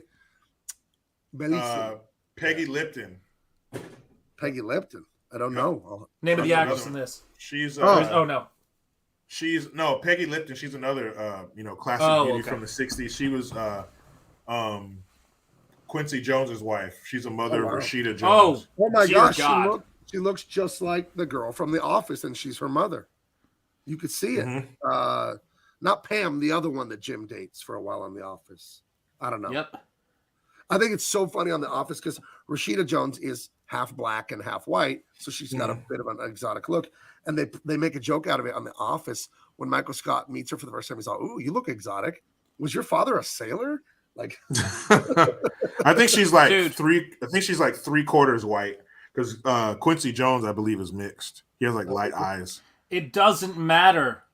Sorry, I just Rashida Jones. People, can we fucking hell, man? Yeah, or so like Sophia Loren. Donna Reed. Those Sophia Loren's more from the 60s. Let's be real here. If you're that beautiful, you are not guaranteed to produce a daughter that fucking beautiful. Well done, God. But if you look at Peggy Lipton and then you look at a young Quincy Jones, those are two very attractive people. I wasn't saying they weren't attractive, and look, I love Quincy too. No, but I'm just saying. There's a good chance they're gonna produce. Yeah. If they produce the fucking hound dog, you'd be like that. I'd be blown away. Like, how the fuck do you get 2 people that look like that? And it does. But it's it makes sense that 2 people that good looking would produce a child that good looking. Yes. But if you look at Halle Berry, I've never seen her dad, but her mother is not attractive at all. Really? And we know what Halle Berry is. And Halle, I love how you don't have to finish that. Don't insult yourself by And I don't know if you've heard, but this Halle Berry lady, she's a looker. Listen, man. I don't know if you guys noticed this about this Halle Berry lady. Many don't. It's a very fringe opinion, Jericho. She's actually pretty aesthetically pleasing. Right. Some say she's beautiful. I don't know. The debate is on. She's high. I saw a candid camera footage from the 50s or whenever that show first came on. Candid camera, it would be a hidden camera show, and they would do funny pranks to people. Oh yeah. And the prank here, all it was like middle school and high school aged boys, 2 of them sitting in there, and a super hot actress lady who's not really a teacher coming and said, "Oh, I'm Miss Johnson. I'm your new social studies teacher," and blah, blah, blah. And then she's like, "Oh, I've got to go with the principal for a minute. I'll be right back." And the way the boys would like, "Dude," and like high five. Like, what did we just see? Slapping their own faces and stuff. Yep. It was so funny. You know what? Yeah, I mean, guys. I lived that. My junior year in high school, my Spanish teacher, Senorita Ortiz, 25 years old, her first class out of college, blonde, gorgeous. And she went, believe it or not, I was the most outspoken person in my class. And so they were like, "Hey, go ask her, dude, if she's our teacher, is she just a sub or what? Go ask her." So I was like, all right. So I go up to her and I ask her. She's like, "No, I'm your regular teacher." We were like, "Yeah, hell yeah!" Like high-fiving and shit. So I remember. Man, it was. She was beautiful. It was 7th or 8th grade biology. I think it was 8th grade biology. Miss Ripsco, blonde lady, liked to wear short skirts and then sit on her desk and teach. So, oh, dude. I've got one. I was about to get into this. 8th grade Spanish teacher. This is no word. Actually, was it 8th or 9th? I think it was 8th grade. Spanish teacher. I don't want to say her name, but fuck, it's in my mind. And I didn't even realize. I was telling my wife this story. My wife goes, "That's kind of unprofessional." Shanth, that's a bit unprofessional. Not only did she sit on the desks in short skirts, legs not crossed, when I took a Spanish exam, she'd sit behind me and she would play with my fucking hair. No while I way. took the test. I'm not fucking kidding. That's a when crime. we're done, I'm gonna try to find the fucking picture and I'll show it to you. It was. My wife goes, "That is seriously fucked up." I was That's like a crime. 14 or 15, dude. That's a lawsuit, buddy. You need to sue the Yeah, school. and it was sad because shortly after that, I went blind. Oh, weird. Yeah, it was weird. That's what they say. It was strange, Jericho. That's what they say, Weird man. medical conditions. I don't know what it was. They say it either gives you follicle issues in your hand area or takes your sight completely. I don't know what exactly Fucked this up. comment is in reference to. It's sort of oblique to our conversation, but I like it. That's fucked The up. contrast The is Marie gargoyles. and the gargoyle she gave birth to. Apropos, the good-looking. Yeah, what's her name? Chelsea Clinton is fucked up, man. She is Who let the dogs out? she is unfortunate. Her face is unfortunate. I Yeah, don't but what's think it's, creepy is she's married to a guy, or she was at a point, who looked exactly like Bill. He looked like a young Bill Clinton. I remember going, "Oh, this is all wrong." Yeah, there's some weird shit going on She there. wants to bang her daddy. Yes, or in fact, I think that's what my wife was Hey, implying. where the hell is Bill Clinton? You never see him like stumping for anyone. He looks. He's probably still on Epstein Island. He looks horrible. He Sorry. He looks like he's been married to Hillary Clinton for 45 years. That's what he looks like. Yeah, he does. He looks fucking terrible, man. Yeah.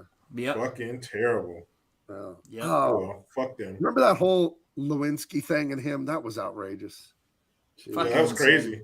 I remember being young and like, being a teenager, but still being like, what's in the White House? What are you doing, man? What's Yeah. going on here? I think that was poor judgment, is what I'll say. Yeah. It is difficult being a man, though, when it comes to ladies. Let's just call a spade, guys. That never goes away. That whole auga, when you see some of them, Yeah, That's never right. goes away. Never. It'll never go away. So I sent you guys a picture of that teacher I was telling you about. In the private chat? Yeah. No, the text. No, text. Oh, texting? Text. Hold on a Yeah. minute. Let me see this. Let's see this. Oh, holy shit. Oh, And that's now. how you doing? Oh, my lord, dude. What the hell? Yeah, that's a So, problem. We were a little bit more desperate. did you learn any where I Spanish? was. Did you Dude, learn- yeah, I got an A+ in her class. So the lesson of the day, the You're like, moral of the "She story, gave me an kids. A, I gave her a D.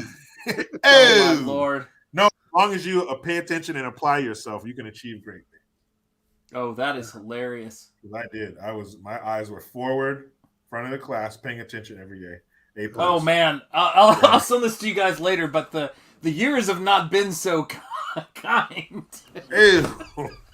That's not across the board. Huh? But yeah, it's like, oh, Actually, lord.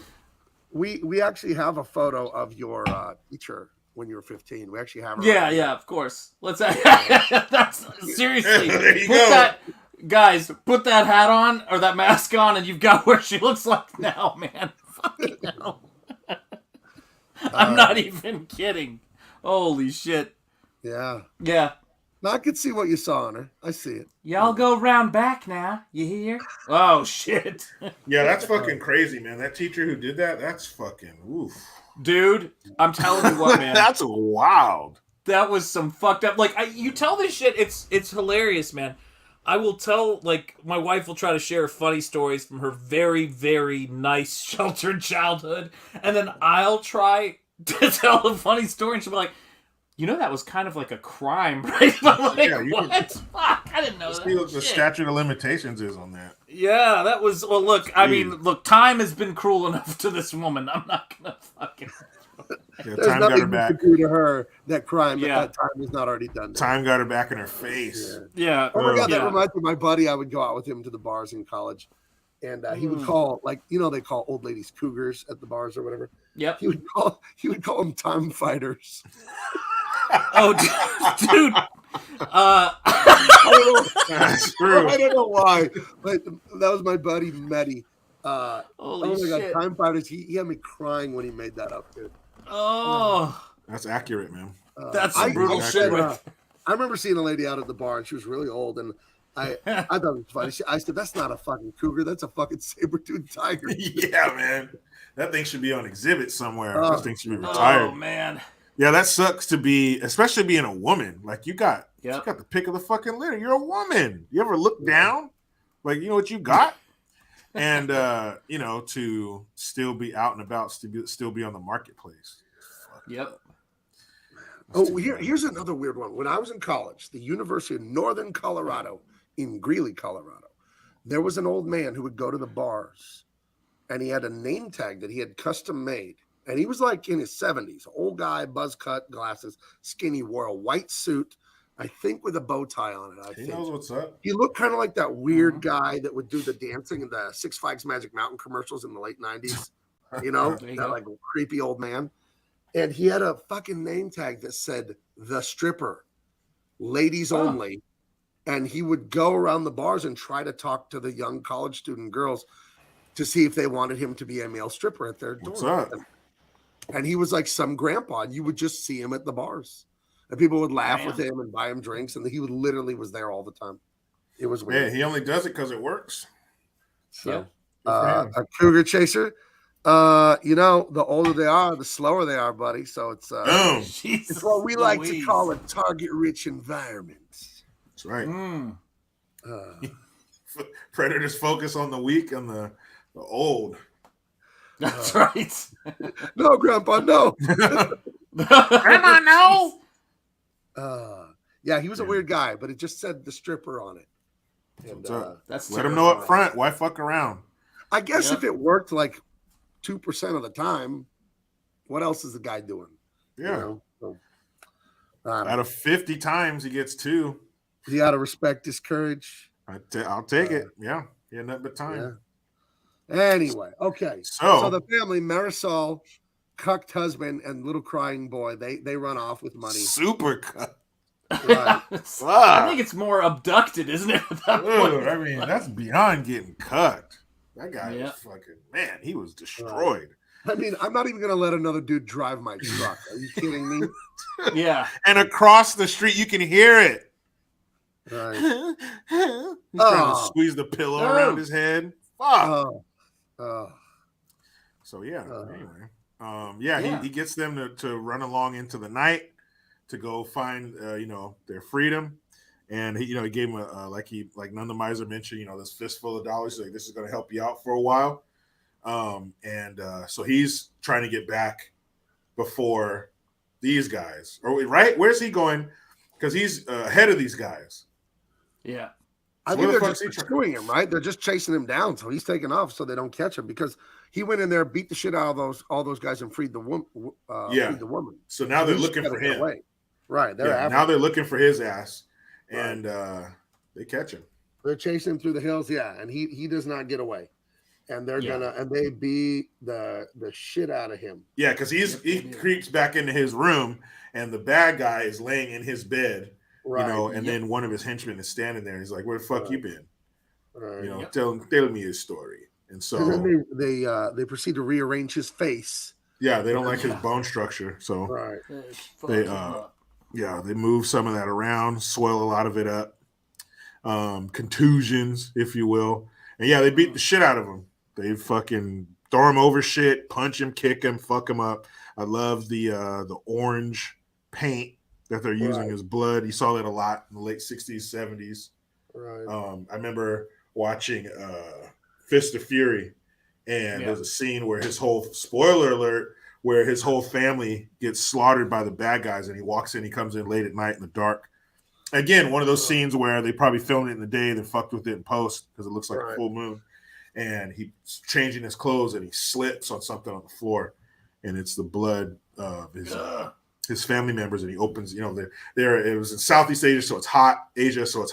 So they slept in on these pads on the ground with like these silk or almost like sheer curtains to keep the bugs out while they were trying to sleep. So he pulls back the curtains, and they all have knives in their backs because they were stabbed while they were sleeping. But the blood, I remember the blood was that, like orange, like a red, but like a bright red, borderline orange. Yeah. Am I back? Yeah. Where'd you go? It was all frozen for me, and the screen went blank, and then it came back. I don't know. Oh yeah, you're back. So okay, you didn't even know I was gone because I was talking. It looked like you were just sitting there listening. That's why. Just like I was like, what a nice guy. He's listening so Yeah, intense. just sit back, chilling. mouth wide open, one eye closed. But he's listening. I wish he closed his mouth, but he is listening. Yeah. I appreciate that. And the bad guys on the Rojas compound, they have this big storage area where they keep all the kinds of dry goods like food and probably alcohol and all that. Barrels of fucking alcohol. Right, and the gold too was hidden in there, I guess. And but this is where they're gonna keep the man with no name after they beat his ass. Yeah, and they kick the shit out of him. Smile.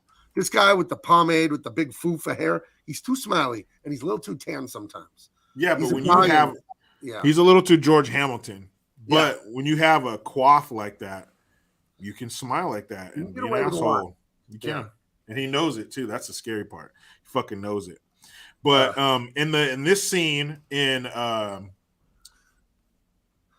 know exactly. I thought you were fucking just glued. I was like, I was on the edge of my seat. It's a better point than I thought I was making. Okay. Oh my God. But this scene in Last Man Standing, they kicked the fucking shit out of Bruce Willis. I mean, yeah, dude, they put the boots to his ass. They beat the shit out of him.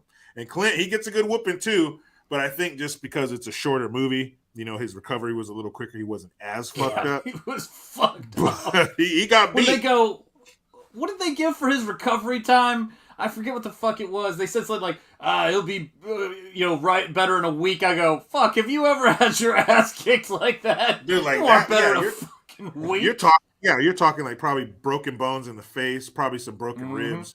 Like, yeah, they kicked the shit out of him.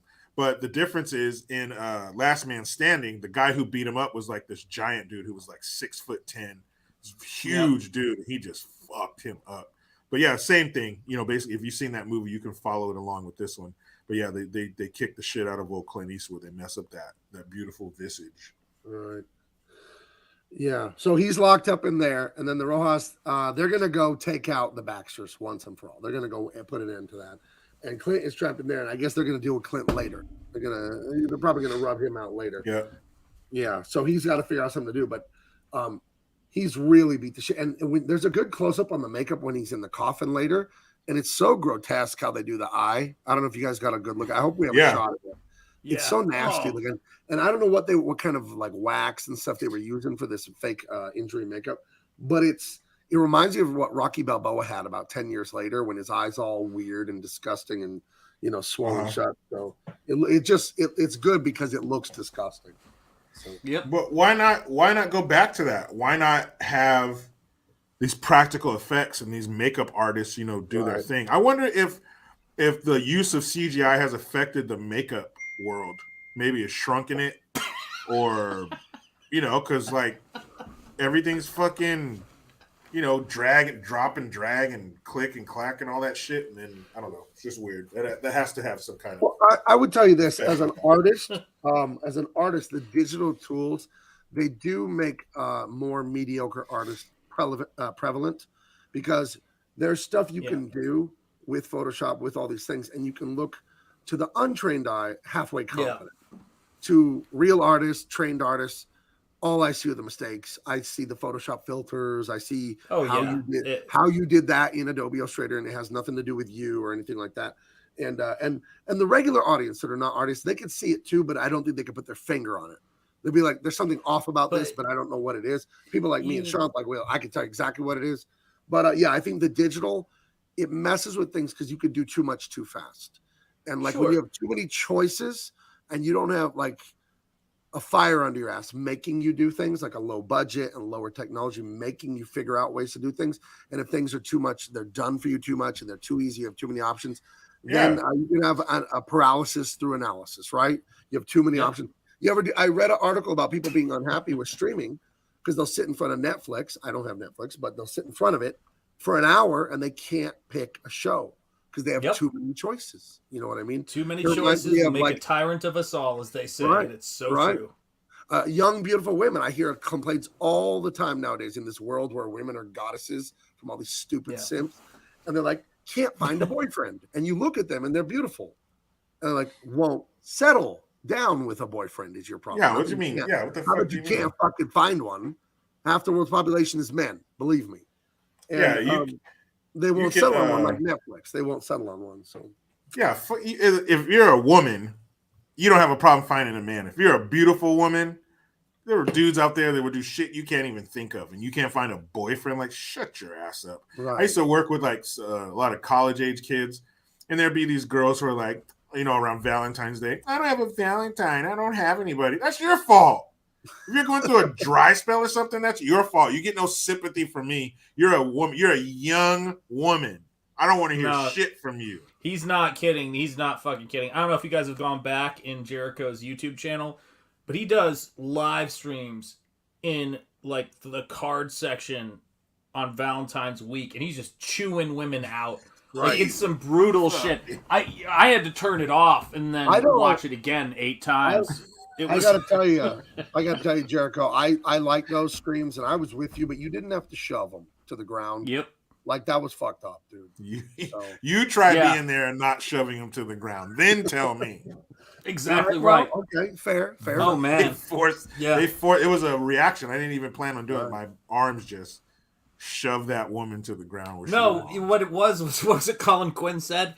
It was because you were frightened, you felt alone, and you were reaching out to them. You were shoving them. It looked like, it came across as don't judge me by what I do. Judge me what I was thinking when I was right. It came off as shoving them between their shoulder blades at a high velocity. I was reaching out to you with closed fist. It came across as a DDT in the Isle of Walker. Yeah, that's suplex. It's not what it was.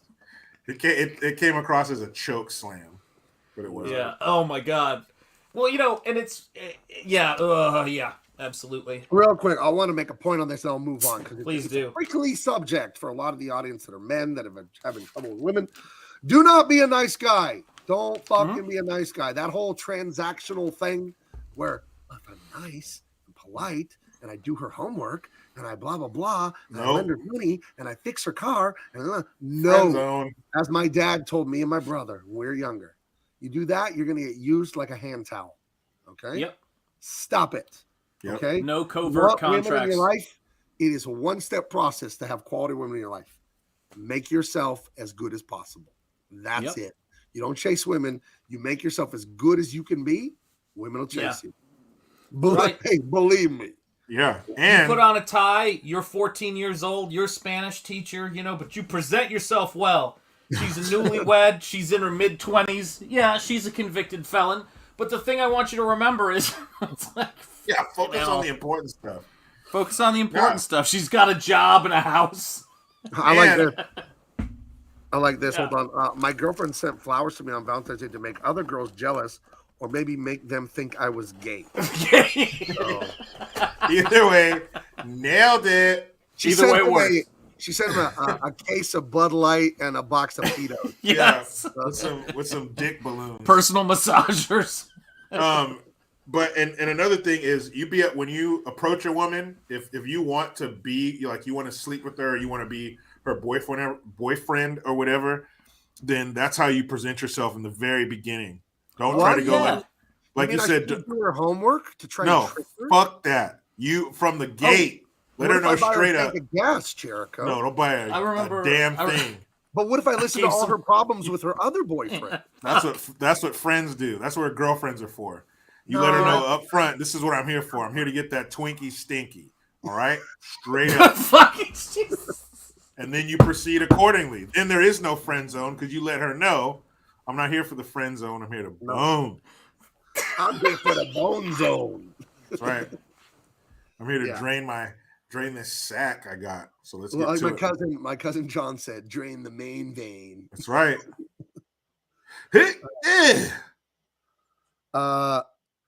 Every guy goes through their simp phase until they learn the hard way. I think a lot of guys nowadays, Kevin, because the lack of fathers and masculine culture being taught to boys when they're young. You listen, you're going to learn this from your dad, like my son learned from me. My son, I won't say too much about my family on here. Ladies, man, my son, I'll leave it at that.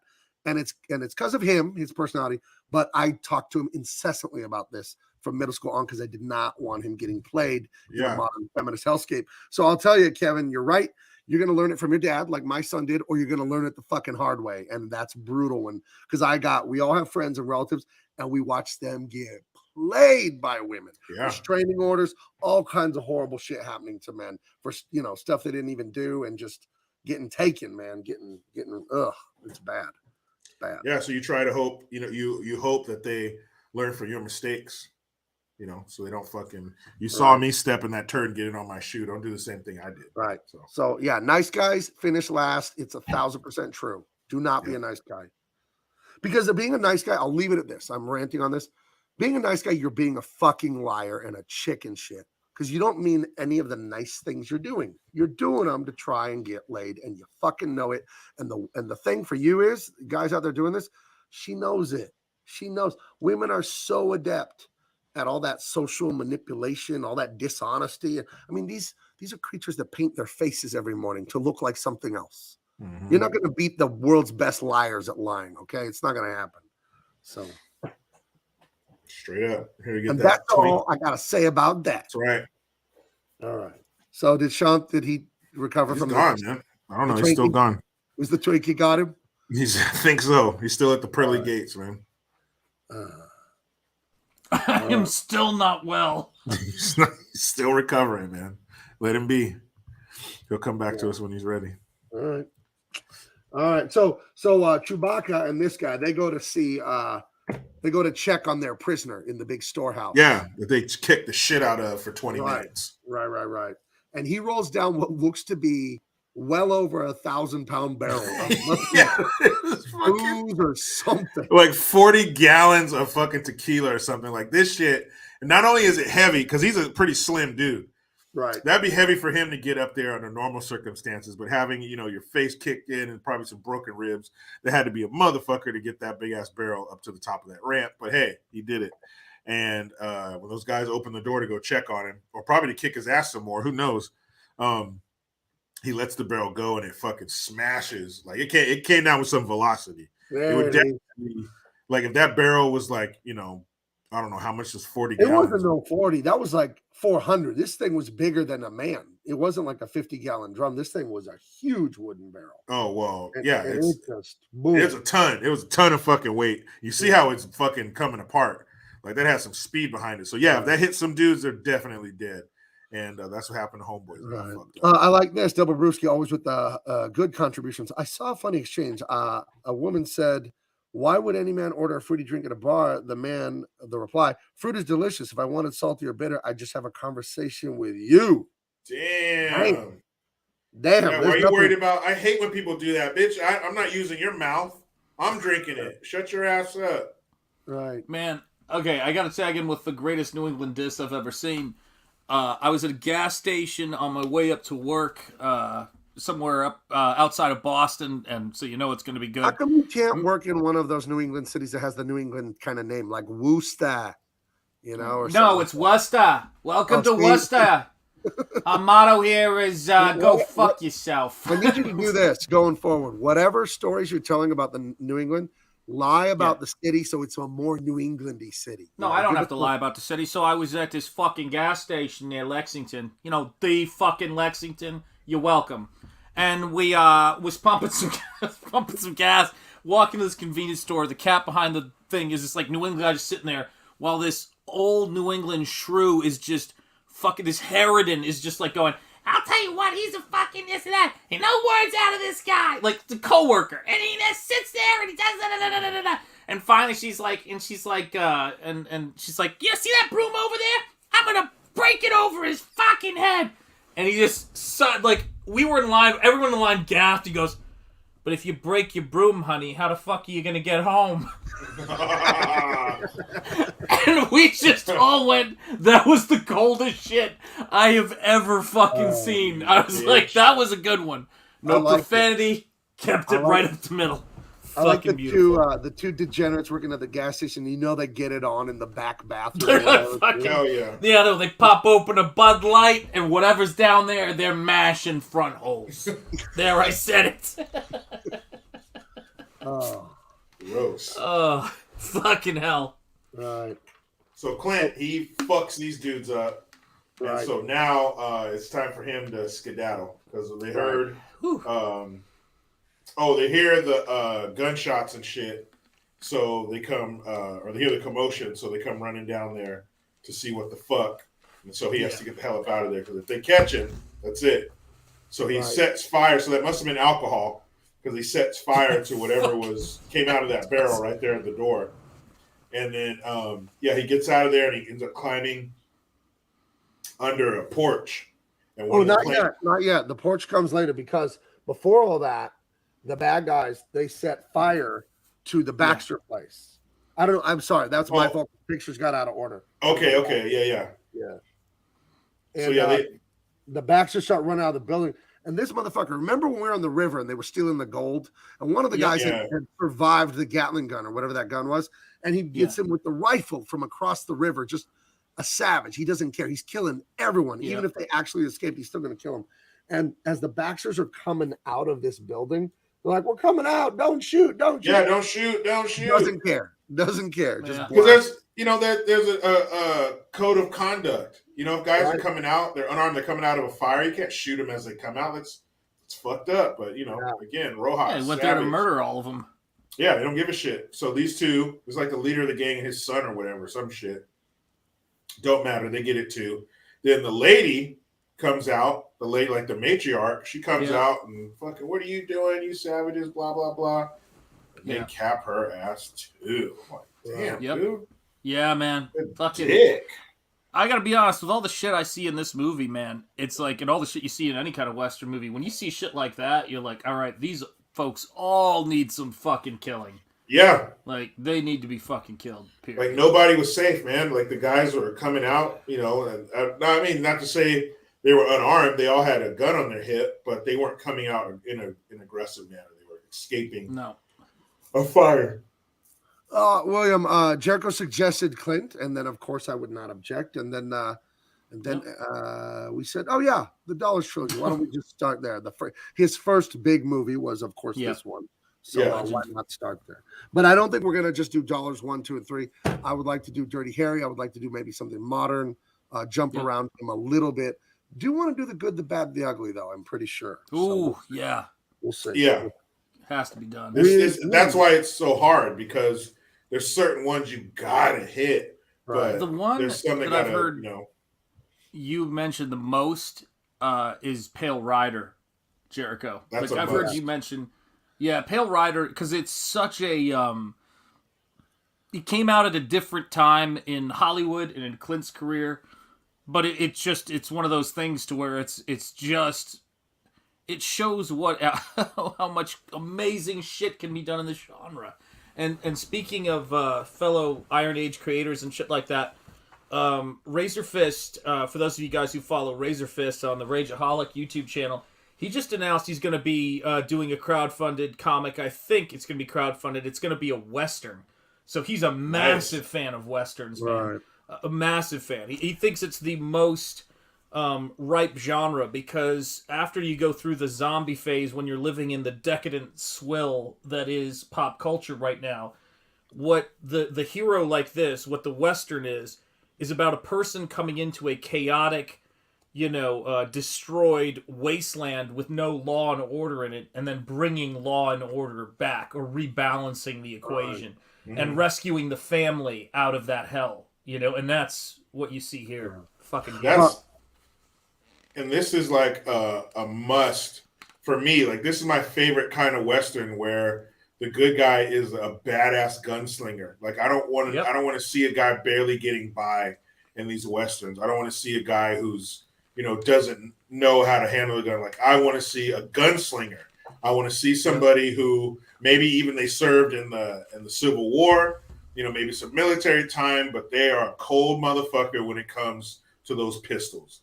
That's what I like to see. And that's what you get from this. And, well, pretty much all of them, all of his Westerns, and especially Pale Rider. Right. Open Range is a favorite for me, too. Speaking of another crowdfunding and business and all that, remember, in the links, there's Jericho's channel. There's channel. There's Shanth's fully painted comic, Nosfero. Yep. And you can follow me on Instagram, too. And, guys, there's great news. I'm doing a comic. I'm doing a few, and I can't tell you about one of them. Jericho and Shanth know about it, and that is one of the ones one of the projects I'm most excited about I've ever done in my life. That's going to be a huge hit. Another one I think is going to be a great hit that people already know about is Beef Law. You take a Van Damme movie, you take Steven Seagal, you take Street Fighter 2, you take everything we love about 80s and 90s action, and you make a comic book of it. This is some art I did the other day for it. Fuck yeah, Just like I a little love bit it. of preview art. I drew that and then colored it up and all that. So Beef Law, it's 90s action down by the docks in Hong Kong, but they have like Street Fighter powers and stuff. That's the main character, Max Volkov. Gotta have a doc. Gotta That's have right. it. Down by the docks. After you defeat the bad guys, all the cops show up. You know, it's got all that stuff. Always late. Right. Yep. And I do love the name of my comic, Beef Law. I think it's like a crazy fucking name love that it, you dude. can't forget. And I'll get to that super chat, Double Brewski. I see it. So hold on a sec. But I want you guys to check this out. Beeflaw.com. I have my own website, and I gave it a crazy name because that makes it impossible for you to forget. Beef Law. It'll be live soon. I'm designing shirts. You know what I mean? So I'm doing t-shirts. Talking to this t-shirt printer today, actually, on the phone. My wife's handling all that for me. And these are all my designs here. So you guys can check this out. I love this one, right? Fuck around, find out. That's a fun one. I love this one. Gun control's like feminism. If you're ugly and stupid, it makes sense. That's one of my favorites there. I like a Neo Gatsa flag, Rybeck's nautical tours. I got a lot of great stuff going on here. So that'll be my website, and I'll put the link out when that goes live. The website's done. The guy that's developing it for me, he's just waiting for me to finish up some of the artwork for it.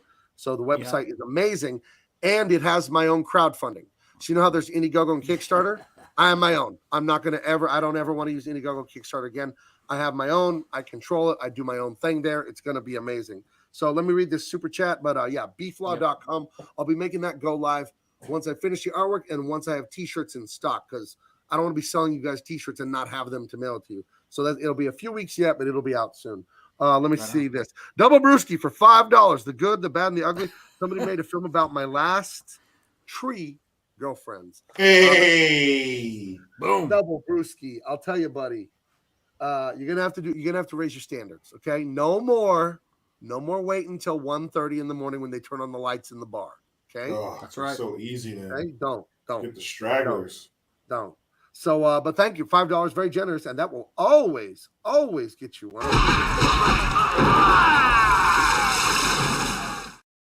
Thank you. And if you can call up, I shared an image of some of my new merch. You can get my new merch at My Green Gear, I believe it is, right, Jericho? That's right. This is the fun that we have hanging out, guys. If you want to get in people's face and let them know you're an American, not an Americant, go back some Green Gear right now, folks. Thank you. We collaborate, we instigate, and then we proliferate our genius. That is what we do here. Meditate. Shout out to Don King. Yeah, and some of the stuff, some of the stuff, Shanth, Jericho, and myself have behind the scenes. You guys are going to just be so happy when you see it. It's so good. And guys, we're working hard every day. All three of us are committed to excellence, to success, to being very wealthy at this, to being just creating the best content we can. And we just are fueling off of each other, man. We send each other shit. The stuff I sent you today, Jericho, that other shirt I'm working on for you. Stuff you sent we're having a lot of fun with it. So I can't wait to get my website live. I can log into it, but it's all password protected and all that. But it looks great. It functions exactly like Indiegogo and all that, but I don't have to worry about woke cancel mobs or any bullshit like that. So Adam Carolla said, I love Adam Carolla. I'm a big fan of him and what he does. And he says, build your own pirate ship. That's enough. Dude. Parallel economy, our own banking, our own Indiegogo, our own t-shirts, our own comics, our own movies, our own everything. Like, forget them. Forget changing Disney. Forget it. We do it ourselves, man. So, yeah. So people like my feminism shirt. Thank you. Yep. And actually, let me see if I can find this here. All right. I'm going to share this. This was only for channel members on the most recent update on my YouTube channel. But when people talk about what is possible for us to do, this right here is something I'm working on. This is for fun, an intro thing. It's a sketch phase right now. It'll start in a second. It takes but this is the shit I'm up to right now. Just for fun. Sketching stuff out.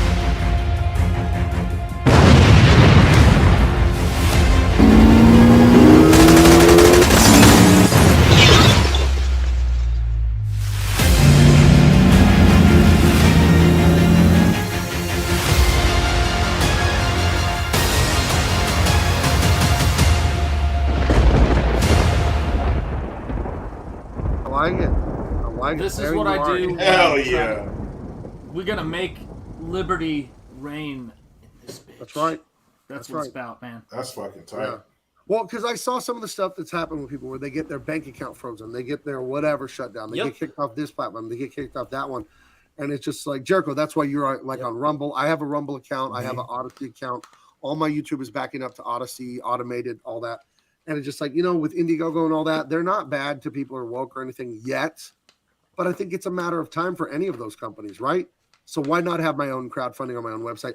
And it is surprisingly easy to do, surprisingly easy. So I would encourage all of you out there, build your own fucking pirate ship. Don't put up with cancel culture.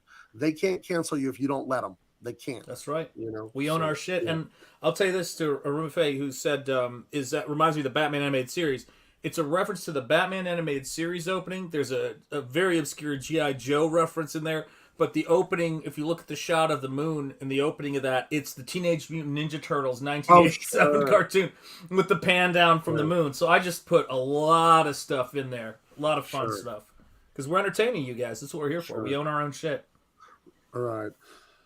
Okay, so we're getting to some good stuff here. So the bad guys, the Rojas, they killed the Baxters they killed them like dogs, man. They lit their house on fire, blew it up with some barrels of what I assume is gunpowder, and then as they came out in the fire, they shot them like dogs.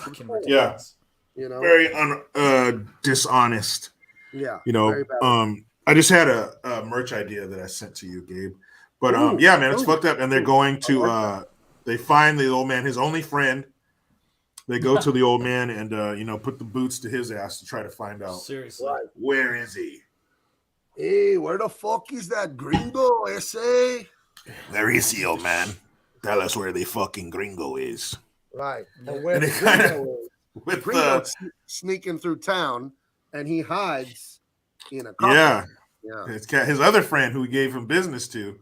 Right. Yep. The Undertaker. Right. And that's the old guy. He was watching. Eastwood was watching in the window, watching them beat the shit out of this guy, and he's his boy, man. He won't give him up. I don't know where he is. No idea. I'm not telling you nothing. And that's man, right. he can't do shit because he is beat to shit too. Right. Yeah. That's the worst part. You watched him; he does not even on all fours crawl, man.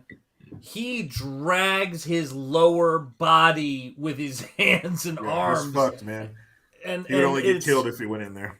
Yeah, and that's the thing too. Seeing his friend getting the same kind of treatment that you just watched him get, and he wants nothing more than to take these fuckers out, and he can't. Yeah. He's just completely beat. His hands are all stomped on.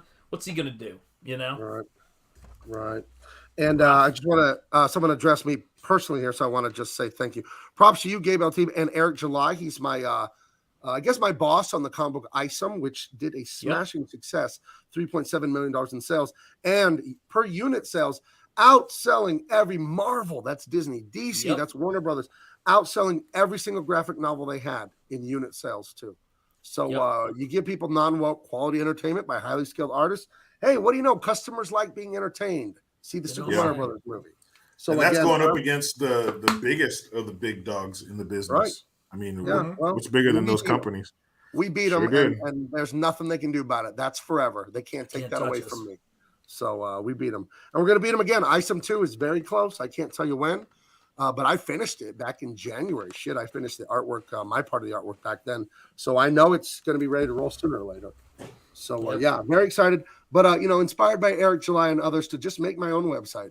Why would and nothing against Indiegogo, they were fine to use, but why give them whatever percentage I gave them of my last project? Why?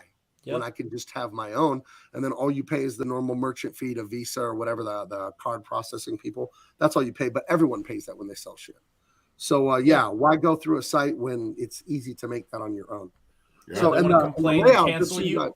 Huh? They can't. They're complaining to you. It's like go Right, fuck yourself. Oh yeah, you want to email beeflaw.com and complain? You can fucking talk to me. You want to say, oh, Gabe is conservative, blah, blah, blah. Yeah, well, you'd be talking to me if you had that complaint. And I would tell you, listen, you don't have to, but you can go fuck yourself. You don't have to, but If you want to. Yeah. So, Gabe, did you did the colors on all the covers, right? Did you? On Isom, I colored Isom everything that is the comic. Yeah, there's some promotional material that Igor Chakal illustrates and Fancy. colors himself. But every cover, everything like that, I did all of that. Yeah. So, where did you go, Sean? Hang on. Hey, Gabe, LT, if I mailed you my item covers A, B, C, would you sign them? Yeah, of course I would. You know what I'll do for you right now? You know what I'll do Sorry. for you? Let me do this for you. I had to go and grab this. Okay. Item number 1, folks. Take a look. It's a beautiful, beautiful book. It's a beautiful thing. There's my copy, signed by Eric July. Thank you, right sir. on, man.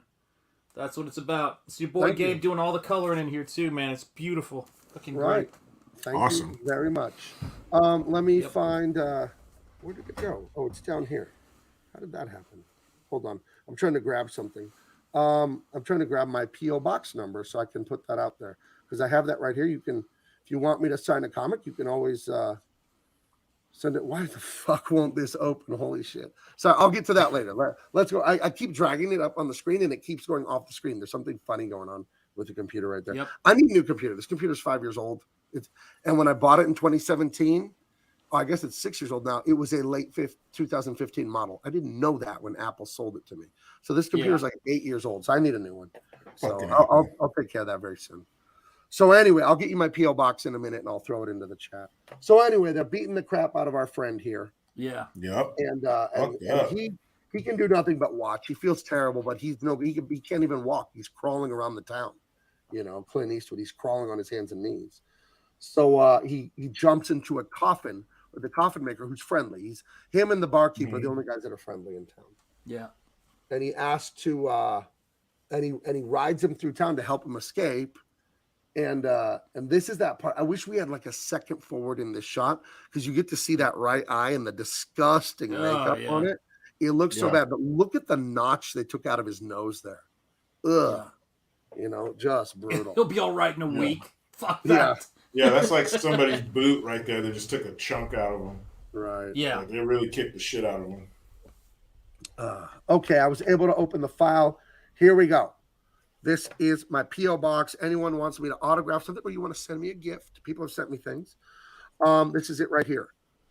I'll put it on screen. It is P.O. Box. P.O. Box. I don't know why the fuck I wrote that twice.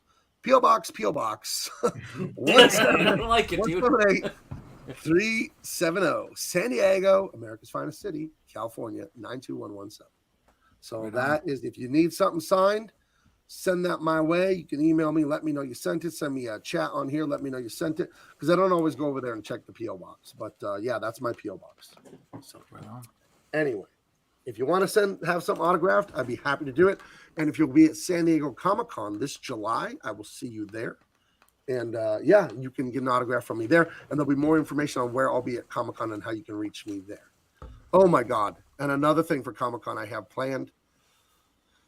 You guys are going to love it. Jeez. It's such an exciting time. And I have all you guys to thank for it. Jericho, Shanth, you two, being my buddies, my partners here. And then you fans, you guys make this all so awesome, you know, and the stuff that's coming, I'm overjoyed.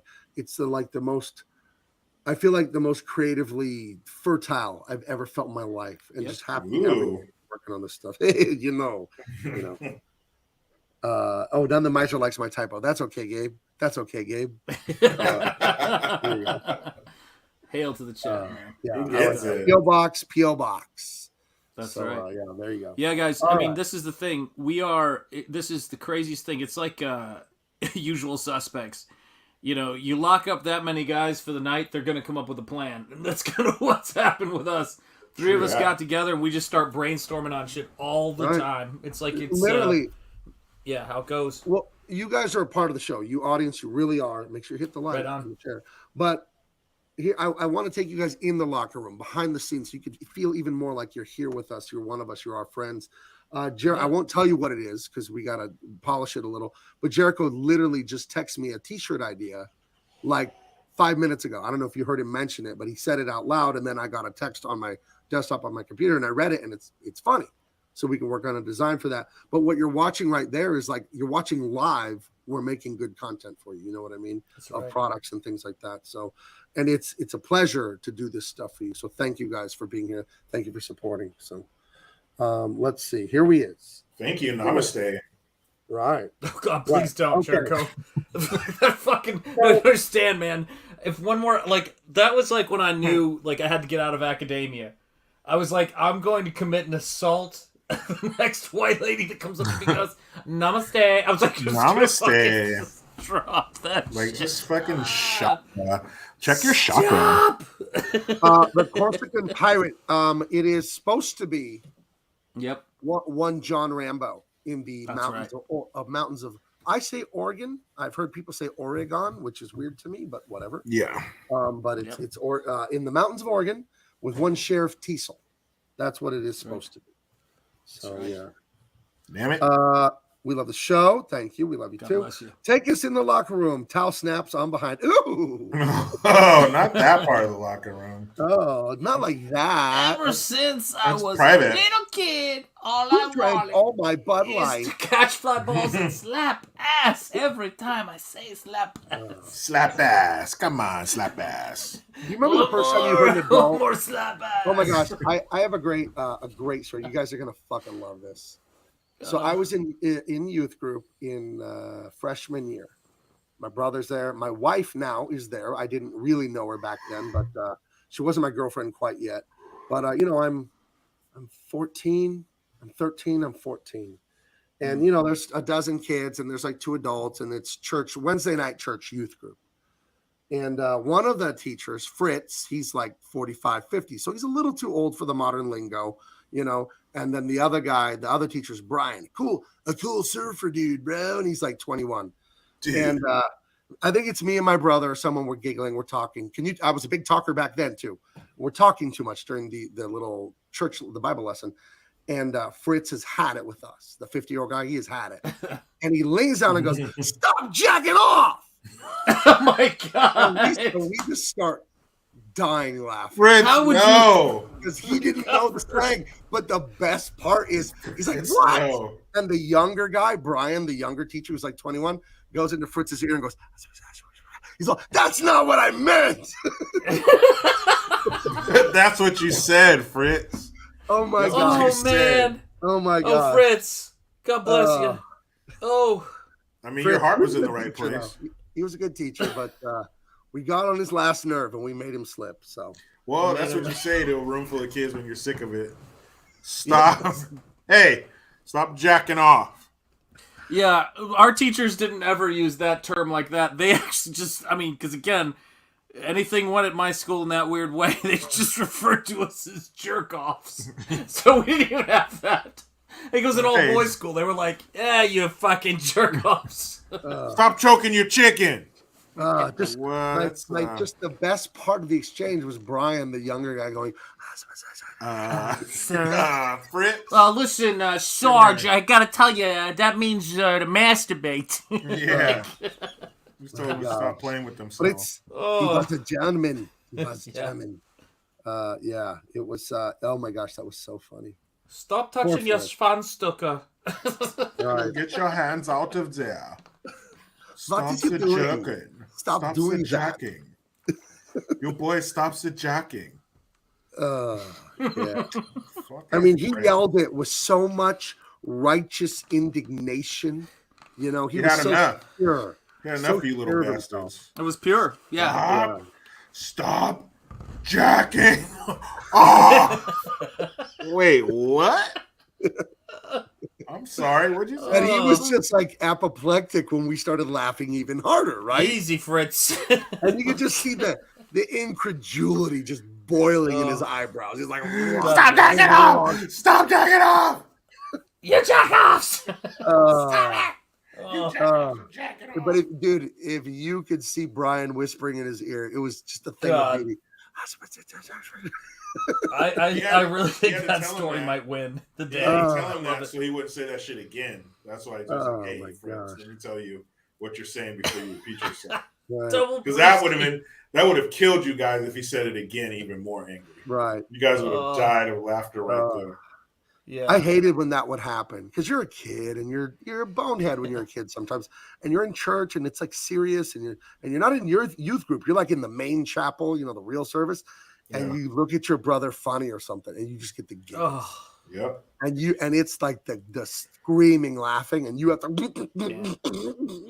and you just have to run out of there, man. But you're putting the world's least serious people in the most serious environment. Right. Something bad's going to happen for sure. Oh, goodness.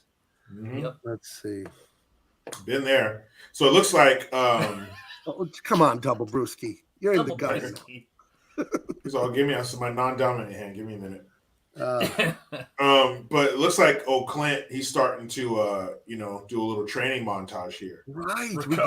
We get like a proto training montage before the 80s, right? Yep. Yeah.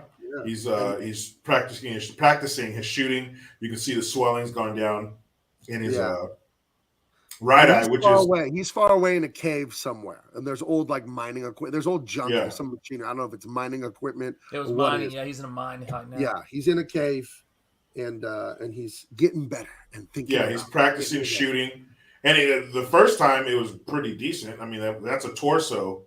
That grouping was pretty good, but he keeps practicing more, and then pretty soon he's like basically driving nails with it, like he's hitting bullets in the same hole. Like he's getting really good, and he's also testing. He's testing to see how good that is at stopping bullets, right? And what happens if he gets one in the same hole? Like, is it going to punch through? Right. Because he's going to do something pretty unconventional with this piece of metal, right? That and the fact that they fucking curb stomped his fucking hand. Yeah, that's right. When they beat his ass, they dug those hard heel of the boot in his hand, and it was the fat Chewbacca guy that did it, wasn't it? The big guy. It pretty much pushed that down into the earth. Dude, the heel of a cowboy boot. Holy shit! You could kill somebody with that thing. It's like just a block of wood. And they fucked him up good.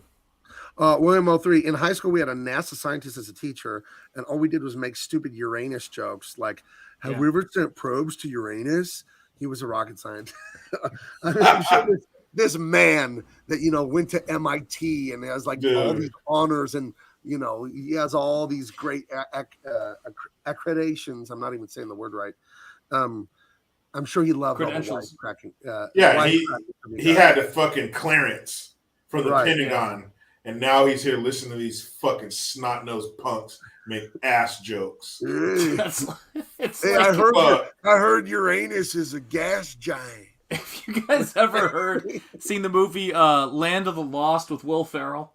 Yeah, no, I remember that kid in that classroom. I want to send him money for making me laugh. Like I want to send him a big check. Who goes, do dinosaurs have boobs? Like I feel like that guy was just riffing, and they went back to goes, if you shot a ton of pot into the sun, would it burn up and get everybody high? I fucking love that kid, dude. I never saw it. Fucking amazing. I've seen it. It's a pretty good movie.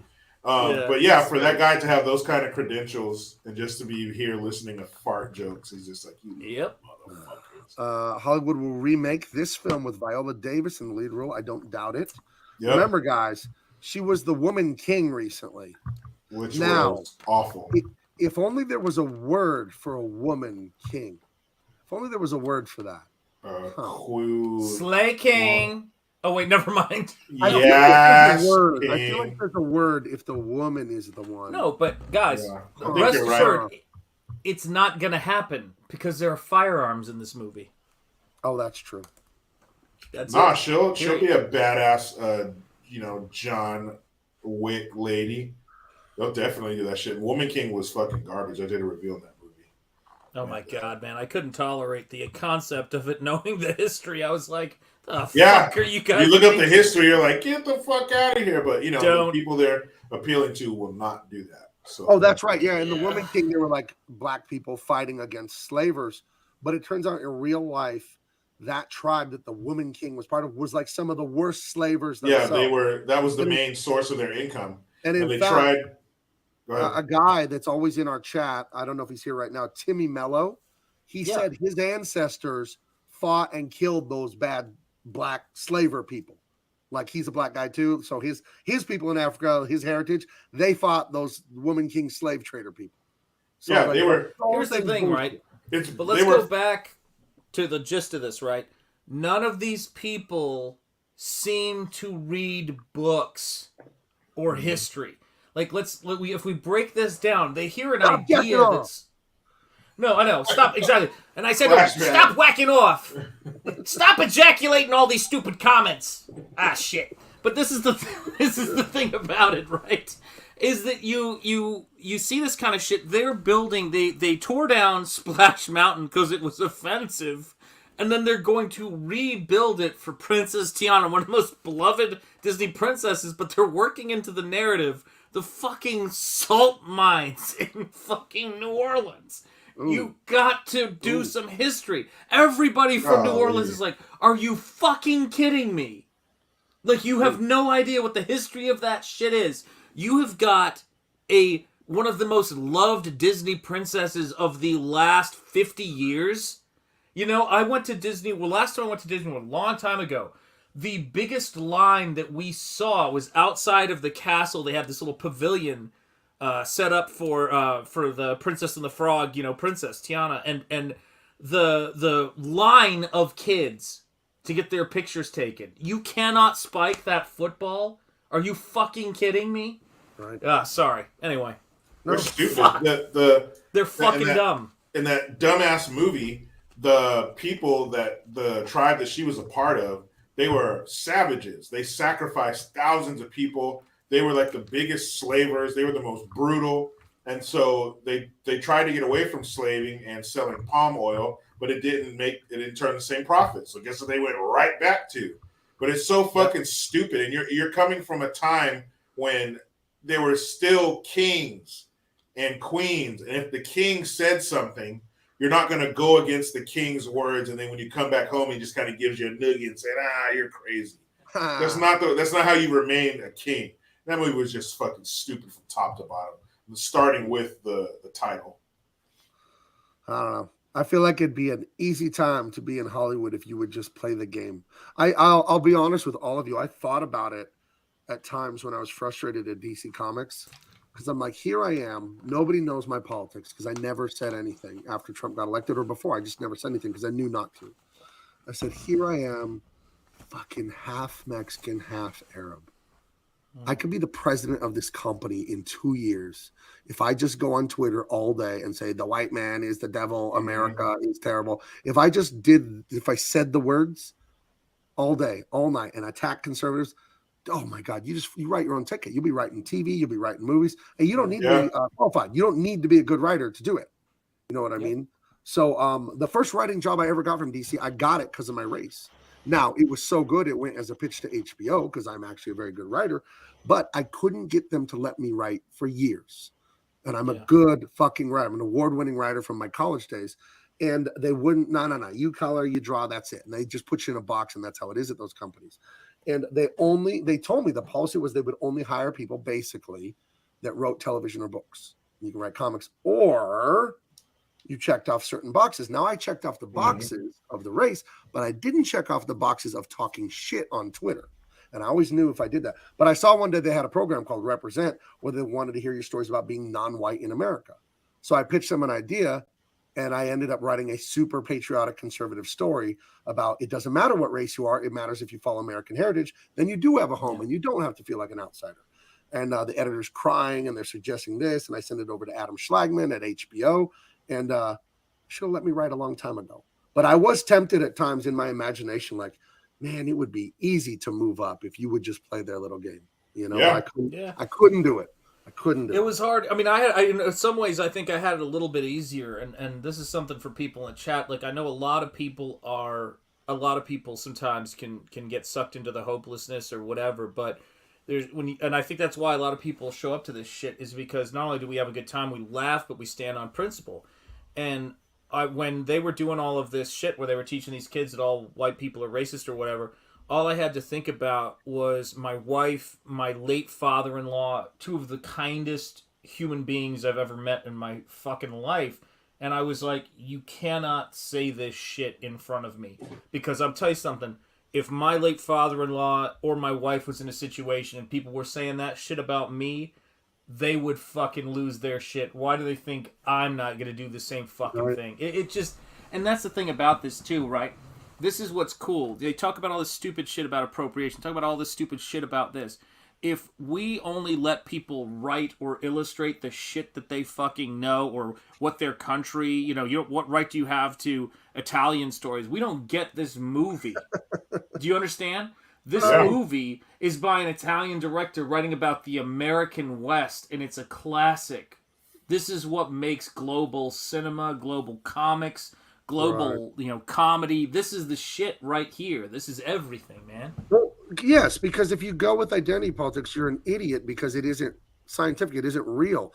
We don't connect because you're Chinese or you're gay like Shanth. We connect because you're human, and we see your humanity. We see the choices. I'm pansexual. Sorry. Oh, sorry. Didn't mean I only have sex with pans. Never mind. Is that why I'm confused? I read the package wrong. Go ahead. Is that why you ordered all them non-stick pans? Hey, man, that skillet almost bent me. No, go ahead. Sorry. Just rinse it. Iron skillet. But like all you were looking for in a story is someone's humanity. You don't even care if they're male or female or black or white or nothing. You just want to see them be a hero or be kind or especially be brave. You know what I mean? And say, well, he has to be Korean and brave. I'd say you're retarded if that's what you really think. You're dumb. Okay, you're a dumb person if you think like that. I'm sorry. So identity politics are so many of them. They're the death of art. It's the death of art. Anyway, so we got the montage going off in the cave here with Coffin Maker Joe, and this guy, he's going to turn into Iron Man. He's building himself an Iron Man. Man, he's in a mine. Were they referencing this in Iron Man? I swear to God, he's in a mine. A little bit. He's a little bit. Yeah. That's where they got it from. Fuck yeah, man. And back in town, his old buddy that runs the bar, he is being strung up and tortured. Sure did. It ain't good. And these guys are so nasty. You know, how much fucking oil do you think that guy has in his beard there? The guy that had the big foof of hair. He's very if you pressed it like they do olives to get the juice out, you probably get a gallon.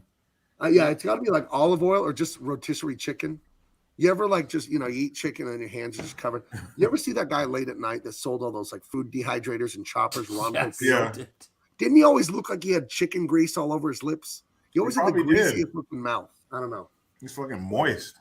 Right. Yep. But yeah, they're having a good time. They're having a great time picking on the friend here. It's terrible. Yep. And guess who comes into town? That's right. He's all, well, I'm back, fuckers. Right. So earlier, Clint Eastwood was talking to Ramon's brother about how he would shoot the knight suit armor in the heart. That's right. That's he shot the heart in the heart. Right. Yep. Right. I'm sorry. There was a comment for me in the thing there. How about that gay Superman comic? I bet that's still selling. No, it is selling 0 digits. They canceled that book way back in October. Why? So turns out, if you say Superman doesn't believe in truth, justice, and the American way, and he gets rid of his American citizenship and he basically hates America, turns out people don't think that's congruent with Superman, and they don't like it. Yeah. Turns out I was right about that when I told DC not to do it. They're not that open-minded. I pitched a book to DC about a Superman who has sex with pans. Ooh. You know? He's the pan of steel? Yeah, that's right. That's right. Punch holes in him every time. Yeah, he's the man of cast iron. Bam! You know, and then it's like, flip it over. It's burning. It's burning. Flip it over. Right. Go ahead. You got to season your pan. You got to season your cast iron pans. Yeah, it happens. So you get a great thing here. He's having a face-off with the big bad, and the guy just keeps shooting him and shooting him. He learns nothing from every shot. And he's blowing him back. And Clint Eastwood's falling on his ass and then getting up. And it seems scary and supernatural to the bad guys. It's like, what? He's like, you got to shoot in the heart. If you're going to shoot a man, you got to shoot him in the heart. So he's hitting him. Right. He's playing to his ego, too, with that, right? He's like going, this is what you said. So the guy, any sensible man, would shoot him in the head by round 3 or 4. Yeah, but he with keeps a rifle saying that to close. This guy, right? You got to get it in the heart, right? You keep missing. Like, that's and what he's you humiliating him. Fucking beautiful. So that way he keeps shooting him in the body. Right. Oh, and they made like a bisexual Robin comic, and that got canceled. Why? Now here's the big problem I have with this stuff. these are kids. Like Robin is a kid, right? Isn't he 16 or 17? Why is his sexuality gay, straight, otherwise? Why is that part of the story here? Because they're degenerates. But these are children. We don't write about kids' sexuality. I don't know why the fuck I have to explain that to anybody. You know, we don't write about stuff like that. What the hell, dude? So they need to be on lists. Couldn't have got canceled fast enough. Good. You know. Yep. Fucking degenerate. Yeah. Perverts. Shoot him in the heart. The heart bank. Oh wait. Wait a minute. I think I just realized something. Was Steven Seagal trying to do a Clint Eastwood? Oh, he absolutely was. I never thought of that. I sure hope. Oh yeah. I sure hope not. No, he was trying to do a Clint Eastwood. He was trying to do a Charlie Bronson. That's how he was described when he came out. And this is not not like Robin. But I do have to say this. Antoine Dennison wins the day. They didn't need to make Robin more gay. Yeah, by the way, isn't that a little redundant? Hi, Batman! I remember, like a bird. I remember being a little kid at my grandparents' house, and my mom had met Burt Ward in the 60s somehow. I think my mom and grandma and all them took a California vacation, and she met Burt Ward and got an autographed picture of him as Robin in like 1967 or 68, when my mom was probably like 14 or 15. And it was in my grandma's house, and I didn't really know who Batman and Robin were just yet. I was like 6 years old. And I saw this picture of this grown man in these like bikini shorts and elf boots and stuff and a cape. And I just thought he was a weird guy, you know? Yeah, I mean, very weird guy. But I will say, truly, that show, and I love the movie too, Batman, the movie, the one with Adam West and Burt Ward. Burt Ward is the quintessential Robin. There is nobody else. It was the tone of the show who could ever play that character and have it work as, you know what I mean? Like, it's a time and a place. They took this great, this kind of comedic but honest at the same time look at all these characters. And I will say, they got every single person who played a villain on that show were incredible. You've got Burgess fucking Meredith and Frank Gorshin in that Penguin. Cesar Romero. Cesar Romero, man. What a fucking legend. Here's how Chicano or Mexican or whatever Cesar Romero was. He would not shave his mustache for the role. They would put the white makeup over his mustache to be the Joker. Sure did. You know what he said about that too? I loved it. He goes, "I will not shave the mustache that gave me my career." I fucking love that, man. Yeah, for those that don't know. Yeah, hold on real quick. I'll open it here. Oops. Yeah, for those of you that haven't seen it, if you look at the Joker in the 60s, his mustache is right under the white makeup. He looks great as the Joker, though, man. He does. Yeah. He's fantastic. It's like the classic comics. What a legend, man. Wow. So I guess they dyed his hair because that looks like his hair. Yeah, that's intense, man. It could be. But yeah, that's classic Hollywood, man. Look at him there in those black and white photos. Cesar Romero. He was a shit. Yep. Who was the guy that played the Riddler? I gotta that was Frank Gorshin here. Okay. He was so good as a Riddler too. He had that. He looks like a Riddler because the Riddler, essentially, he's dishonest because his whole thing is tricking you, right? And that guy that played him looks like a fucking liar. He does. Yeah. He looks so dishonest.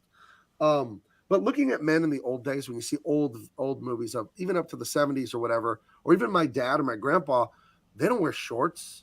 They wear slacks. They wear a button shirt like every day, even if they're just at home. Look sharp.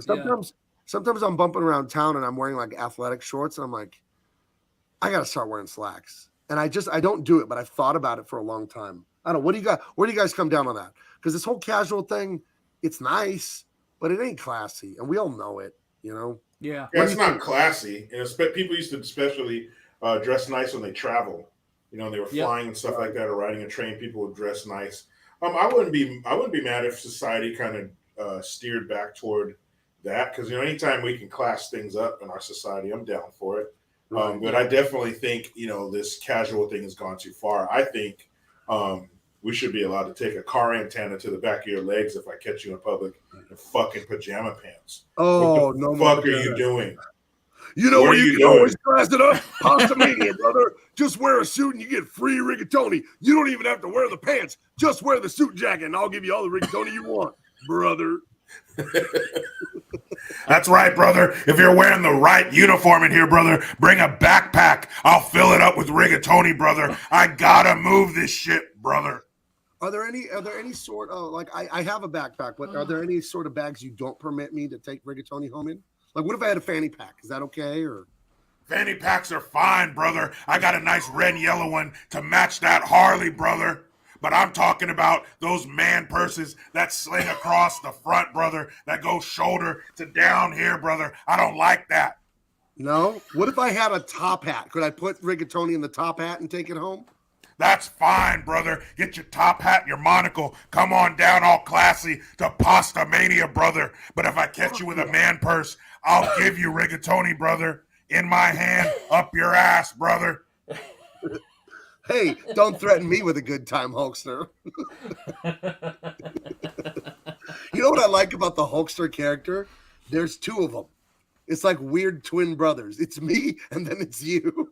It doesn't make any sense, but it works. It does. I like the Hulkster. I love you. That's still the best fucking one. I love you. Can I get serious for a minute, brother?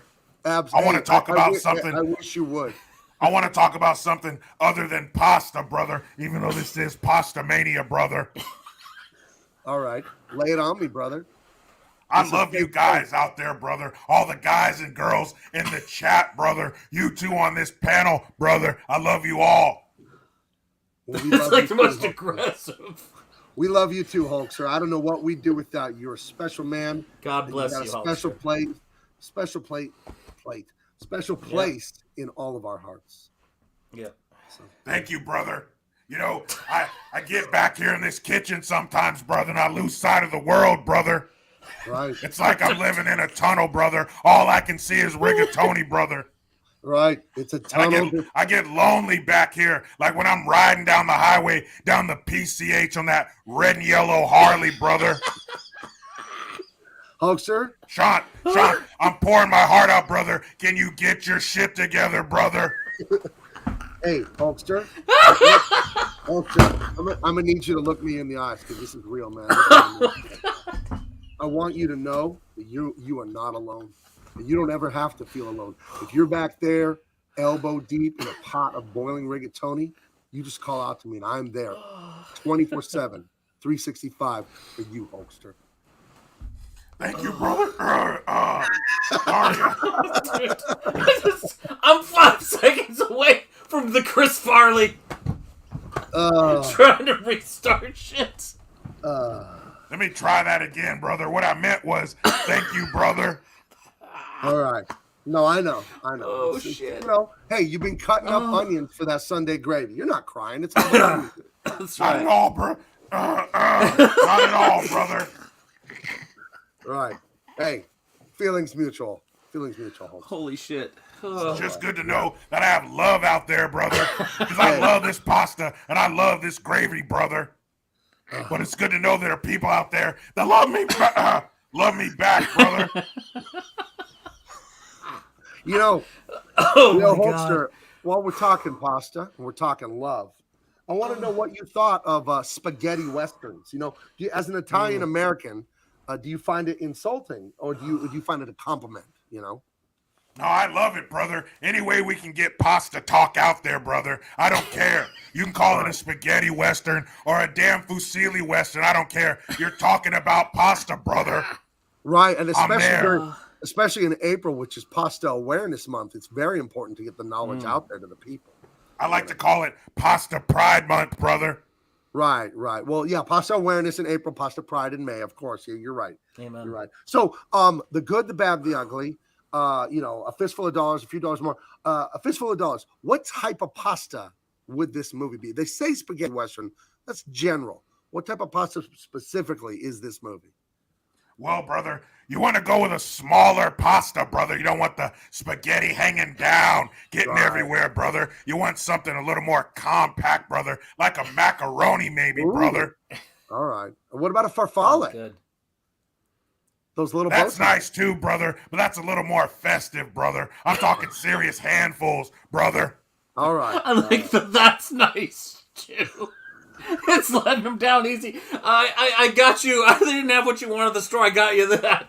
That's nice too. Now, Hulkster, I'll let you go, but in the chat, Dave in his deathbed, he says he's going to confess. Now, since you opened your heart to everyone, Hulkster, and it was a beautiful thing to see you open your heart, Dave's going to confess something here. I hope everyone confesses, opens their heart. It's an open place right now.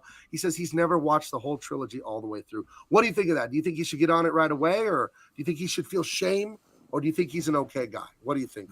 No shame at all, brother. Dave and his death beanie, brother. You're fine here, brother. I'll give you a ride on the back of that red and yellow Harley, brother, but you might want to get on it this weekend, brother. You have time. Right. Okay. Well, yeah, I'm really glad. I'm really glad that we could have that really open discussion, really let our vulnerability, let it out there. You know, I think that's what makes life beautiful, is to just really see each other and connect and touch. I agree, brother. And since we're opening up and getting everything off our chest, brother, I got one more for you, brother. Oh, lay it on me. Lay it on me. Sometimes I'm back here working with all this pasta, brother. It gets lonely, and every once in a while, brother, I like to take a good piece of that rigatoni, try to put my penis inside of it, brother. Oh. Okay. You take it out of the water, brother. It's still hot. Okay. Well, I mean, isn't the manicotti bigger? I feel like the rigatoni wouldn't work. It's a little small, but I suppose it's all about the feeling, the being constricted, brother. I try to jam this Hulk hammer in there, brother. Okay. So when you said that Tuesday Night Special was sausage stuffed rigatoni, you weren't talking about the menu. You were talking about something else. You got to read between the lines, brother. Right. Okay. Okay. Well, I'm sorry that you get that lonely. That's really sad to hear. But I had an uncle, and he would do the same thing to tacos at the Mexican restaurant. So takes all kinds.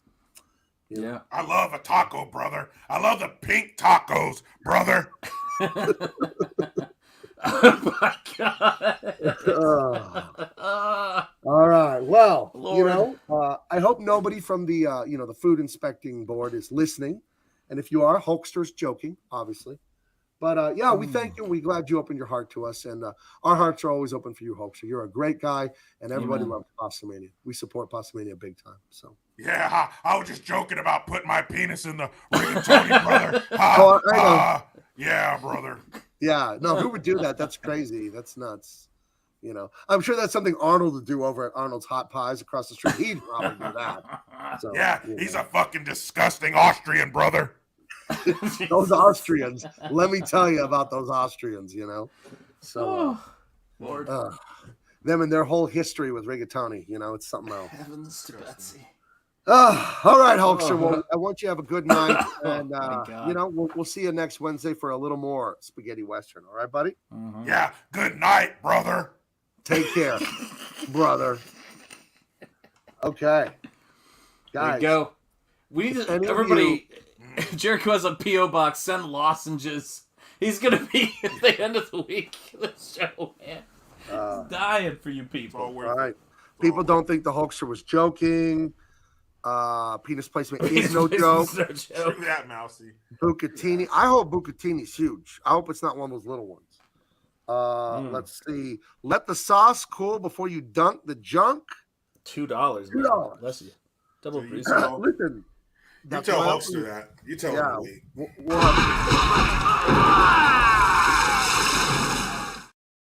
Yeah, someone's gotta get that message to the Hulkster. Good luck. Yeah. Damn Austrians and their sausages. I know, right? I know. Jeez. All right. Anyway.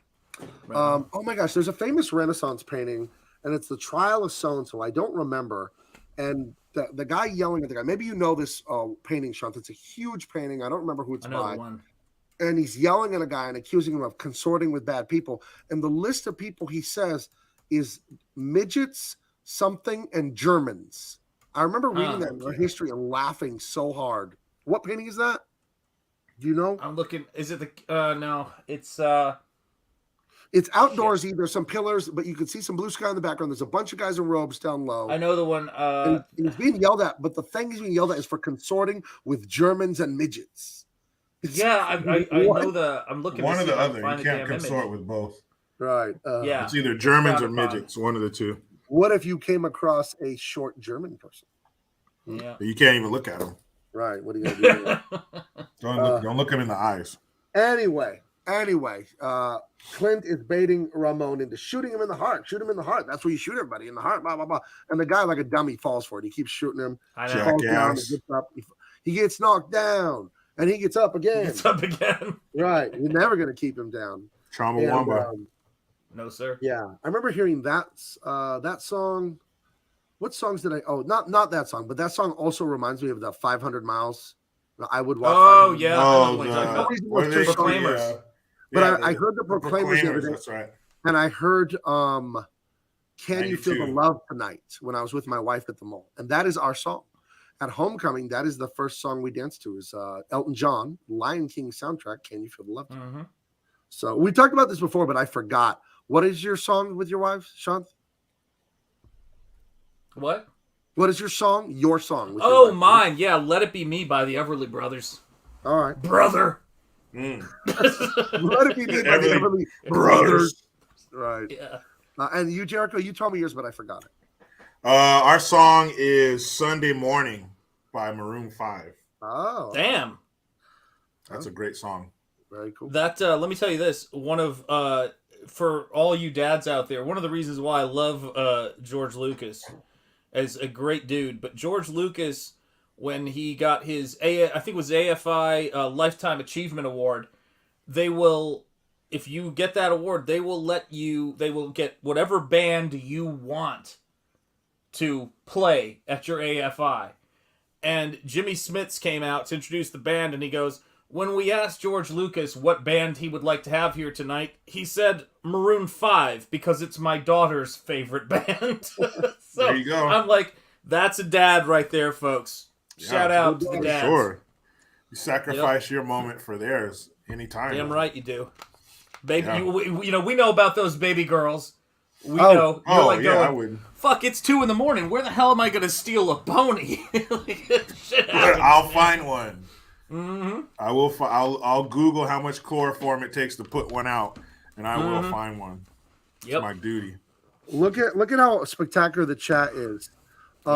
He found the painting, the trial of Veronese. Veronese. Yep. Yeah, that was it. I remember reading about that. It's like, you have been consorting with Germans and midgets, and I couldn't stop laughing when I heard that in college. Gross. Yeah, shit happens. So yeah, he Antoine's a also professor, man. Right, Respect. right. So there's a painting. Thank you, Antoine, because I'm sure that was bothering some people. He's the man. Double Brewski, who's a great contributor, very funny, sent some super chats in. Before I go, I will say the most romantic song I play with my lady is "I Like Big Butts and I Cannot Lie." Baby Got Back by That's right. I want to Seattle's tell. own Sir Mix-a-Lot. I'm gonna just say this, and I always say it when I'm out. I don't go to bars or anything, but I've been to them. But I'm 44 now. I don't do that. Yep. Ladies, this doesn't go for all of you, but it goes for almost all of you.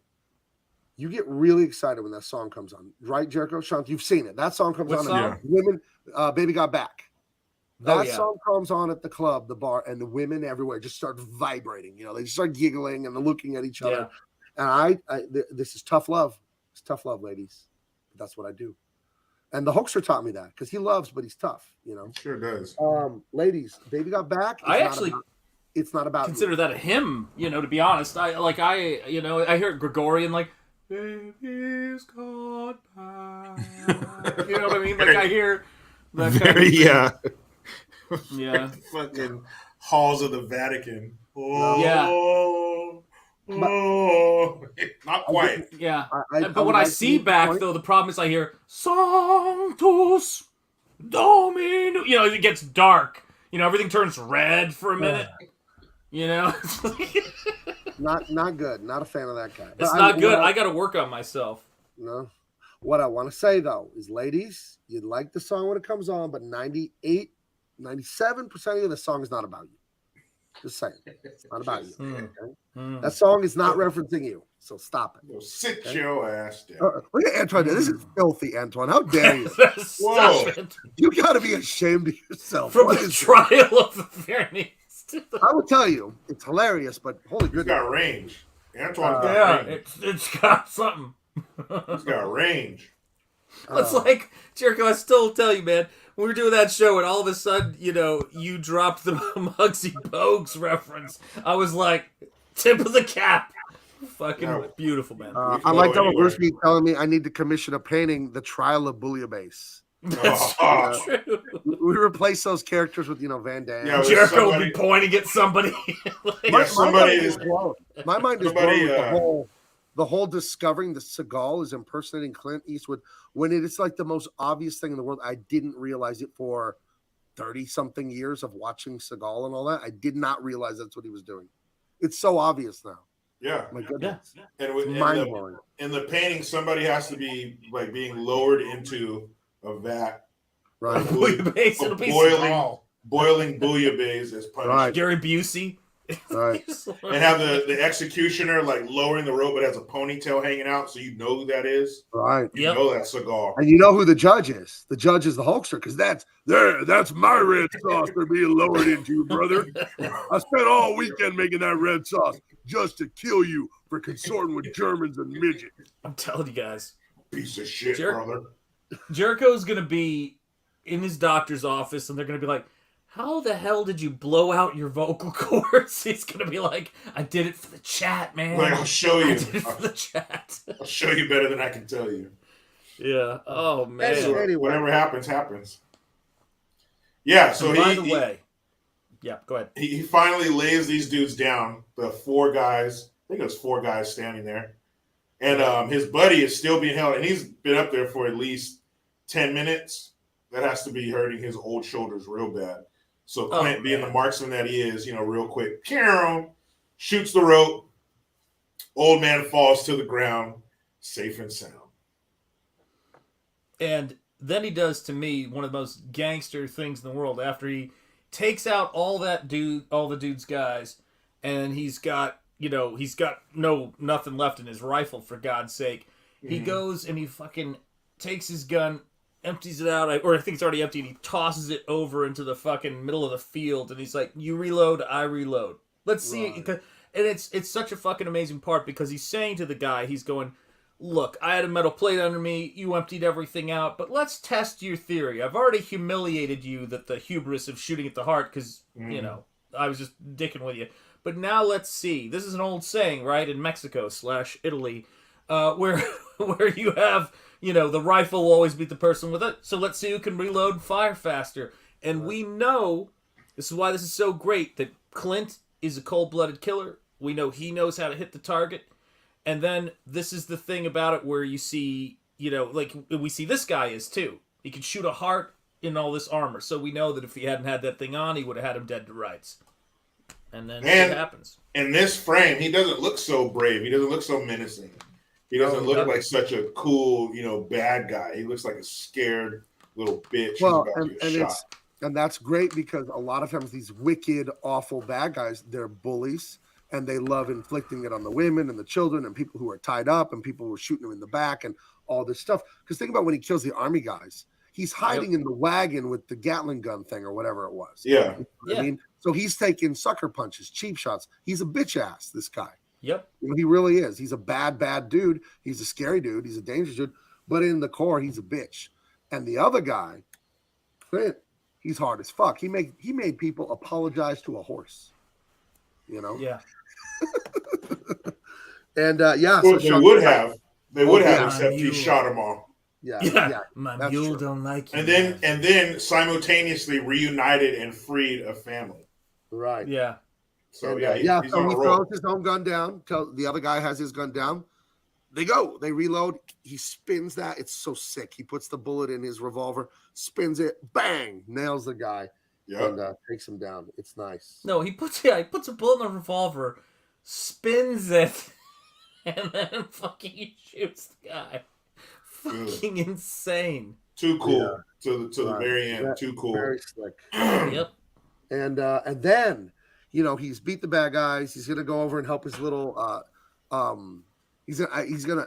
Oh, he's walking forward and he doesn't look behind him. And out of the window is the brother of Ramon, pomade guy with the big white teeth. Yeah, piece He's got of the double shit. barrel shotgun, and he's gonna sucker punch. He's gonna shoot Clint Eastwood in the back, or the back of the head, or the back of whatever.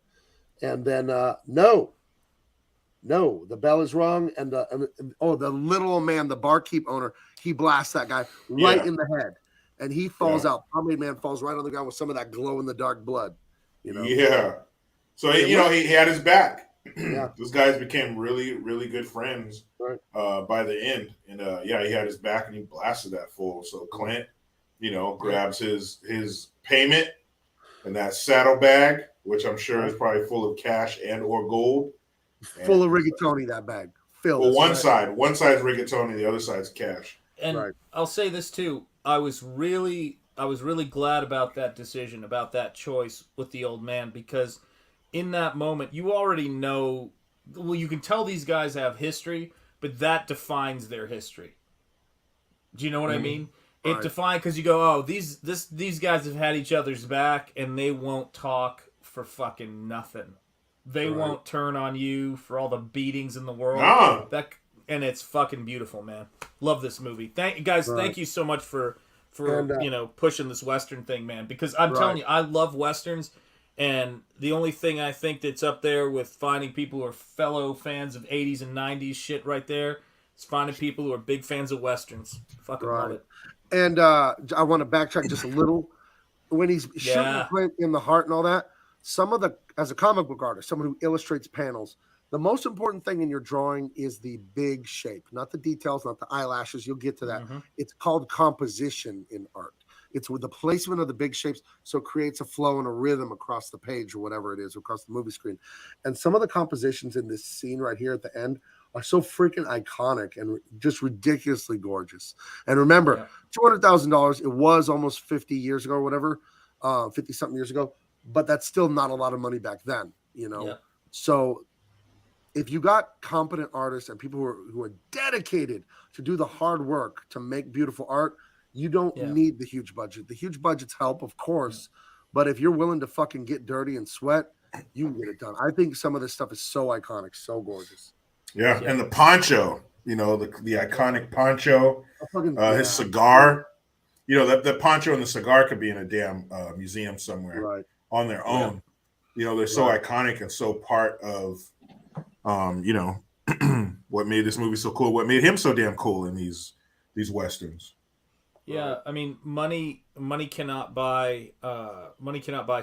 Money cannot buy taste. You can have money and have those things, but you cannot fucking buy them. Hell yeah, there he goes. Gabe's rocking it now. That's right. This is my grandpa's cowboy hat. So very nice. Man.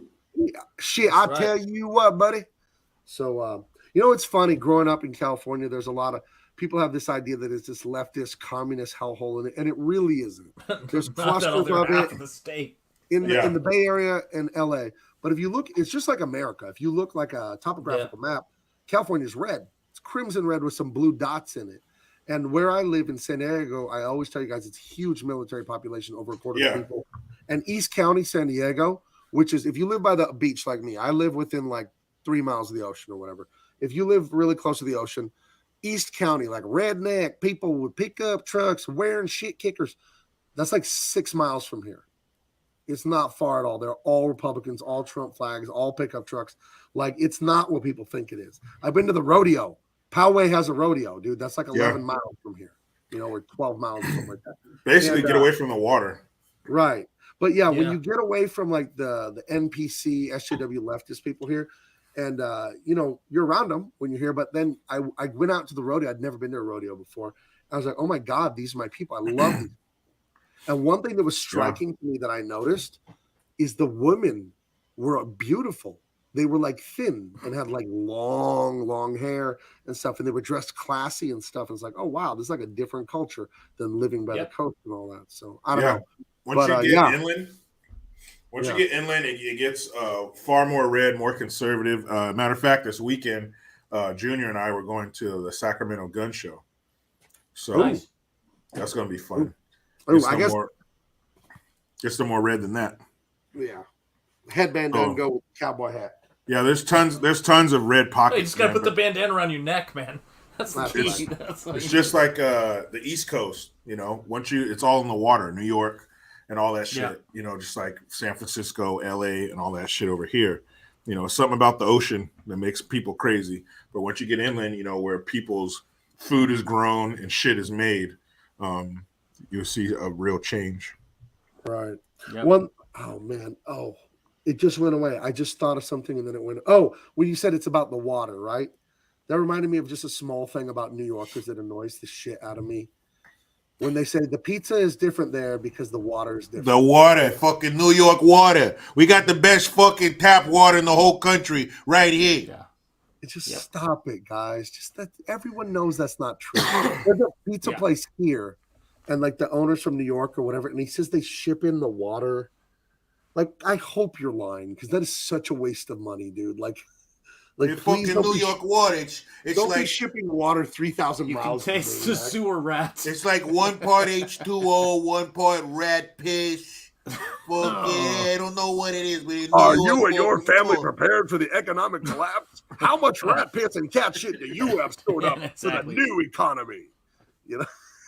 Not enough. My husband moved all our money over into cat shit. Thank God. Oh my goodness. So wrong. Thank you, cat shit equities. Yeah, Let's I mean, real quick, they addressed me directly. Gabe, or great idea. Hey, Gabe, have you done or will you do a double impact for Inglourious Bastards? I'm not against it. I've never seen the whole thing. I watched like the first half hour of it once, and it was really good, but it was really late, so I turned it off because I was falling asleep because it was really late. So I guess I'll have to watch it. I've only heard good things about it. Tarantino's hit or miss for me. I like half of his movies, and I loathe like half of them.